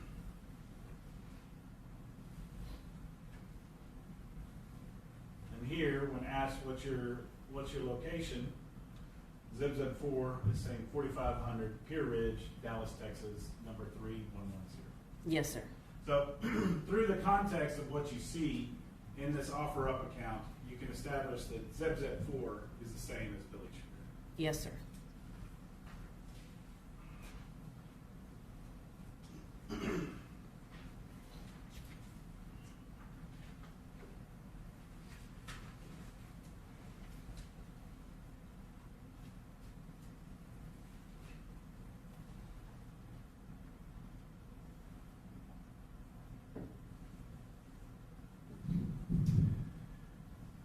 Now, there's another account on here with another email. This is on page 155 of morningwa@gmail.com. Did you also learn that that is another email address used at around this time for Billy Chemirmir? Yes, sir. And there again, you have that same phone number. Yes, sir. And now we're using the name Zebraline. Yes, sir. Now, in these records, there are a series of buying messages. So this would be times where the owner of this account would want to go and buy things that they might see on the internet. Yes, sir.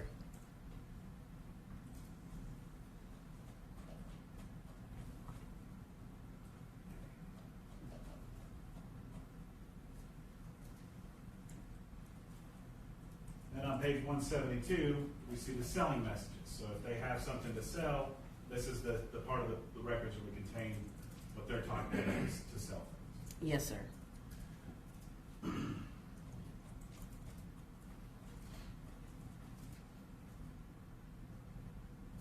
on 181, these are the items that have been offered on these accounts to be sold.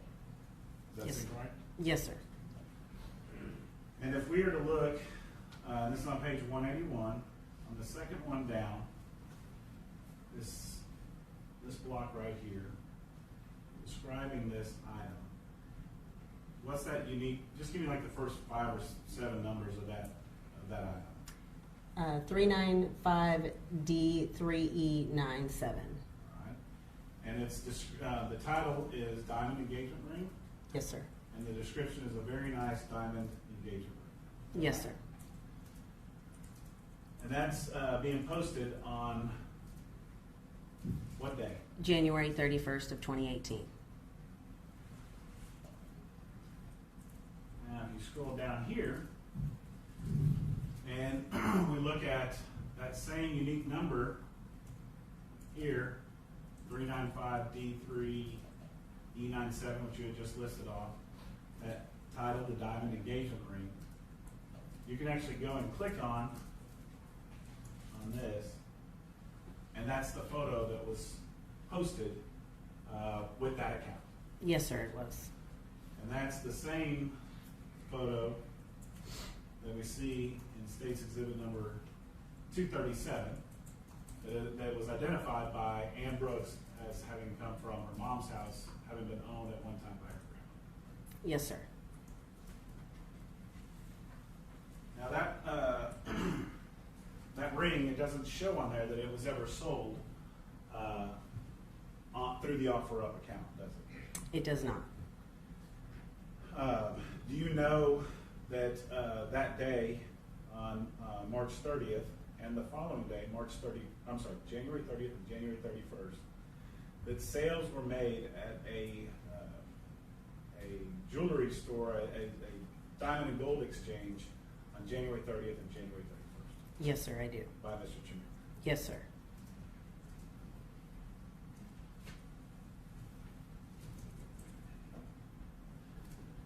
I'll pass on this.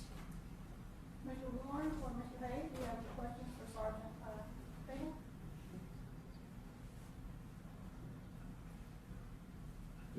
What was their right to cross? All right.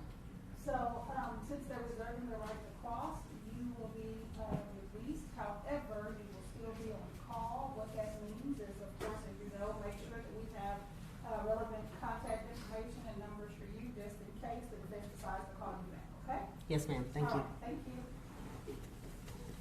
Mr. Martin, you may call your next one. We'll call Karen Gatewood.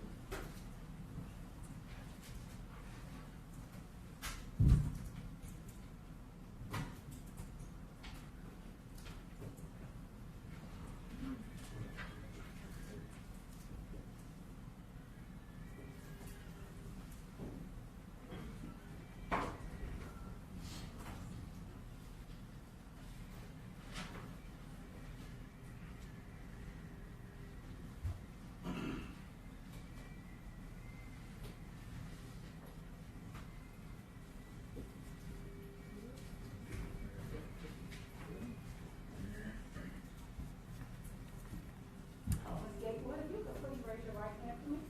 You so solemnly swear and affirm to tell the truth, the whole truth, and nothing but the truth, so help you God? Yes. All right, you may be seated. And you are welcome to testify with or without your mask, whichever makes you feel comfortable. Okay. Thank you. All right, you may proceed. Thank you, Judge. Can you please state your name and spell your last name for the jury? Okay, it's Karen, and then Gatewood is Gatewood. Can we actually spell your first name? Oh, I'm sorry. Karen. Okay, I wanted to make sure. All right, Ms. Gatewood, how are you employed? With the City of Plano as a 911 dispatcher And how long have you been with the City of Plano as a 911 dispatcher? for 22 years. And what does a 911 dispatcher do? We answer emergency and non-emergency calls, and then we also, depending on what we've been trained on, dispatch fire department or police department, or run people for wanted, or cars for stolen, things like that. Okay.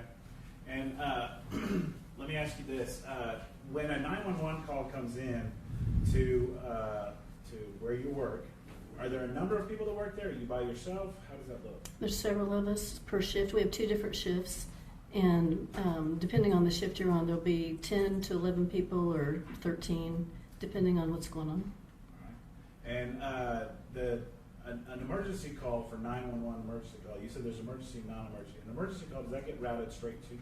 Yes, So you don't get to choose which 911 calls you take, you just take them? right, they just come directly to us. And were you working there on March the 19th of 2018? Yes, And did you take a call that morning? yes, We have been hearing a lot about January, okay, before you got on here, but now we're jumping forward to March 19th. Does this call regard an individual by the name of Mary Bartell? yes. I'm going to show you what's marked as State's Exhibit number 57. Is that the 911 call that you took in this case? Yes, it is. All right. We'll offer State's Exhibit number 57. And that has been pre-admitted, so you may, is that one that you admitted? I don't. Object. Okay, so 357. I'm sorry, Judge, it's 57. 57, okay. Maybe that's why I said, maybe that's why it sounds pretty good. State's Exhibit 57. Okay, State's Exhibit number 57, will we admit? And permission to publish? You may.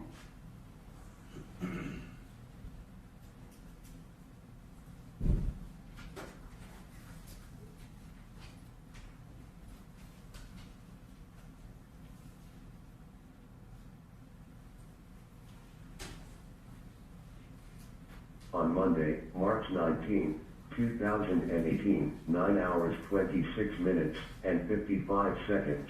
I know 911. What's the address of the emergency? We have a neighbor that we cannot awake. Okay, what's the address? Pardon? What is the address? The address is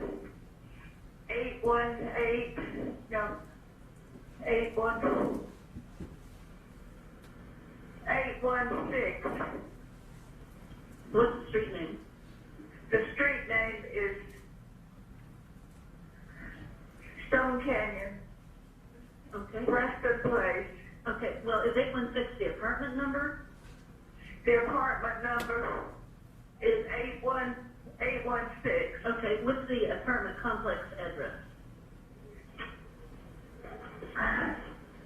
What's the address for the place? Old Shepherd Road, 5000 Old Shepherd Road. Okay, 5000 Old Shepherd, Preston Place Apartment? Yes, Okay, and it's apartment 816, is that right? yes, Okay, yes. is there a building number? 8. Building 8. Okay, what's the phone number you're calling from?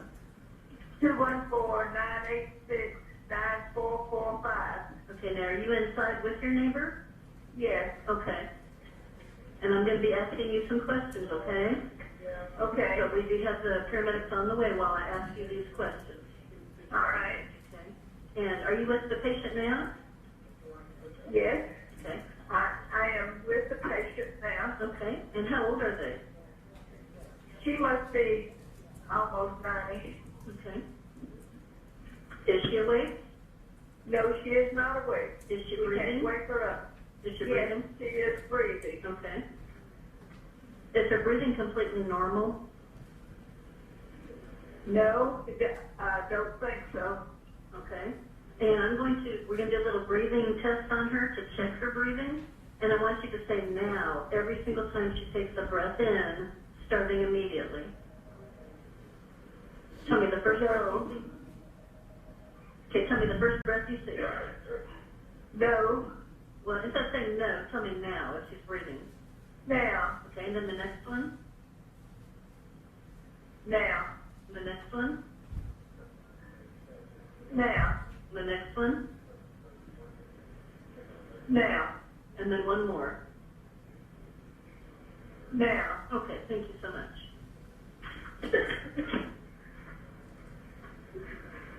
Is she still unconscious? We can't wake her up. Okay. Okay, we are sending the paramedics to help you now to 5000 Old Shepherd Place, Department Yes. 816 in Building 8. Yes, Stay on the line. I'll tell you exactly what to do next. okay. Okay. Are you right by her now? I am with her now. Okay.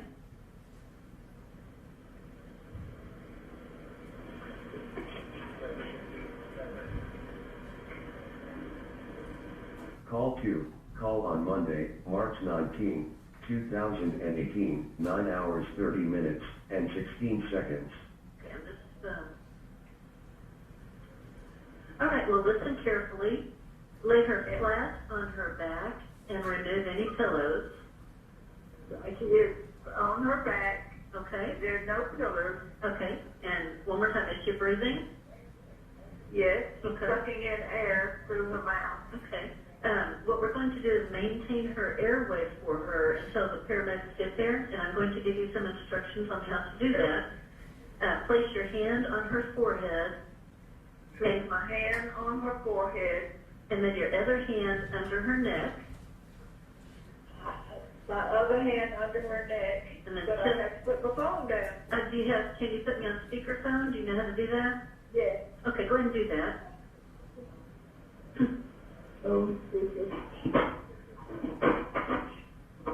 Well, let me have my neighbor do that. Hold your hand on her forehead. Put your other hand under her head. Under her neck. Under her neck. And tilt the head back. And tilt her head back. Okay. And then put your ear next to her mouth. Put my ear next to my mouth, to her mouth. And then, can you feel or hear any breathing? Yes. Okay, good. Just wanted to make sure. Okay. Yes. She's breathing. Good. Through her mouth. Now stay right by her and make sure her head is tilted back and check her head is back and check the breathing often. Check the breathing often. Yeah, just leave her just like that till the paramedics get there, okay? Okay. And if she vomits, turn her on her side and clean out her mouth and nose. She is not vomiting. Okay. Well, I'll stay on the line until help arrives. And tell me when the paramedics are right with her or if anything changes. Okay.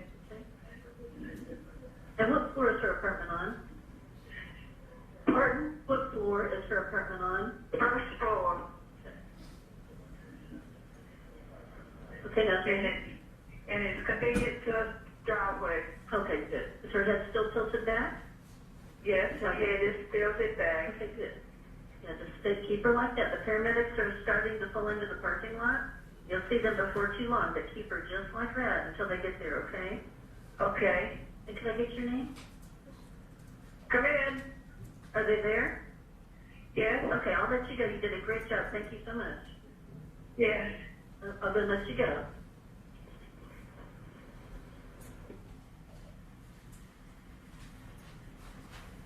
And then that concludes your call. Yes. I'll pass the witness. Mr. Warren, Mr. Ray? No question. This way, Sean. All right, Ms. Gatewood, you may step down, please. Thank you.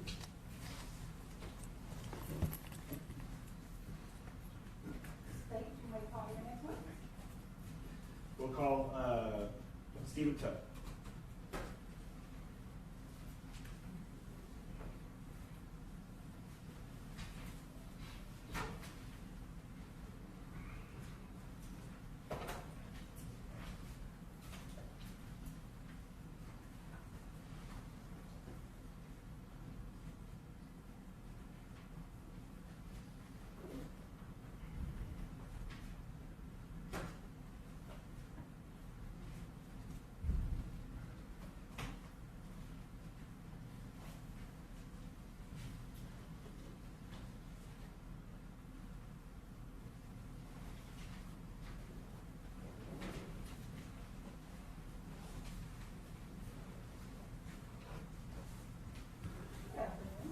Hello.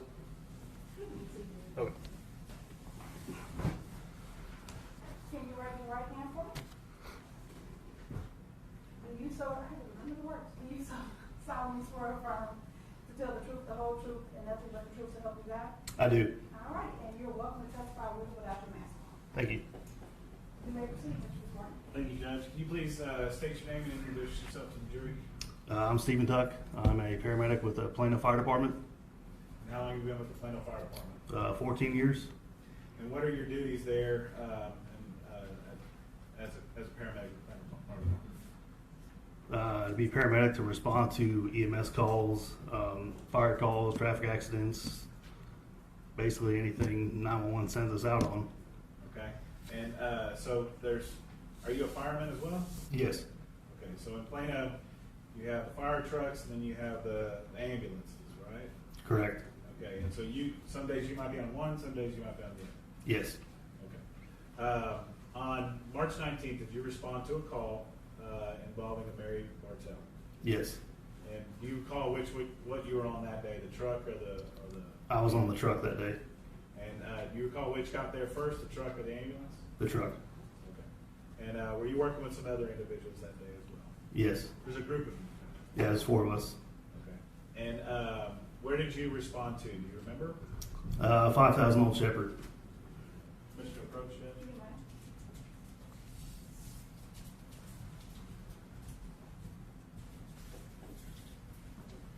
And permission to publish 3/16.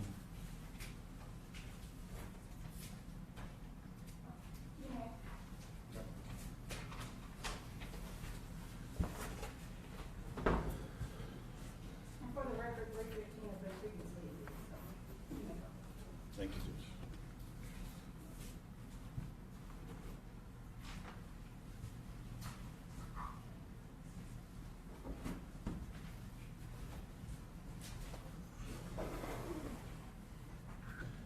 So here's on 3/16.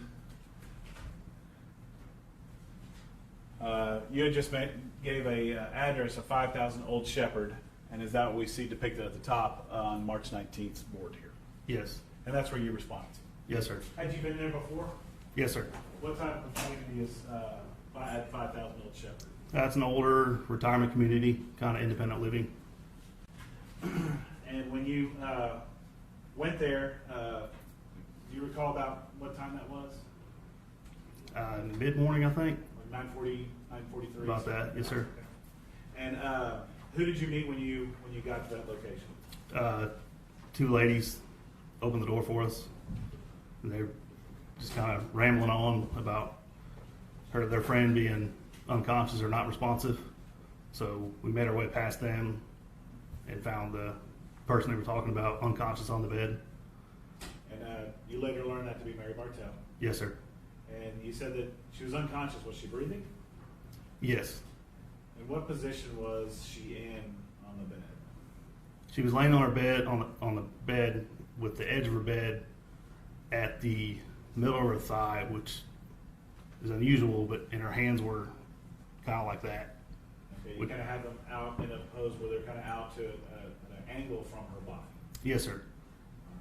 All right. But she was laying down on her back. Yes, sir. Were there any pillows on top of her or anything like that? There was pillows on the bed, but not on top of her, no.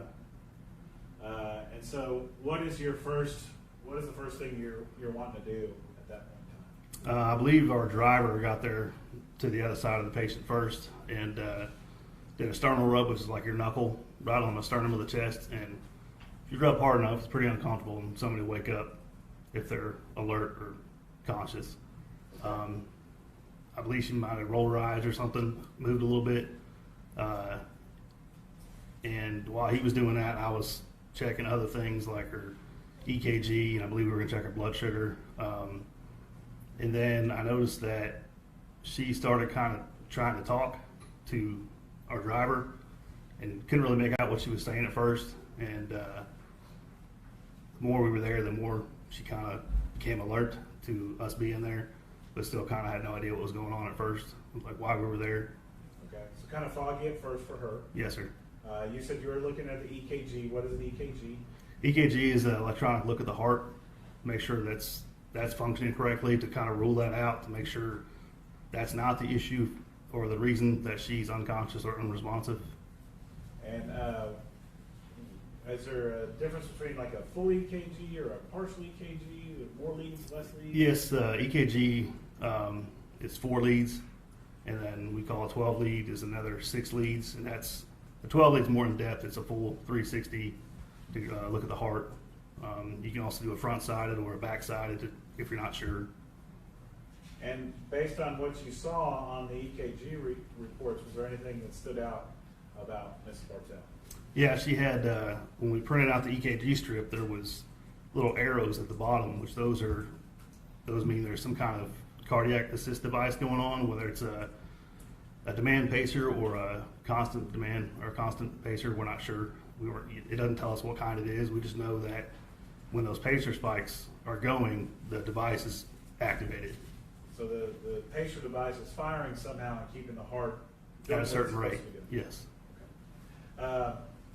Now, at some point in time, did she start talking a little more coherently?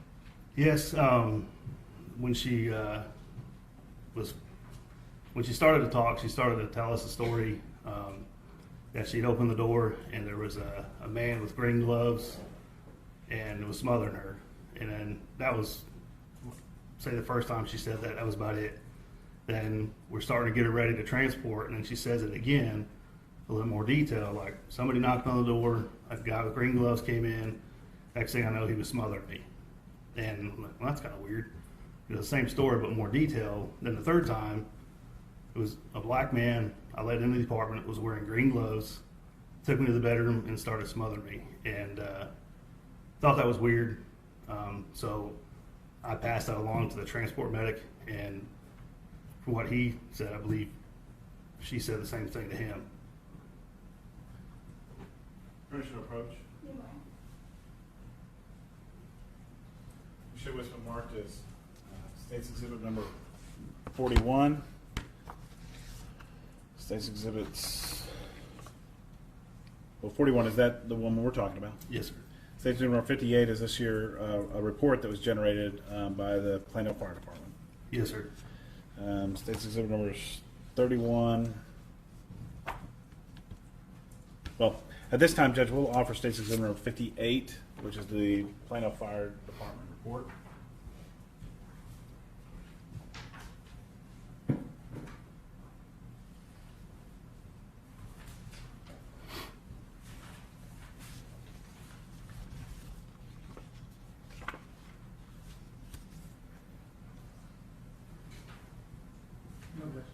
All right. State's Exhibit number 58 will be admitted. And then permission to publish State's Exhibits 14, 15, 20, 31, and 41, which have already been admitted into evidence. You may publish.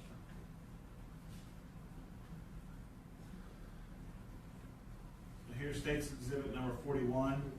Is that the one that we're talking about here, Ms. Bartell? Yes, sir. State's Exhibit number 31 is this, how she appeared, maybe not with you, but right before you, right after you transported her at the hospital. She seems awake. Okay, but the same person? Yes, sir. Okay. You had talked about when you went into her room, is this the bed that she was on? Yes, sir. In State's Exhibit number 14? And then in State's Exhibit number 15, is this kind of that same side, just a little bit closer up? Yes, sir. And then State's Exhibit number 20 here from the other side of the bed looking at the bed. Is that right? Yes, sir. And then how was she positioned in reference to State's Exhibit number 20 there? She would be positioned as if before she sat down on the bed, she faced that closet door, backed up to the bed, and just laid down. So if if this is her head, and then that would be her feet or her Correct. legs, kind of in that manner. Yes, sir. And you said that her legs were off, like her thighs were kind of hitting the edge of the bed. The edge of the bed was closer to her bottom as opposed to her knees, which usually when we find people laying on bed, when they intentionally lay down on the bed, it's at their knees. But she was almost to the point to where she was going to slide off. It was awkward presentation for us. Okay. I'll pass with this.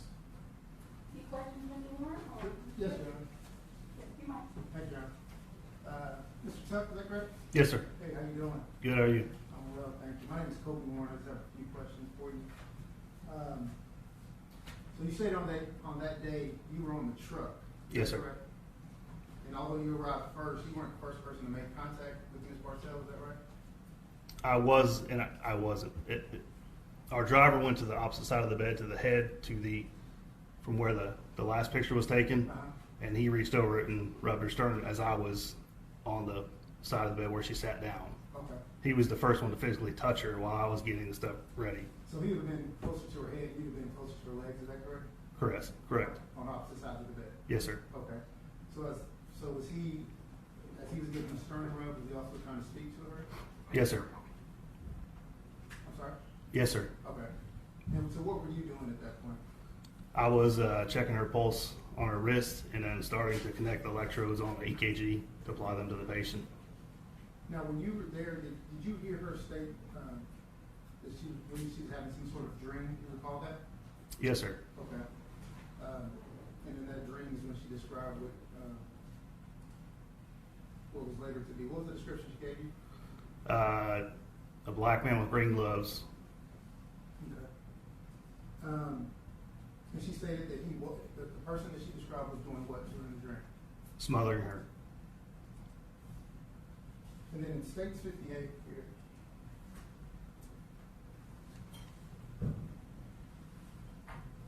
And did you generate this report, or is this just one that was? I did not. This is from the transport medic. Okay. Did you get an opportunity to review it and see this before? I've seen this before, yes. Okay. And right here in the middle is the narrative, is that correct? Yes, sir. Okay. And and so she talked about a black man, which is right there, is that correct? Yes, sir. She talked about being smothered, is that right? Yes, sir. And then following, what's the next statement that's written in this report after, what does that say? I do not see any obvious evidence of trauma about her face. Okay. And when you were there, you didn't see any obvious trauma on her face also, even in person, is that correct? No, sir. And then when you stated,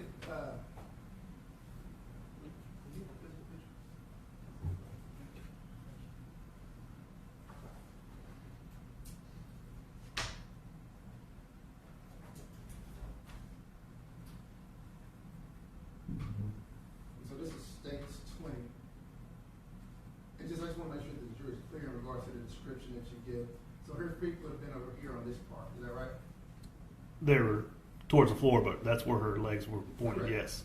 So it was almost like if someone sits on the edge of the bed, but not with their feet flush to the bed, and then just lay back. Would you agree with that? You understand? I understand what you're saying. It's just, I don't know I've never seen anybody sit down like that. I've never come across a patient like in that position. I understand, but logically, like if I sat on my mattress with halfway of my hamstring and then laid back, that would be the position that I would be in, correct? Yes, sir.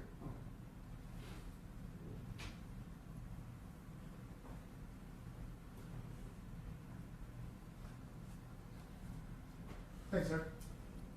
Commissioner Approach? Yes.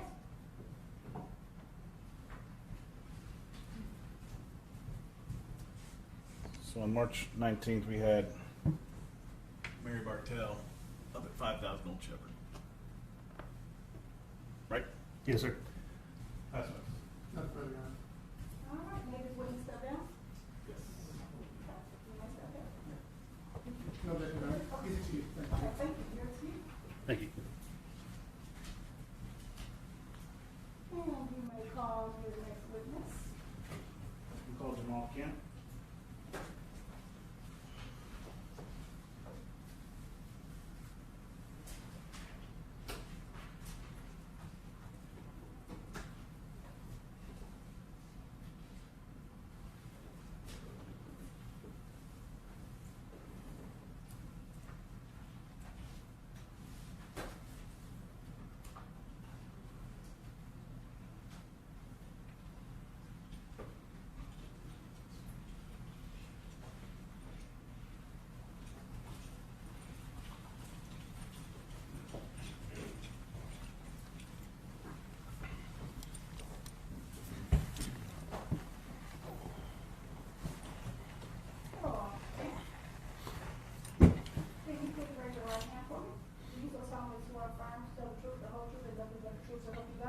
I do. All right, thank you. You may proceed. Thank you, Judge. Can you please introduce yourself to the jury? My name is Officer Jamal Kemp with the Plano Police Department. And how long have you been with the Plano Police Department? 14 years. And were you working at the Plano, what division are you in at the Plano Police Department? At the time, Patrol Division. Okay, what are you doing now? I'm still patrol division, but I'm in the neighborhood police officer unit. Okay. So back on March the 19th of 2018, you were in the patrol division of the Plano Police Department. Yes. And did you have an occasion to respond at around 10:43 in the morning to Medical City Plano? Yes. How did you get that call? I believe I was dispatched, or I believe I received a phone call from a sergeant. What type of call was that? A burglary call, I believe it was. Okay. Was there, at that time, at that hospital, was there another officer there that was working an off-duty job? Yes. And that officer, what's his duties there at Plano, or at the Medical City?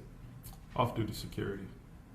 And had he gotten some information about Mrs. Bartell and related to his to Plano Police Department? Yes. Is it his job to do that type of investigation or to respond to those types of calls for service there at the hospital? Yes. Is it his job then to take it the next step further and to continue the investigation, or to call you in? To call me. And is that what you did? Yes. And so when you get to the Plano Police Department, did you meet to the Plano Medical City, did you meet Miss Bartell? I did. And you see Station Number 31, is that basically how she was when you saw her? Yes. And did you talk to her and get an idea of what she felt happened to her that day? I did. Did you have an occasion to look at her hands? I believe I looked at her hands. I remember being drawn to her face. Okay. Did she relate to you that she does not have any rings on her finger, that she was missing some rings?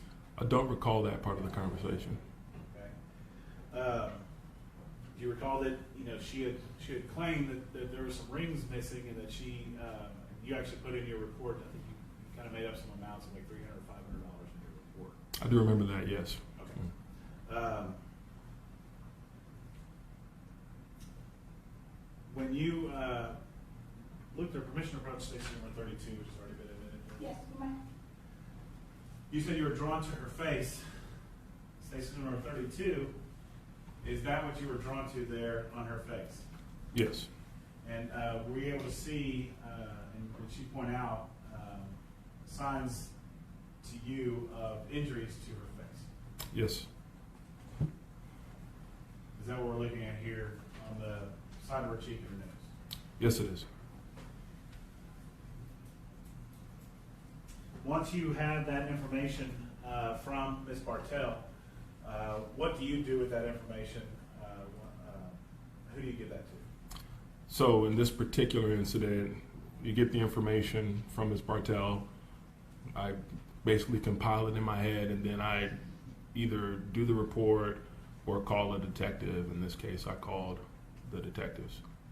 And did Detective Martinez report out there to the hospital to continue the investigation? Yes, he did. And did you relay to him the information that you had gotten from Ms. Bartell? Yes, I did. He shows up, and I give him a quick briefing on my observations. When you left the hospital, do you recall where you went? I believe I went to the fire department to talk to the fire personnel about their observations. And then after that, do you turn this information, that's the end of your investigation in this case, is gathering this information and turning it over to the detectives? That's correct. Your Honor, this time we'll offer Stacey Number 59, which is the medical records for Ms. Bartell. All right. No objection, Joe. All right. Number 59 is submitted. And we'll pass this. Any questions, Mr. Hayes or Mr. Moore? Just briefly, Judge. Yes. Officer Kim, good afternoon. How are you? Good. How are you? I'm well, thank you. My name is Kobe Moore. I actually just have a couple questions for you. So on that day back in 2018 when you first spoke to Ms. Bartell, that was your first time to ever meet her, is that correct? That's correct. And just so the jury's clear, you were initially on patrol and you were called in either by either dispatched or actual phone calls, and you become to further assist your officer that was working off duty at the hospital, is that right? That's correct. Okay. And so when you come in and then you start anew after he briefs you, is that correct? That's correct. And you spoke to Ms. Bartell and you took her statement, is that right? That's correct. And Officer Kemp, isn't it true that she was unable to give you the race of what she described as her attacker? That's correct. Thank you, that's all I have. Nothing further, Judge. Nothing further? May this witness be released? Yes, sir. No, All right. question. You may step in. Thank you. And you may call your name. We need to have a. You need to have a- all right. All right. Well, at this time, ladies and gentlemen, we're going to go ahead and take a brief break, not necessarily our afternoon break, but a brief break.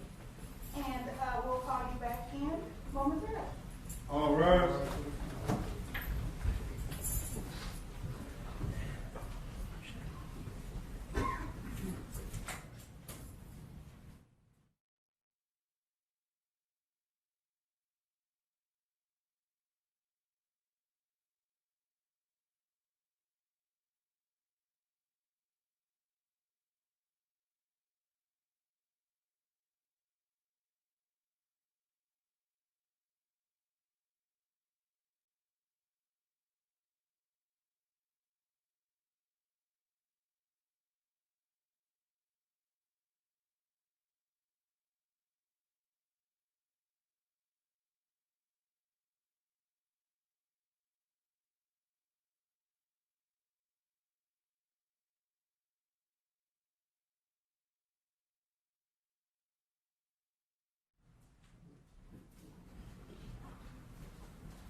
Can you please raise your right hand for me?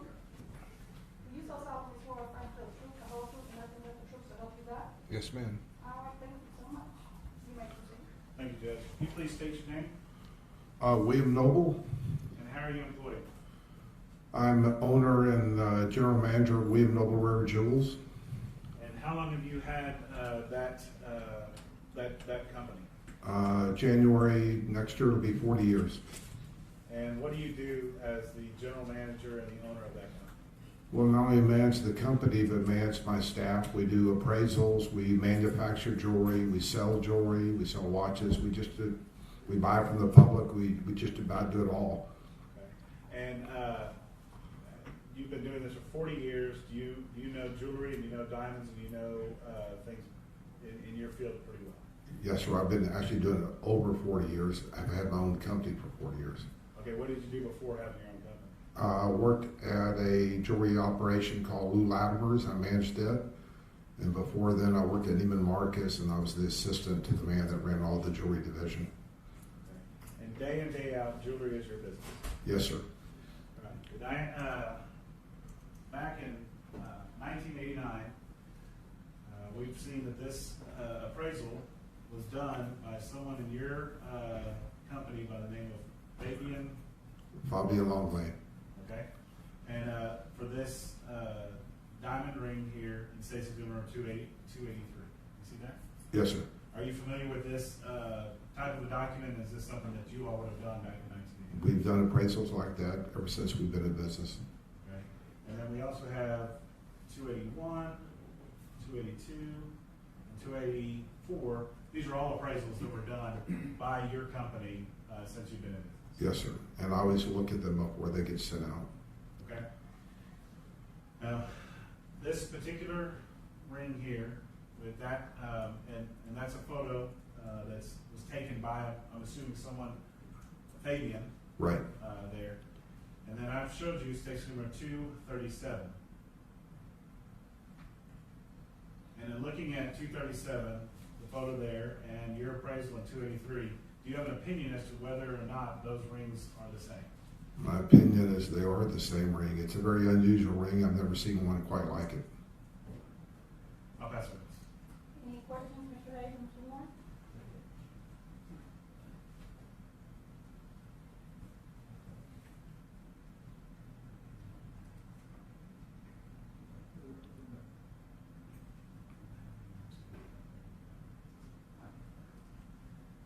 Just a few questions. Yes, you may proceed. And just as a record, this is the 705 hearing outside the presence of the jury. And Mr. Noble, I understand you're a jewelry expert. We weren't exactly sure what you were coming down here today to testify to. But is the only opinion you intend on giving the jury is based on your expertise? These seem to be the same ring in both photographs? Yes, sir. Obviously, you don't know because you didn't take out a photograph, but in your opinion, they seem to be the same. In my opinion, yes, sir. Do you know who took the photograph that's on the actual appraisal form? Say that again? Sure. The photograph that's actually attached to the appraisal form, do you know who took that?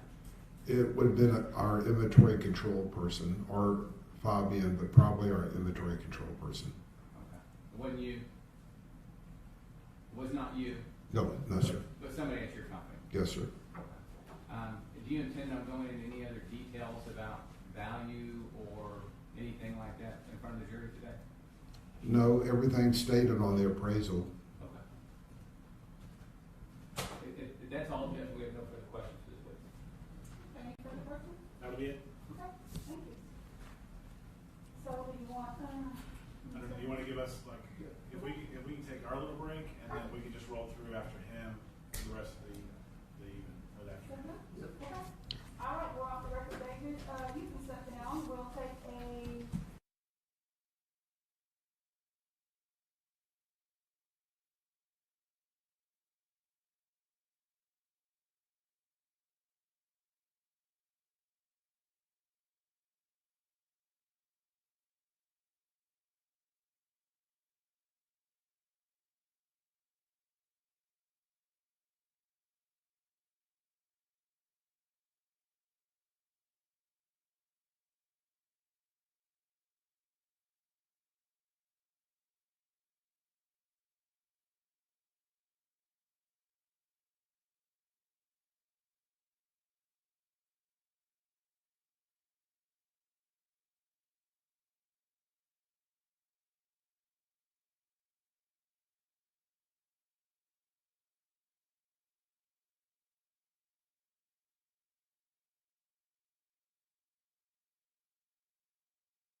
Yes, ma'am.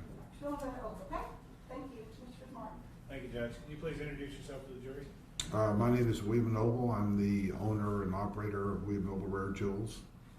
And how long have you been the owner-operator of that company? Soon to be 40 years. And before that company, how were you employed? I ran the jewelry department at a ladies' store called Lou Latimer's, and before that I was the assistant to the director of all jewelry sales at Neiman Marcus. So you've been in the jewelry business for well over 40 years. Yes, sir. And dealing with that. What do you do there at William Noble? Just about everything. We manufacture jewelry, we buy it, we sell it, we trade it, we do appraisals, we do repairs, we sell watches. We just cover every service you can imagine in the jewelry business. And we have seen already in State's Exhibit number 283, this has your name at the top of it. You're the owner of that company that did this appraisal. Yes, sir. Now, you're not the individual that did the appraisal. You're one of your employees at the time. Yes, sir. But you know that someone at your company took the picture that's contained in the appraisal. Yes, sir. And I have shown you at State's Exhibit number 237 this picture of this ring. In looking at these two pictures and not having the ring here to actually look at, are you able to, in your opinion, your expert opinion, about jewelry and rings, diamonds, gold, do you have an opinion as to whether or not those are the same ring? My opinion would be that they are the same ring because it's the exact same design, and there's a way you can identify it 100%. You can, we have the millimeter measurements of the center stone, the number of marquees, the color, the clarity, and so if you really want to examine it closer, if we could have that ring and put it side by side, there's just no doubt. But from appearance, yes, it's the same exact ring. Okay. And that's something that you're able to do because you have a trained eye in looking at that without even having the ring. Yes, sir. I'll pass witness. Mr. Warren or Mr. Hayes? No question, John. Thank you. All right, you may this witness be released? No, it's no objection. No. You may step down. Thank you. Thank you. Thank you. You may call your next witness. Judge, my next witness will be my video deposition. Okay.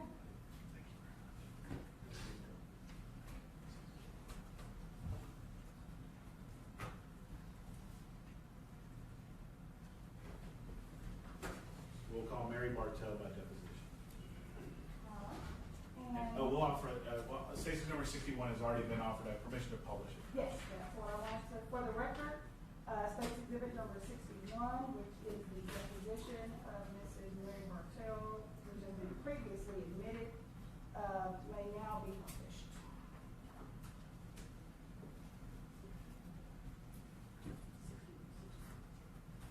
And Fitzmartin for the state of Texas. Okay, for Mr. Chemirmir. Would you raise your right hand, please? Do you solemnly swear or affirm that the testimony you give in this case today will be the truth, the whole truth, and nothing but the truth? I do. Thank you.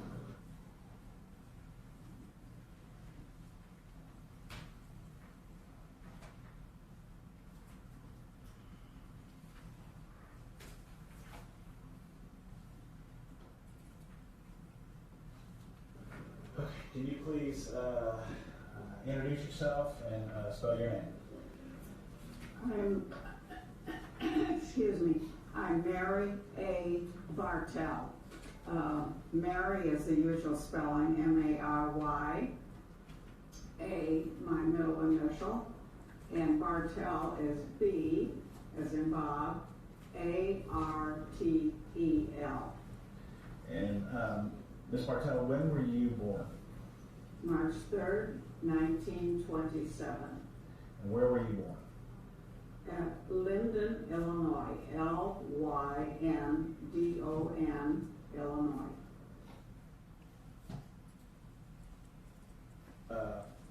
And it's sometime, did you move to Texas? Yes, that was in That was a little over 6 years ago. Okay. It'll be around 2012. Mm-hmm. And yes, say yes or no. Sorry. Beg your pardon? Is that a yes? You have to say yes or no instead of. Yes. Okay. And your three boys have moved into the Dallas area. Is that The right? 3 sons all lived here at the time. Well, now one has moved with his wife to Carrollton, but that's only a few more minutes away. Okay. And I sometimes use the word Dallas for all of this whole area, Mhm. and I apologize about that. That's Okay. okay. But you, when you moved to Texas in 2012, where did you move to? Where I was residing before I tripped and fell and broke my femur and had to have hip surgery at Preston Place Independent Living. That's where my husband and I moved and where I continued to live. Okay. And you moved in there, and that's at 5000 Old Shepherd. That's correct. And that's actually in Plano and in Collin County. That's true. And you all had and you're in the same apartment now. Yes. If you were able to move back there, and you still own that apartment or rent that apartment. Rent it by the month. Okay. And it's the same one that you and your husband have moved into. That's true. It's a 2-bedroom.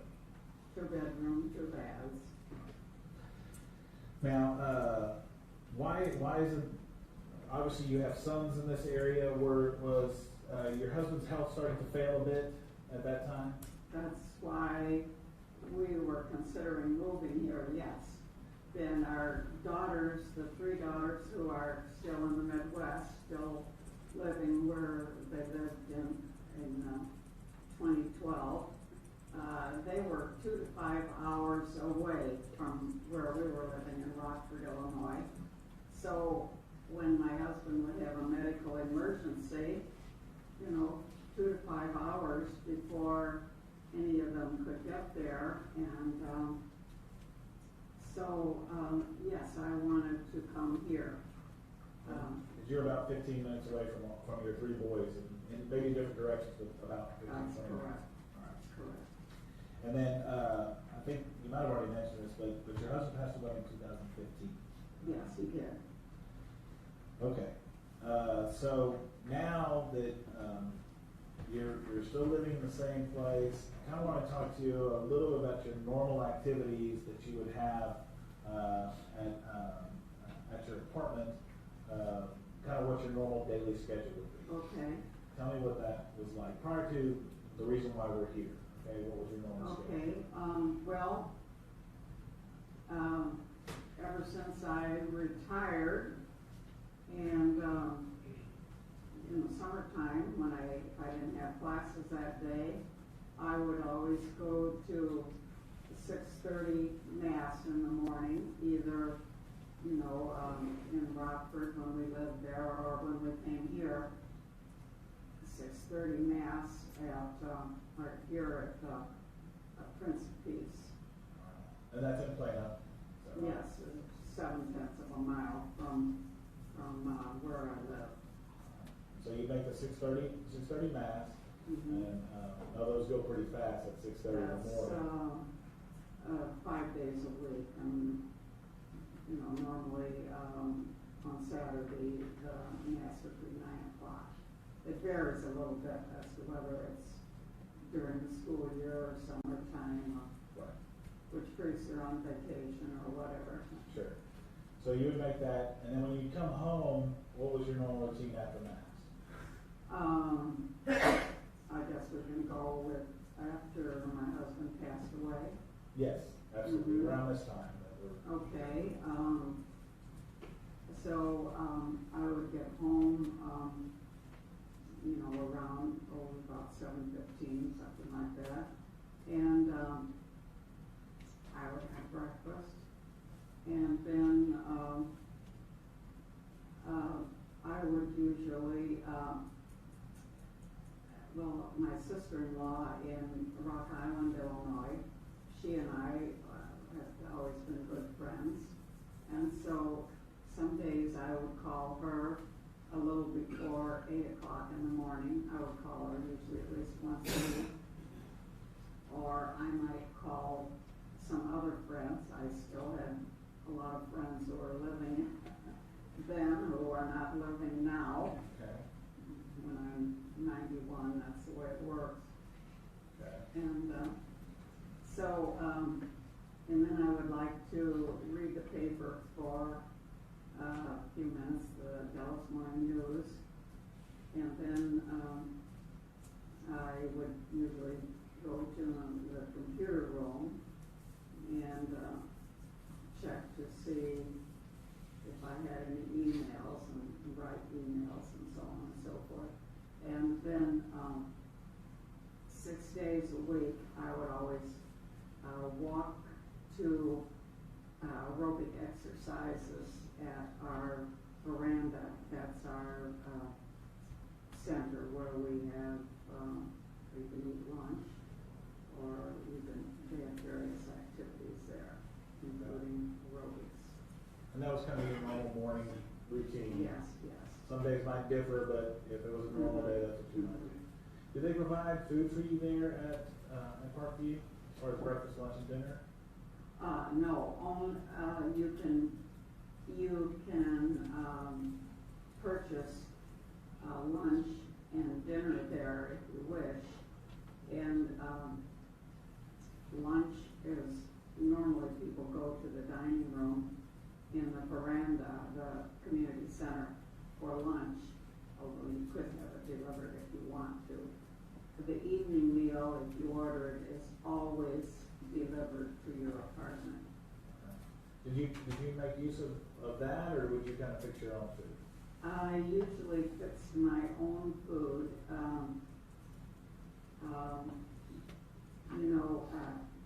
Seniors have a lot of different do's and don'ts when it comes to eating. Okay. So you would figure out what the do's are for you and just do that. Yes, okay. that's true. Now, we didn't really talk too much about Parkview. Is it an independent living? Is that what you would call it? It's independent living. Do they have assisted living as well there? No, just independent, Just that's independent. all. Okay. And do they provide healthcare workers if you need it, or you would have to hire that from the outside? They would prefer that you use the ones they have vetted and agree that their backgrounds are okay. But with a change of ownership that we had, I guess it was in this last spring, they said if, it hadn't been that way in the past, but that if you had a caretaker that you brought from the outside rather than getting someone through our office, that then you would have to make sure that you would have to pay for a background check for them. Now, this is Parkview. Do the doors to the apartments, they open to the outside world, or is it a hallway? You're talking about Preston Place, that's where I live. I'm sorry, yeah, Preston Place. Preston Place. Yeah, Preston Place. Well, my apartment, there are 224 apartments there at Preston Place, and 15 of them are 2-bedroom, 2 baths like mine. So my apartment was originally 2 apartments, and they put them together to make 1 apartment. 15 of those. So yes, the doors do open out, and so I have 2 outside doors that go into the breezeway, and then there are 2 doors that go out to the patio and the storage area. And you're on the first floor? That's correct. What's your apartment number? 816. And so there's a number of different buildings. What building are you in? 8. Building 8. Okay, so I'm going to talk to you now about the date of March 19th. All right. That morning, was that one of those typical mornings where you went to church at 6:30? Yes, it was. At Prince of Peace? That's correct. And when you came home, did you have one of those phone calls like you had mentioned to your sister-in-law? Yes, I did. After I had eaten breakfast, I called my sister-in-law in Rock Island. Her husband had passed away. My dad and my husband's brother, my brother-in-law in Rock Island had passed away earlier this year. So I think I mentioned earlier, I would usually call my sister-in-law at least once a week. So I called her a few minutes before 8 o'clock because I could usually reach her at home at that time.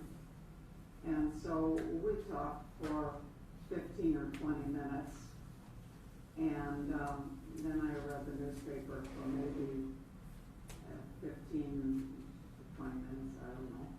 And that would be about right, 15 to 20 on each one. And then I went to the computer room because I was going to send an email to my children about the phone call, because they're very fond of their Aunt Dawn too, and always asking about her and how she's doing.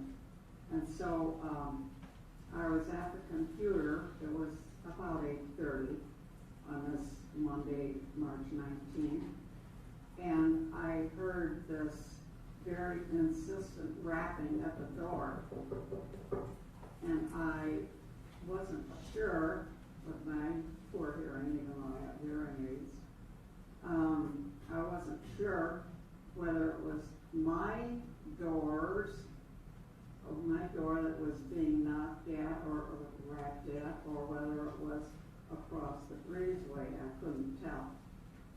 So just let me start there. So does your door and then would it be 817 is across the hall from you? Well, I'm not exactly sure. Well, whatever the number is, would it be directly across the hall? Like the doors kind of open up into each other?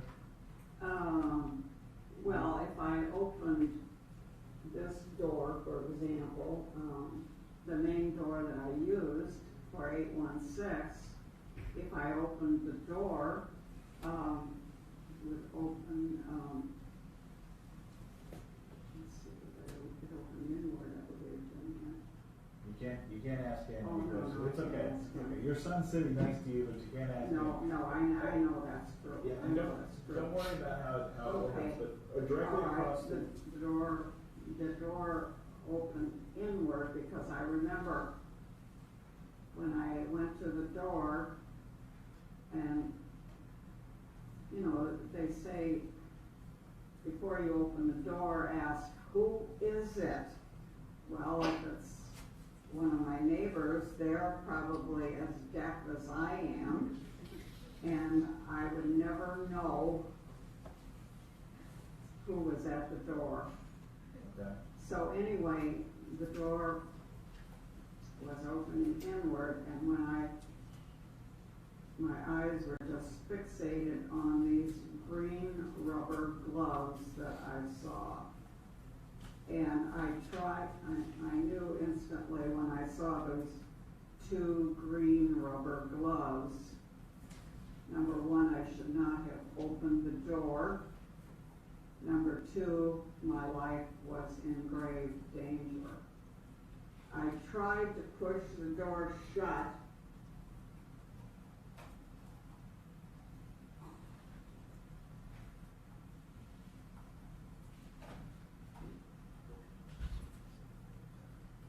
success in pushing the door shut.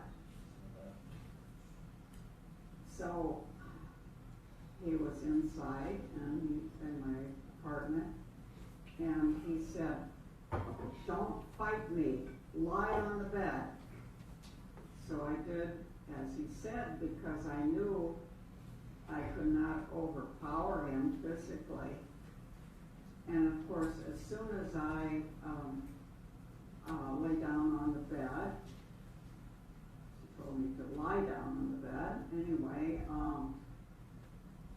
he just smashed a pillow down hard over my face and my chest, and I just couldn't breathe. And I tried to move this left hand under the pillow to get to my medical alert button. I'm not wearing it here because it doesn't work more than 700 or 800 feet from the monitor. Anyway, it was totally impossible for me to even, the pillow was slammed down so hard over my head and my chest that there was no way I could even move my hand toward the medical alert button. So anyway, after, I don't know, 3 minutes or however long, seemed longer than that of course, that he was just using all his weight to keep me from breathing at all, I passed out. And as soon as I lost consciousness, he took my... Hold on, let me slow you down. Okay, all right. Let me slow you down, okay? Because I need to break this up a tad bit, okay? So you heard a knocking on the door, and you went and you opened the door, is that right? That's correct. Did you have to unlock the door to open the door? Yes. Do you normally keep your door locked? Yes. When you opened the door, could you see the individual on the outside? Did you see his face? Did you ever look at his face? I was fixated by the green rubber gloves. Okay, so you never did get a look at his face? No, I did not. Would you be able to tell what race he was, or how tall he was, or how much he weighed? The short answer is no.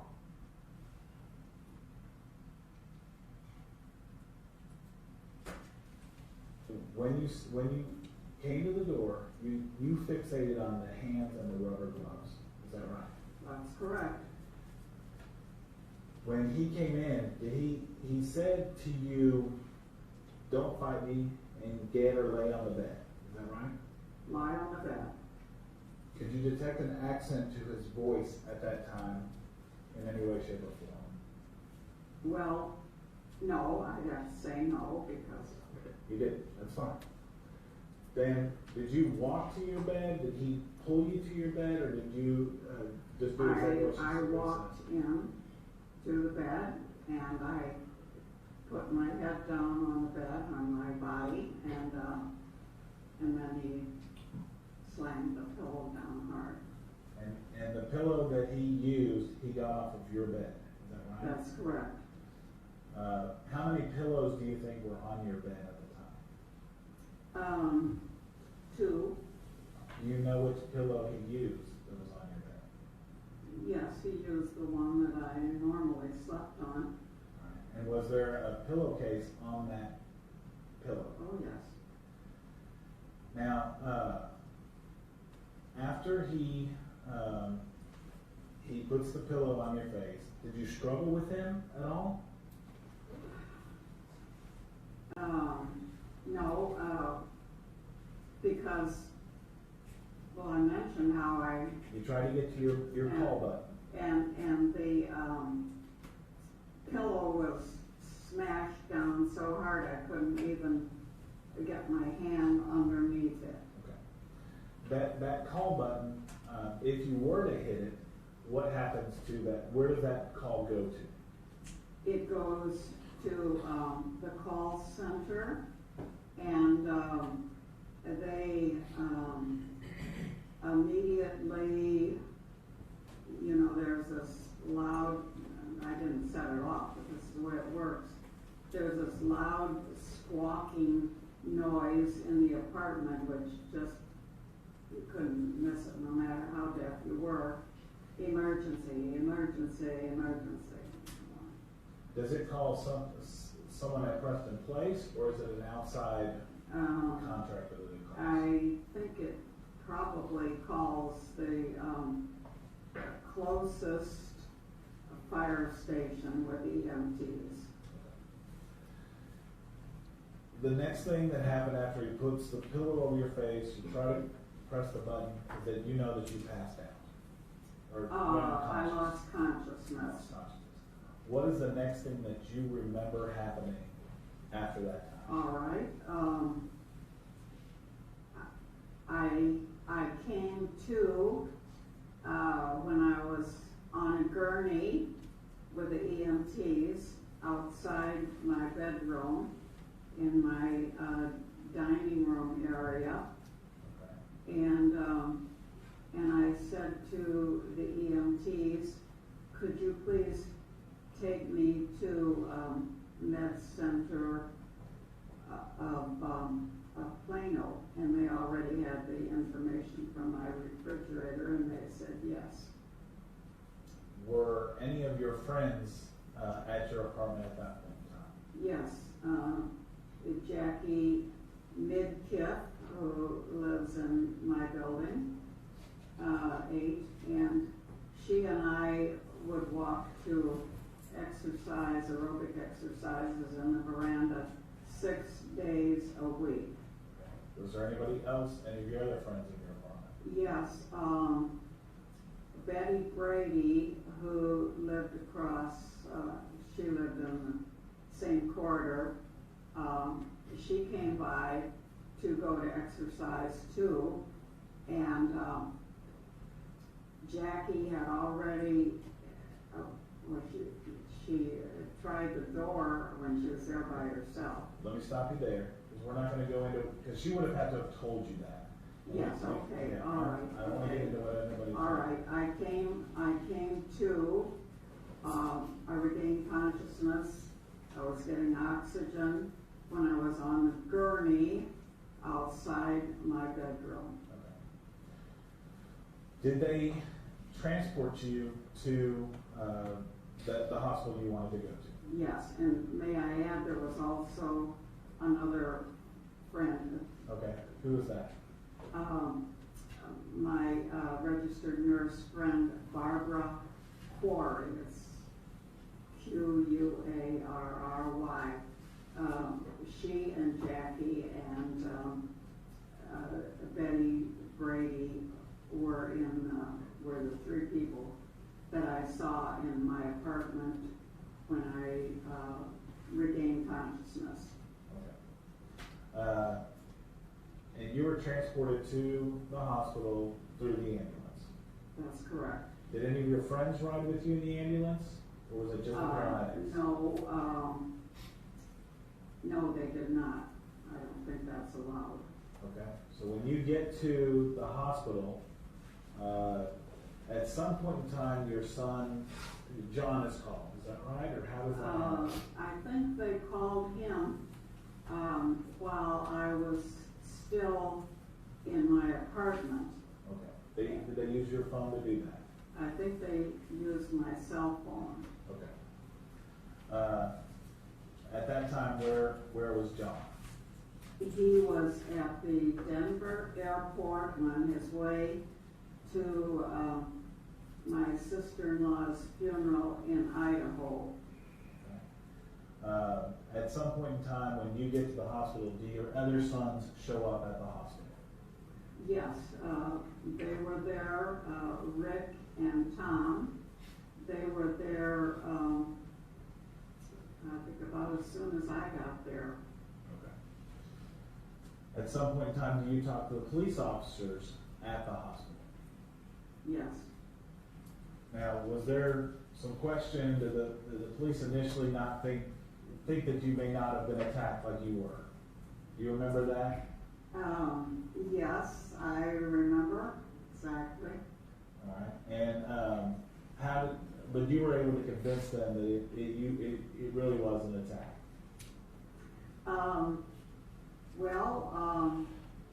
Actually, this was after the examination, and I mean, to answer your question, I almost have to tell something that was told to me by my oldest son, Rick. Okay. Well, let's do this. When you came to, did you notice on your hands, or did someone notice on your hands that you were missing some jewelry? Well, I noticed it. All right. What were you missing on your hands? I was missing my engagement ring and my wedding ring. All right. So you're pointing to your left hand at this point in time. Yes. You had a wedding band. Was it a gold wedding band? Yes. And then a engagement ring, and it had a diamond. Yes. On your left hand ring finger. Yes, that's correct. Did you normally wear a ring on your right hand? Yes, my husband gave me a diamond ring about 50 years previously, and I always wore that on my right hand. And it was a unique looking ring, is that right? Yes, yes. It had a stone in the middle, and then maybe 3 smaller stones on either side. That's correct. And it had a little design pattern to either side. Yes, that's correct. So you knew those were gone at the Yes. hospital. Did you know of anything else that was missing from your apartment at the hospital? You didn't know what was missing there at that time? I don't think I realized the other 4 pieces of jewelry that were missing while I was on my way to the emergency room. Okay. When you got back to your apartment, at some point in time you were allowed back to your apartment, is that right? Yes, not the first 2 days, it was a crime scene. Okay. When you got back in there, did you look around and notice that there are some other pieces of jewelry that are missing? Yes, there were 4 that were missing. What did those generally look like? Well, one was a gold locket from the Vatican library. It opened in it, and my son Tom and his wife gave me that 1 year after my husband passed away. It had my husband's picture in it. And then there were,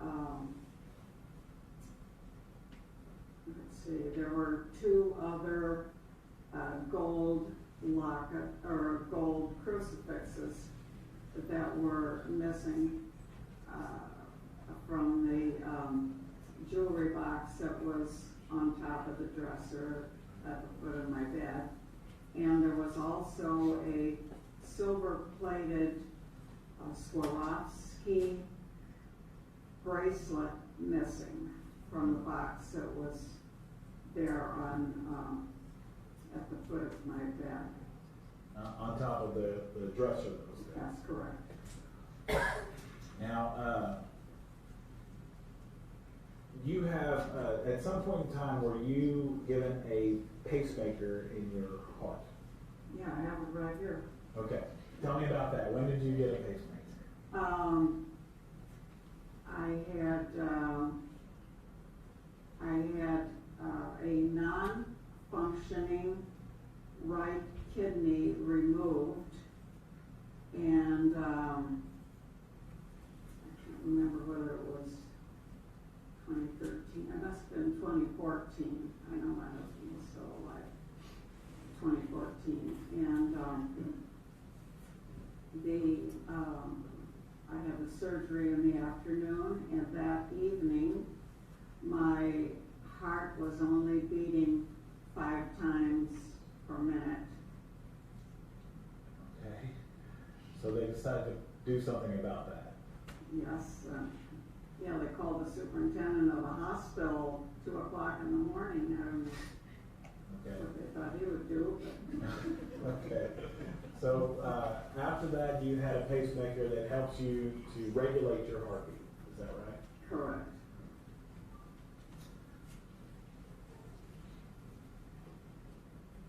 Now, in your apartment, there are 4 doors that lead to the outside. That's correct. There are two doors that would have been the front doors of the two apartments that were put together. And then there are two patio doors that lead That's to the outside. correct. Do you normally use that, the door that the man came in, is that your normal door that you would use to go in and out? Yes, it is. Do you ever use the other front door? Well, the one that opens off my dining room area, I have a rose bush out there that I water every day or two. I'm talking about the original front doors, okay? Oh, Do you ever use the original? I know you use the one front door the man came in. but I don't use the other one. You don't ever use that other one? No. Okay, that stays locked and that, you don't That's go around correct. it. That's correct. Now, there are two patio doors. Yes. One off of your, basically off the living room area, and one off of what would be the dining room area. Correct. Do you go out those doors? Well, I was trying to explain, but I didn't explain it very well, I guess. I did have two blooming rose bushes on each patio, but the one off my living room, winter killed, frostbite or whatever. Okay. So that patio door, would you normally keep both of those patio doors locked? To the best of my knowledge, they would always be locked. And when you're in your apartment, normally, when you walk in your door, you normally lock your front door. Oh, yes, immediately. So you ought to always keep those doors locked, all exterior doors. That's my intention. Okay, all right.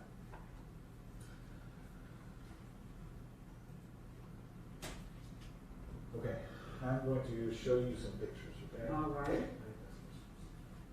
All right.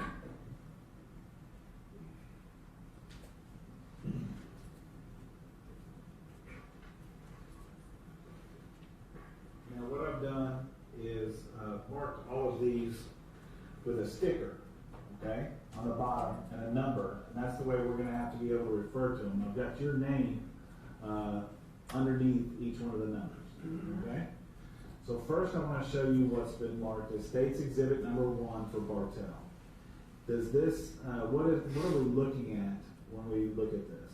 Well, we're looking at the Preston Place Retirement Community and the layout of the buildings. So it's on the corner of Preston Road and Old Shepherd Place. All right. And we see a number of buildings. Is this, how many apartments are there in this? 224. Now, do you hold, which building is your building? Well, mine is building 8. You can go ahead and circle it on State's Exhibit number 1. This is rather. So if you have Old Shepherd up here, and the pool is here, is your area down there? Let's see. Come in, I go that way. I go this way.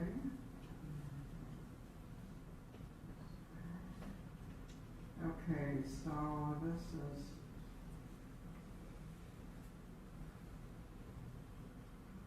If you don't know, that's fine. This should be my building here, I guess. Well, if you don't, I don't want you to guess, so don't mark it if you're guessing. If it's not that building, that's fine.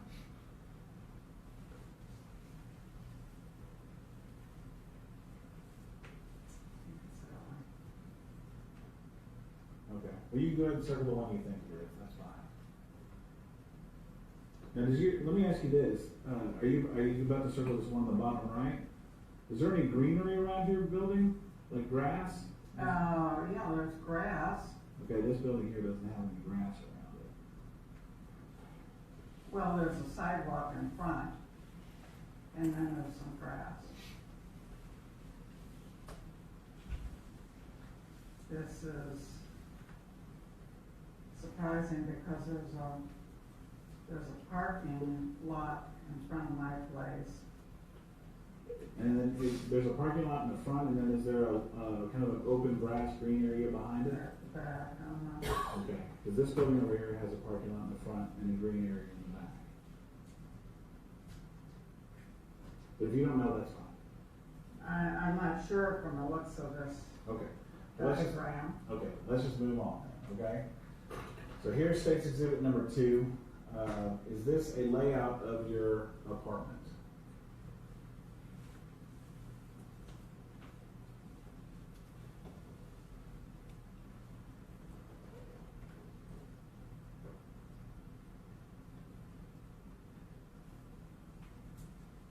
Yes, that's accurate. Okay. And the door that, in which one of these bedrooms on State's Exhibit number 2 would be the bedroom that you normally slept in? This one. Okay, so the one in the top left-hand corner of the dining room. And then it says back here, because we got this off the internet, is that the door that you would normally use? Yes. The one that says back? Yes, that one that I would normally use. And is that the one that the man came in? Yes, it is. And then over on the other side, you see it says front, but that's the door you would normally keep locked. That's correct. Now we have a living room and a dining room. Yes. The living room, the patio and balcony, is that the patio and balcony where you said the rose bush died? Yes, that's correct. Right, and on the other side of that patio and balcony out there, does that kind of open up into a green space? Area. Okay, and there is a walkway out there, is that right? Directly behind, yes, there is a sidewalk. Okay. Going back to your front door, where is the parking lot from your front door on this diagram? Would it be? Actually, it's out here, because if I look out my bedroom window, it's right there, or if I look out here, I can see the parking lot. Okay, so if you went out of the dining room door, out of the patio balcony, you would be out into the parking lot area out there. Is that right? Yes, it's not a balcony, but I marked through there. You can mark through it if you'd like to. Because it's just a patio. Floor. It's just a patio. Okay.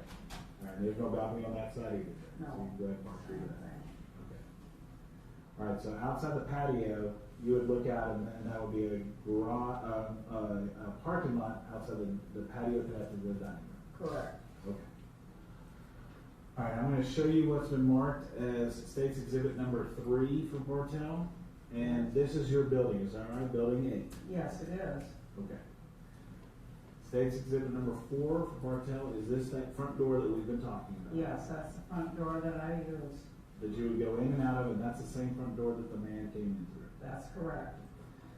And if we look at State's Exhibit number 5 for Bartell, it's just a close-up that just shows the number of your apartment door. Yes, that's correct also.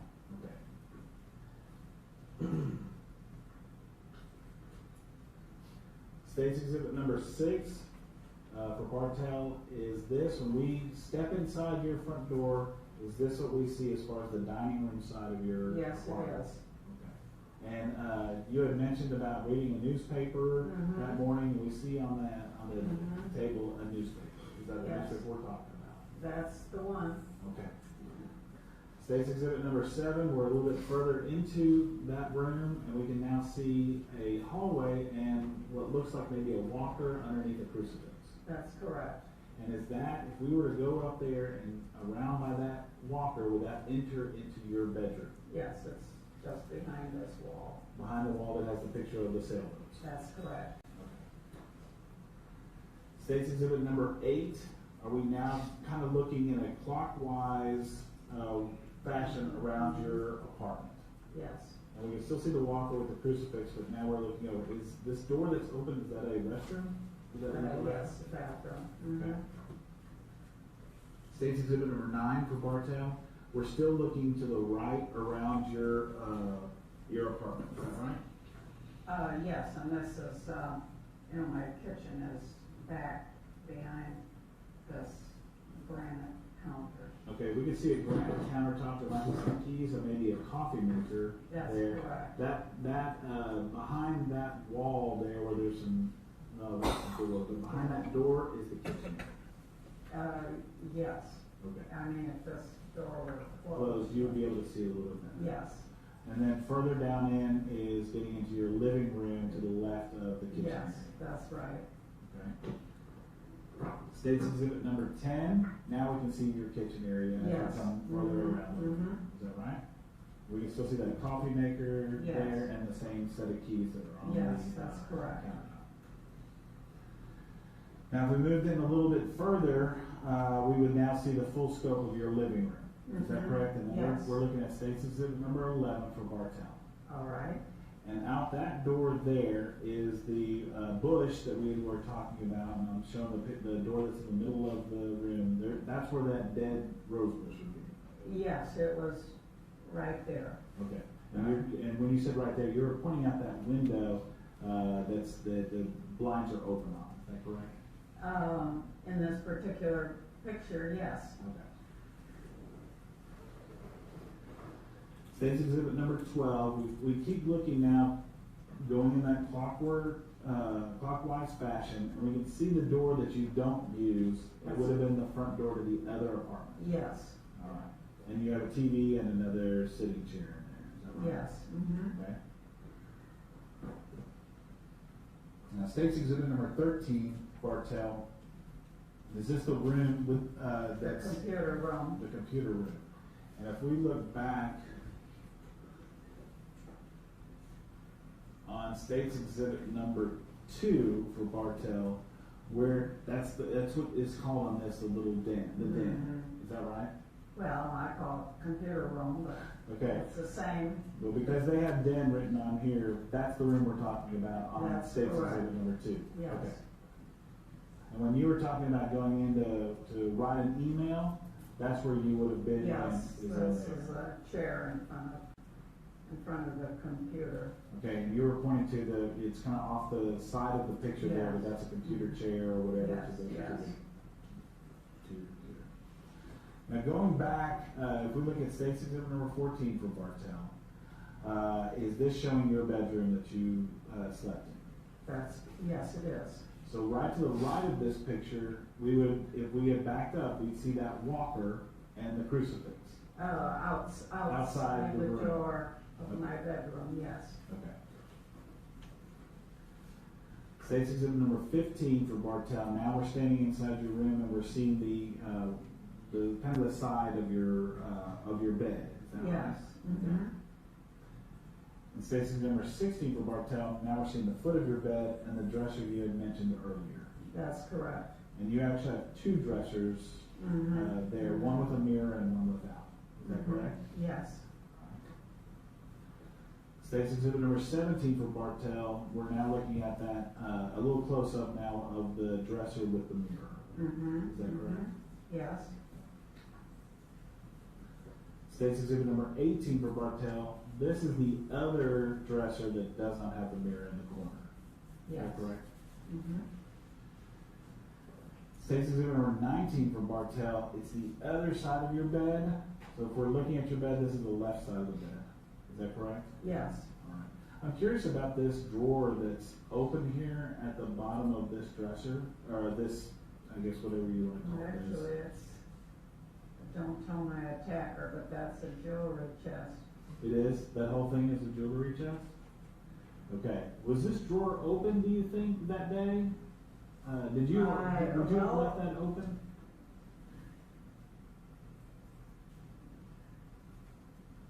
I doubt it, but, You don't know for sure. that wouldn't be my normal pattern. Okay. Because usually the things I wore for every day were just either on that, these side doors would open up, and those would normally be the things I would just wear for every day, pieces of jewelry hanging in there. Okay, so I'm perfectly clear on this. We're talking about the white, it looks like a small dresser. Are these all drawers that go open? Do they all open up? Actually, It's a jewelry chest. Okay, we're gonna call it a jewelry chest. Do these drawers open and pull out? Are those separate drawers, each one of those? Let's see, there may be, I think the top one, I don't think it pulls out because, this box on top, you know, if you take that off, then this is a lid that Okay. opens up. All right, and that's what I was gonna ask you about, because you were talking about doors opening. So the lid can open up, which would make that top drawer actually stationary. Yes, And then there's items in there. Do these side doors to they this? swing open. They swing open, so you have other items inside there. Mhm. And then we're looking at State's Exhibit number 19 for parking. Yes. Mm-hmm. But these other, apart from the top one, these 1, 2, 3, 4, 5, it seems like some of those might open up as drawers. They all do, They all do. except for the top one. Except for the top one, okay. And your normal practice is not to leave that bottom one open? No, I wouldn't have it open because, unless I was going to some very special event where I kept my more expensive jewelry there. Did you notice anything missing from any of, from this? No, I jewelry don't which really is- think anything is missing from there. Okay. State's Exhibit number 20 for Bartell. This is just more of your room, the other side of your bed. Yes, yes. State's Exhibit number 21 for Bartell. We're back on the dresser that Mhm. has the mirror. Mm-hmm. Is that yes? Yes, And this is the top of that dresser. Is that right? yes. Now, it looks like this black box that's on top of this dresser. Is that a jewelry box? Yes, it is. And it seems like there's other bits of jewelry that are kind of scattered around the top of the dresser. Yes, that's true. And this is the one that had the Swarovski, silver-plated, bracelet in it. And when you're pointing at this one, you're meaning the black box that has the red ribbon on it. Yes. Now, before this day, were these boxes out and open like this and jewelry moved Yes, around like yes, they were. Okay. You kept that, that's the normal look for I'm that afraid kind of- so. Okay, all right. State's Exhibit number 22 for Bartell. There again, there's other items that look like jewelry there that were not taken. Is that right? Because they're still there. Yes, that's correct. Now you had mentioned there were four. There were some crucifixes and there was a locket, chains or things. They, were they from this area that they were taken? well, the, two gold crucifixes were in this jewelry chest here. Okay, I'm going to bring you back to State's Exhibit number 21. You're talking about it looks black in this picture. I'm not sure what it is Well, it's pretty much black. Okay, so this black box, you're saying two of the crucifixes came from that black box? Yes. Okay, and then where were the other? The other one, I think, was just, laying in this box. Okay. Separate. I mean, it wasn't in a container, separate container. And you're talking about on State's Exhibit number 21 for Bartell, inside the green looking kind of box that has another silver item. Yes. Necklace kind of item in there. You're saying one was in there. Where was the locket? Oh, it was probably just right about there. Also in that green box as well. Mm-hmm. Okay. But the two crucifixes were in this box. We're in the black box that's Yes. adjacent to the green box. Okay. Now, if we opened up that black box, here's State's Exhibit number 23 for Bartell. That's what the interior of that black box looks like. Yes, and this is where the Swarovski silver-plated bracelet was in this empty box. Okay, so now we've opened up the black box with the red ribbon on it, and you can see that it is empty in State's Exhibit Yes, number 23. right. And then State's Exhibit number 23, the big black box is open as well. Jewelry box. And there are two two things Yeah, missing out of there. there were 2 gold crucifixes in this, bottom left, Okay. space. Okay, so there's a bottom left space on this that's empty, and there was 2 gold crucifixes in there. That's correct, and then the third one, the locket, was in this box, as we mentioned earlier. Okay, are you pointing to the light green box or the darker green box? It was just, laying there in the light green box.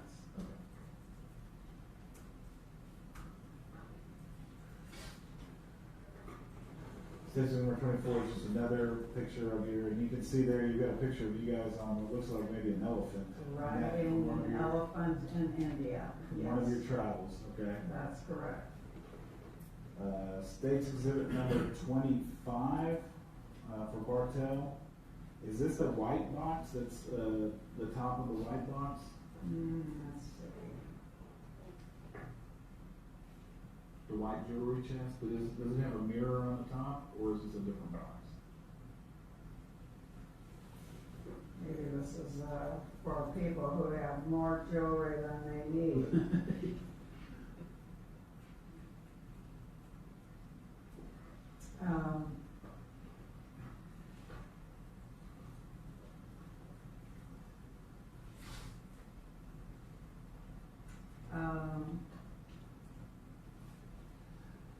So if we look at this box here, and you see how this, if I was looking at it, I would think that this is the top part of your white box opened up.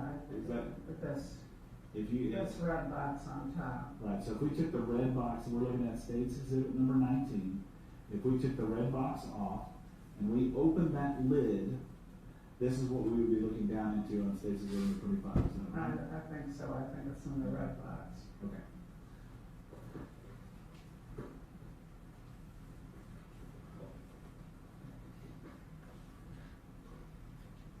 States Exhibit number 26. This is your the bed, and you have a giraffe, stuffed giraffe on there. Friend gave me that.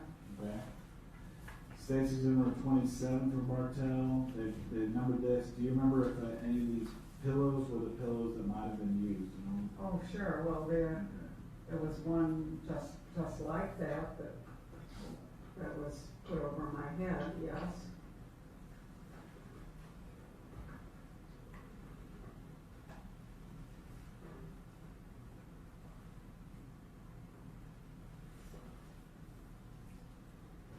Well, now that shows that's without, I don't know just when that was taken. Okay, States Exhibit number 15 for Bartell. This shows your bed, and it shows there's a pillow back there that doesn't have a pillowcase on it. Do you remember washing a pillowcase before this? I always did my laundry on Monday morning.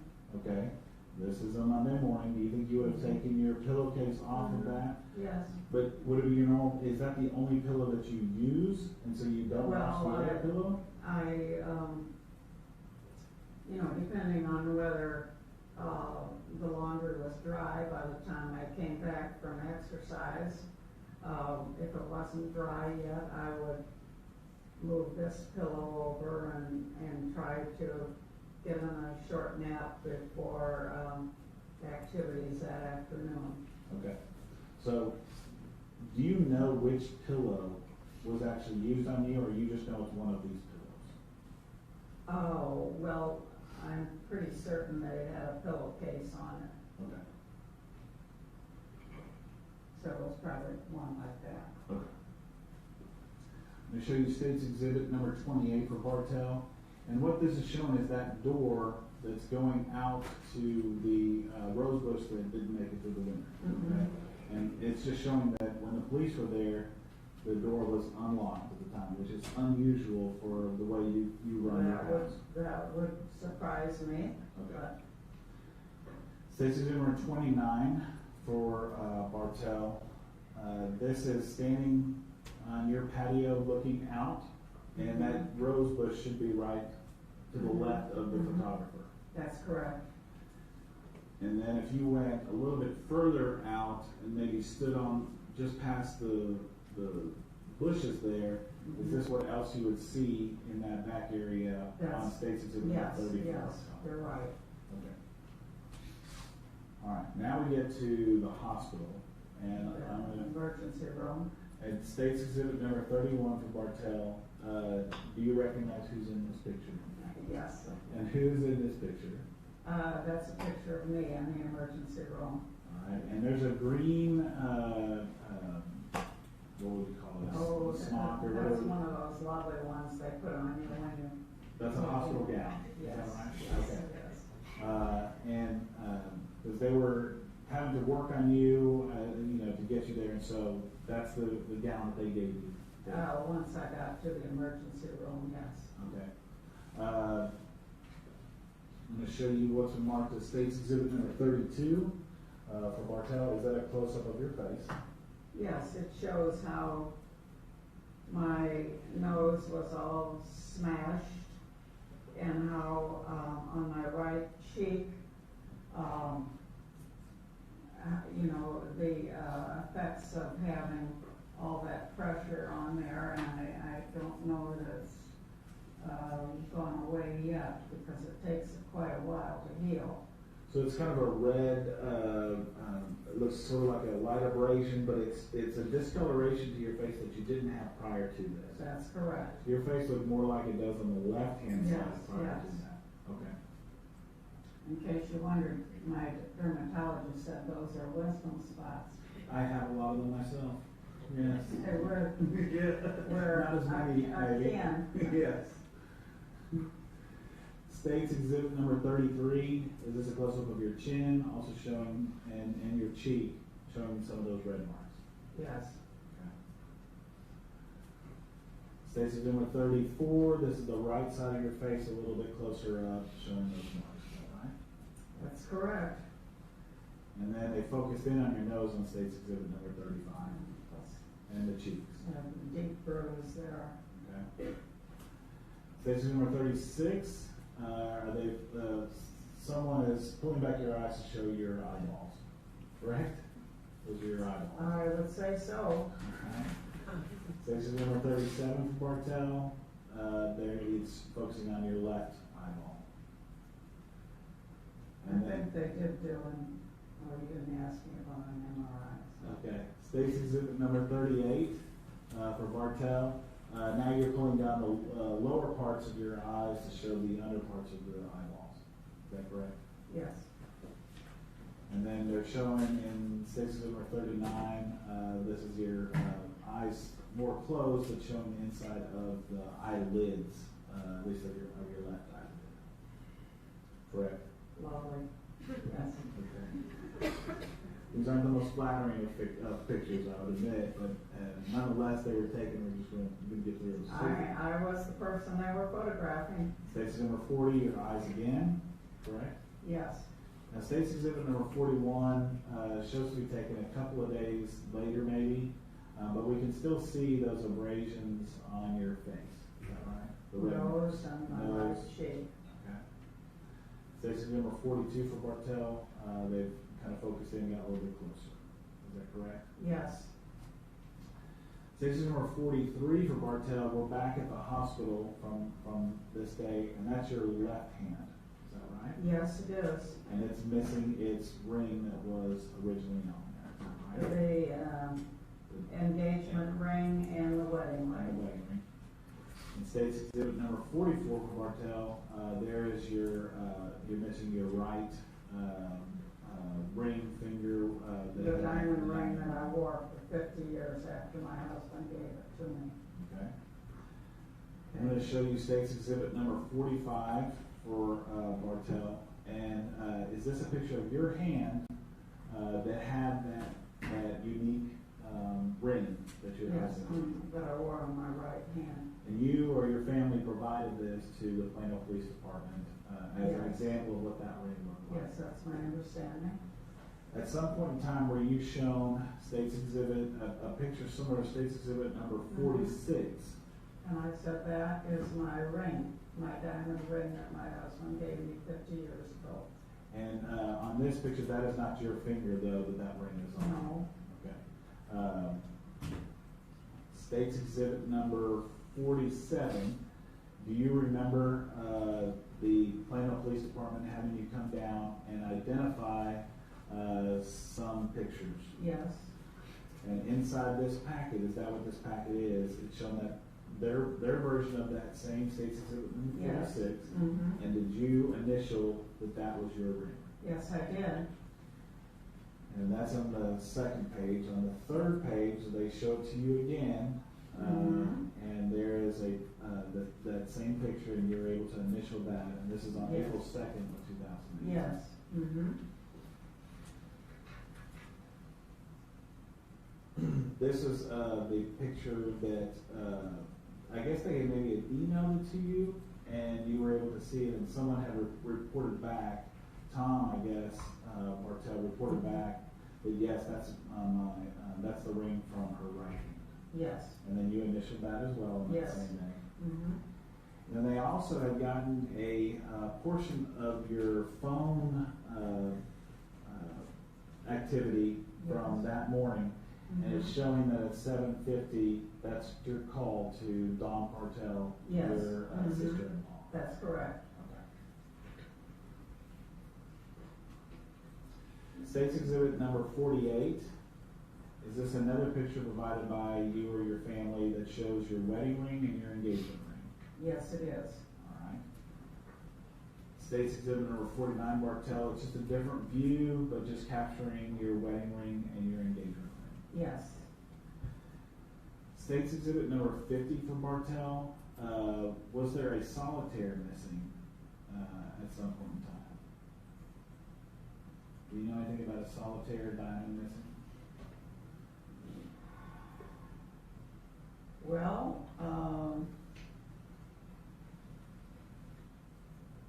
this is, that's the locket. Okay, This we're talking. Well, let's jump to State's Exhibit number 53 for Bartell. Is this the locket that you're missing that would have had your husband's? When you opened it up, it would have your husband's picture. Mm-hmm. Okay. And State's number 52. Is this a picture off the internet or someplace that your family had found that they said this is what it looks like? Similar to. yes. Okay. Yeah, actually, it's very much similar, isn't it? Yeah, very similar. And but this picture is a picture of you in a turtleneck wearing this locket. Yes. If we go back to State's Exhibit number 51, you see the chain is the same chain off the same deal. But do you remember anything about a solitaire diamond being missing and giving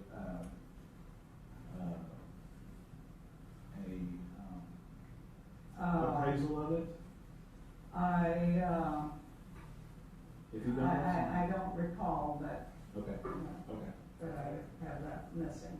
Okay, so that was it. So Stacy number 50 and Stacy number 51, you don't remember that, or you don't identify with that. Well, like you said, the chain looks similar. Okay, and it's fine. But Stacy number 52 and 53, you do remember having that and not being able to find that out? Oh yes, definitely. That's the one I mentioned that was missing. Okay. Look at Stacy exhibit number 55. Does that look like one of the gold? This looks more like the Swarovski silver-plated bracelet. Okay, it had a crucifix on it? Yes, it did, and this, of course, would tighten up, the wrist. Okay. That's Stacy exhibit number 55. Stacy number 54 for Bartell? That would be similar to one of the gold crucifixes. Okay. So these are just pictures that someone in your family or you have found on the internet and gave to the police and said, if you find something like this, this is the types of things I'm missing.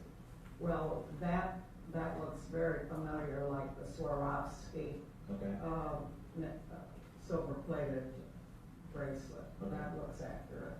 And this is just a representation of one of the kind of crosses you It's similar.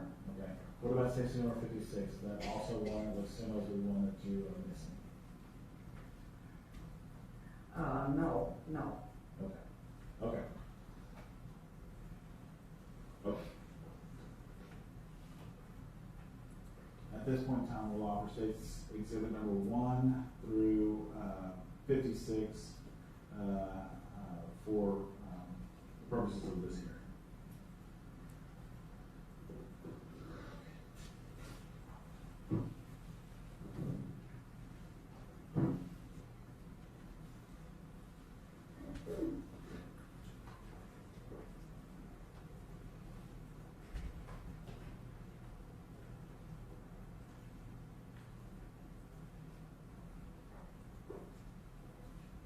Now, when you're at the hospital, the police come and talk to you, is that right? And the detectives are getting your information. Do you remember them asking you about some money that you thought might be missing at the time?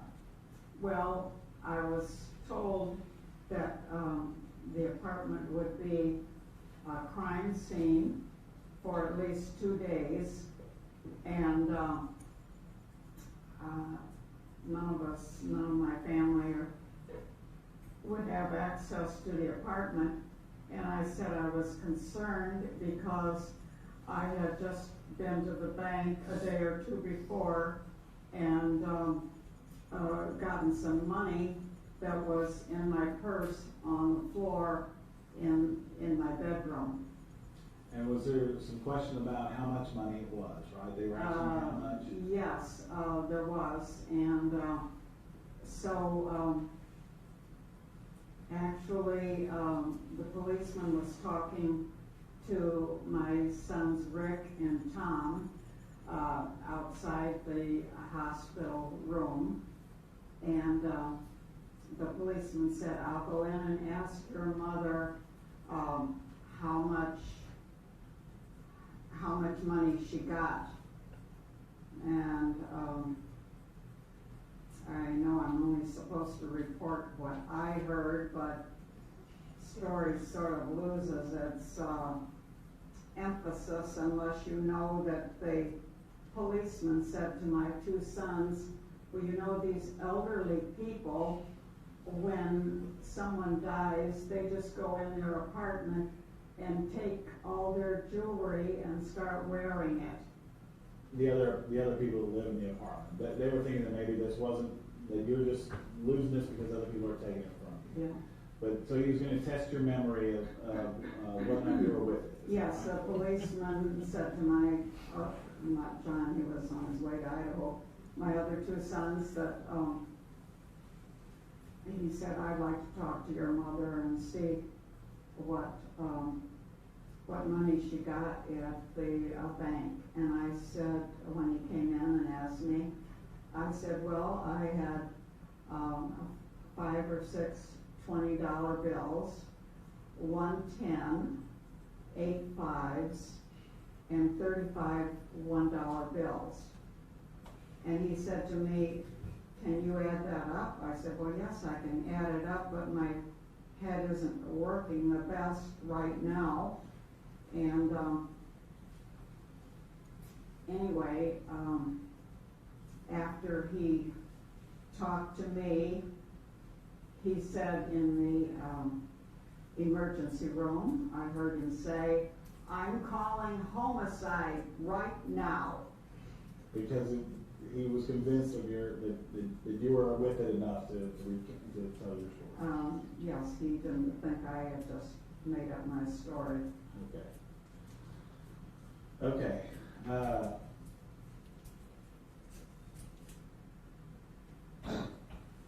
I'll pass it. Do you need a break or anything before as we go along? Are you okay? No, I don't think so. Need more water? That would be nice.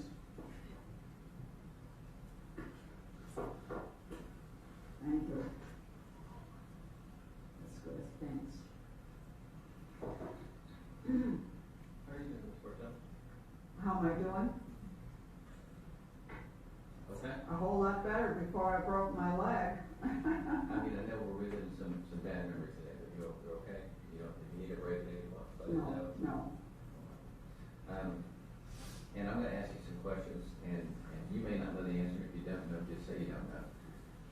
some of the things I'm asking about is because I don't know, I wasn't there, you weren't. Right? Matter of fact, none of us were there, so you're the only person that can answer some of these questions, okay? Okay. All right. And as the court will probably tell you, I have a tendency to talk too fast, so if I do, just tell me to slow down or start over. And I will. Well, you know, people with hard of hearing, if you speak slowly, I'm more apt to understand what you are saying. Okay. Rather than having everything run together. Well, I will try to do that, and if I don't, just call me out. Okay? I don't have a lot of questions for you. I think that Mr. Fitzmark covered most of it, but there's a few things I just wanted to go over with you. Okay? All right.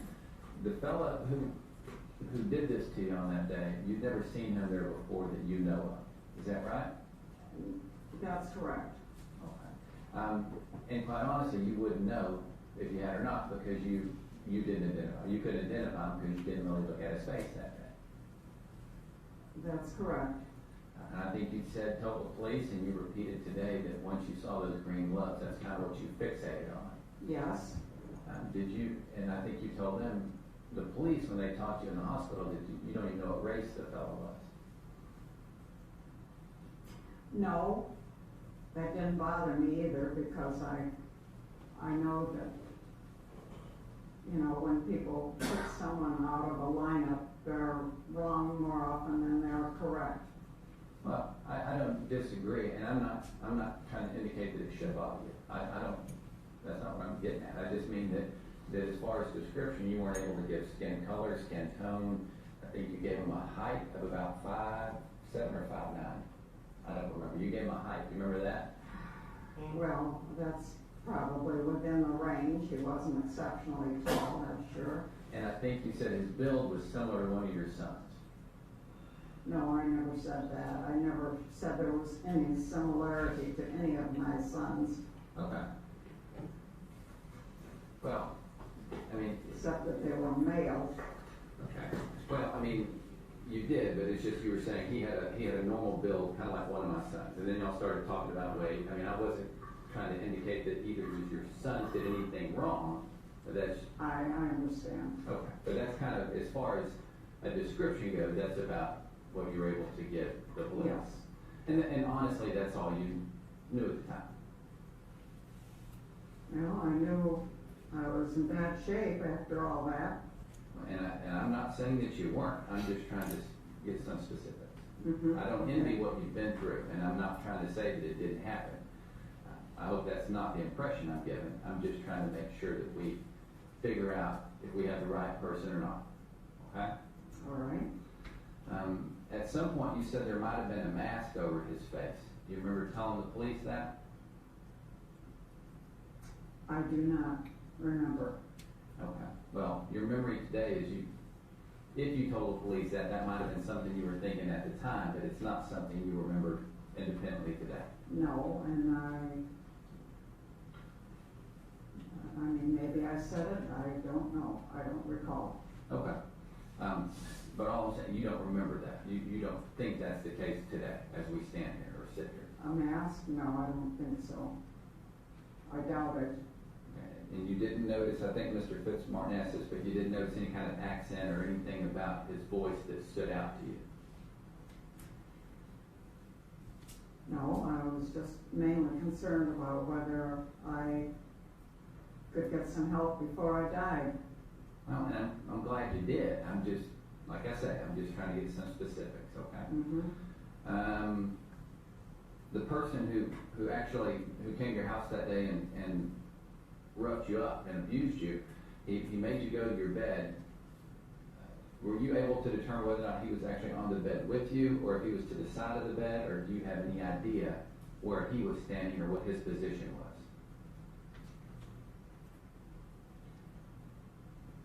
I would guess, I don't know for sure, because my face, my eyes were totally blocked out by the pillow. I would sort of guess that he was also on the bed because the pillow was being slammed down and held down so hard without any let up whatsoever. Okay. So, I mean, a guess, and your guess be better than anybody I'm else's? guessing that he was also on the bed, but I don't know for sure. Okay. At one point, you said he might have been wearing a long sleeve shirt. Do you remember anything about that at this point? I don't recall, do not recall. Oh.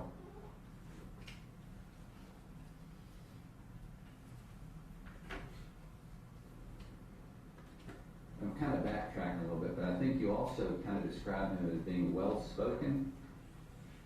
What does that mean? It means he was able to say, "Don't fight me, lie on the bed." I know he said that, but what I'm saying is, what did you mean by that? Like he sounded educated, or he sounded calm? No, just that he knew how to speak elderese. Okay.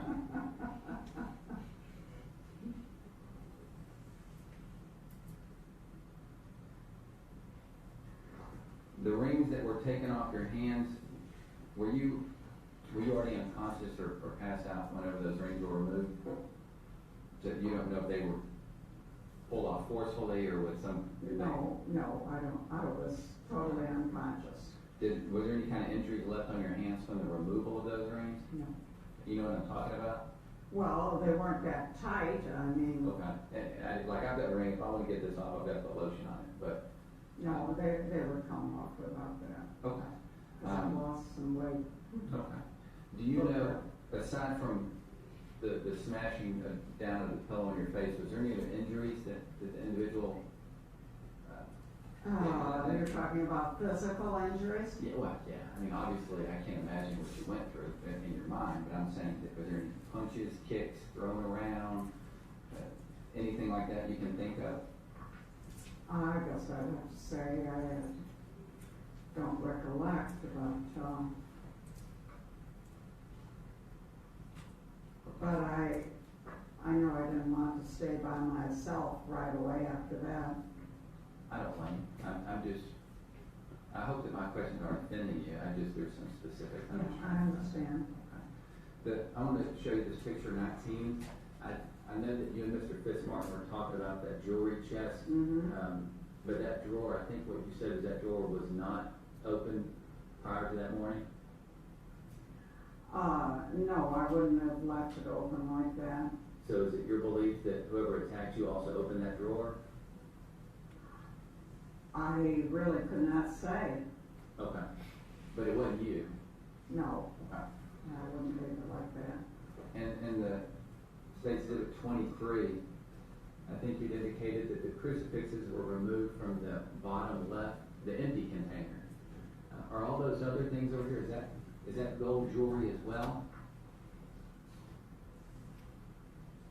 Oh, that's just a handle on, this was originally a tea box. And that gold there is just a handle. There's a handle on each side of it. I know that, but I'm talking about like these things in the middle, that thing in the bag that appears to be a couple of chains and some things like that. No, these are very individualized. No one would want to take anything that was that easy to identify. Well, that may be the case, but were those gold jewelry as well?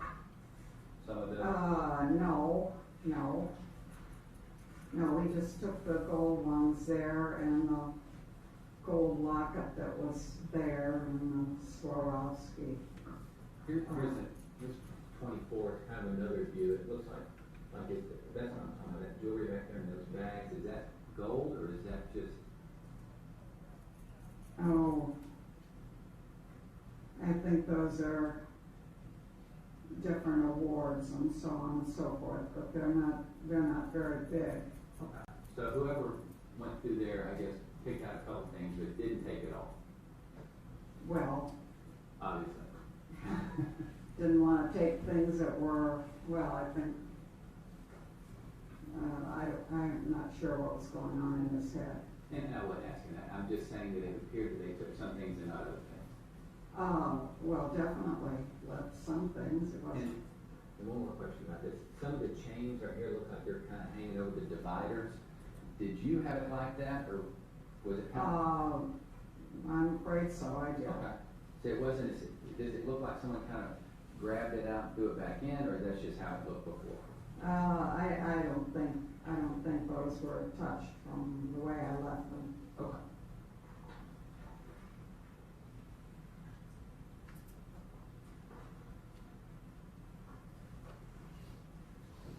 Did you have an impression, and I know you were not conscious for much of this, but do you have an impression or a thought whether or not he went into any of the other rooms or areas of your house that day? I would be surprised if he did, but I don't really know what happened when I was passed out. I know, but I mean, nothing was missing from anywhere else other than your room there? Did anything look like it had been gone through, drawers open, nothing missing from the bathroom that you know of?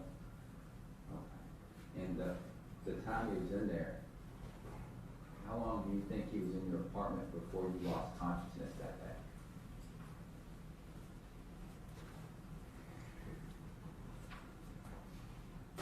I really don't know whether it was altogether 10 minutes or how long Several minutes? Yeah. Oh. I said it might have been 10 minutes from the time he entered. I don't really know how long it takes to make someone unconscious when they're getting no air. Well, I'm not trying to pin you down to a time. My question comes to this, and the entire time he was in there, which we agree was several minutes, but probably less than 10. Is that fair? Well, maybe, I don't really know. I couldn't say for sure how long. Once he got past the threshold of your door, did he say anything else to you while he was in there? No, nothing. So the whole time he didn't mutter anything, he didn't No. curse, did you say anything to him that you can remember? It's very hard to speak when. I agree, but I mean, I would think if it was me, I said nothing. It was impossible to say anything. like if someone's hurt me, I'd say like, please stop, something like that, but there was just no conversation that entire time between you and Not when your face is mouth, chest, everything's just smashed with a pillow to suffocate you, no. Yes, ma'am, and while that I'm not recommending you try it, but you'll find out it doesn't work. and while the fellow was doing that, he wasn't saying anything to you either, it was just total silence in that apartment. Is that right? Yes. Waiting for me to pass out, I guess.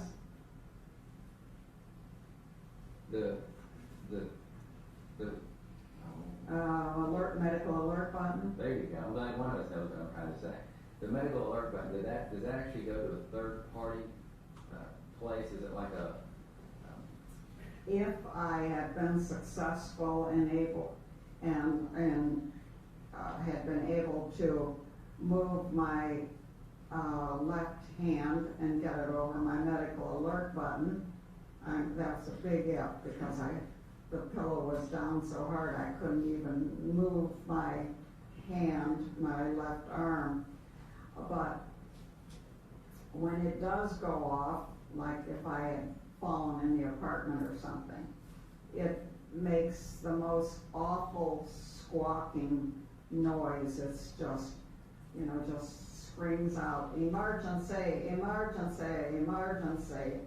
And I think that call, I believe, but I'm not positive, that it goes to the nearest fire station.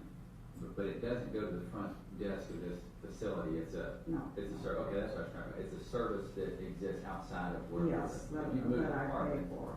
if you moved apartment, it'd go with you. If you lived in a different place, that service would go with you. It could, yes. Okay.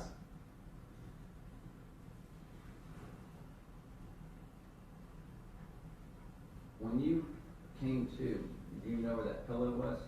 The pillow that had been pushed down on your face?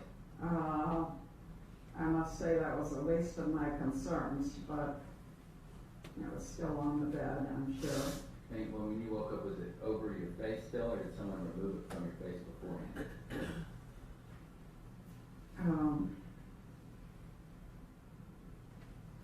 If you don't know that, I'm not positive. okay. What's the first thing you do remember when you woke up?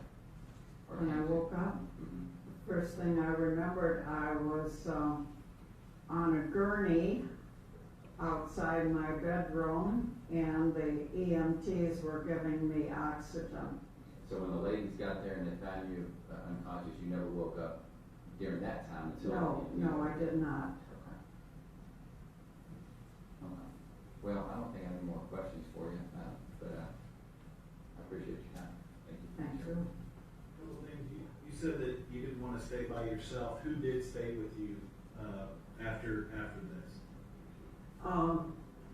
My son John it took 3 months of family leave to stay with me. To make sure that you're okay to take care of. Yes. What was going through your mind when, from the minute those gloves started coming towards you? What was going through your mind? Well, as I mentioned, 2 things.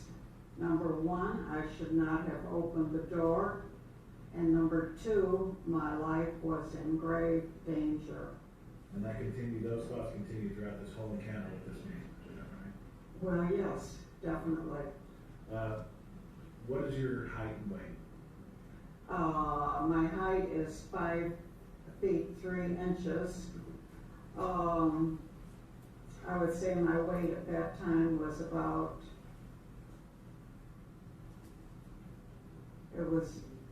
125. I think that's all the questions I have. I'll pass witness.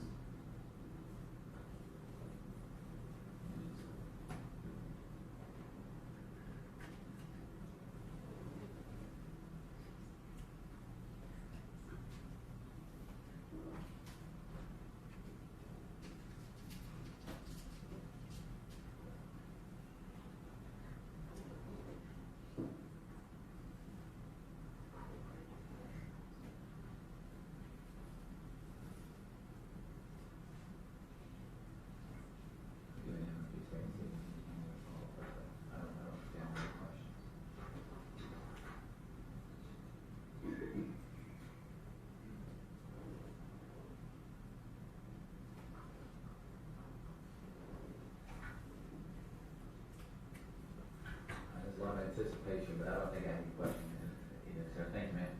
Yeah. Off record that you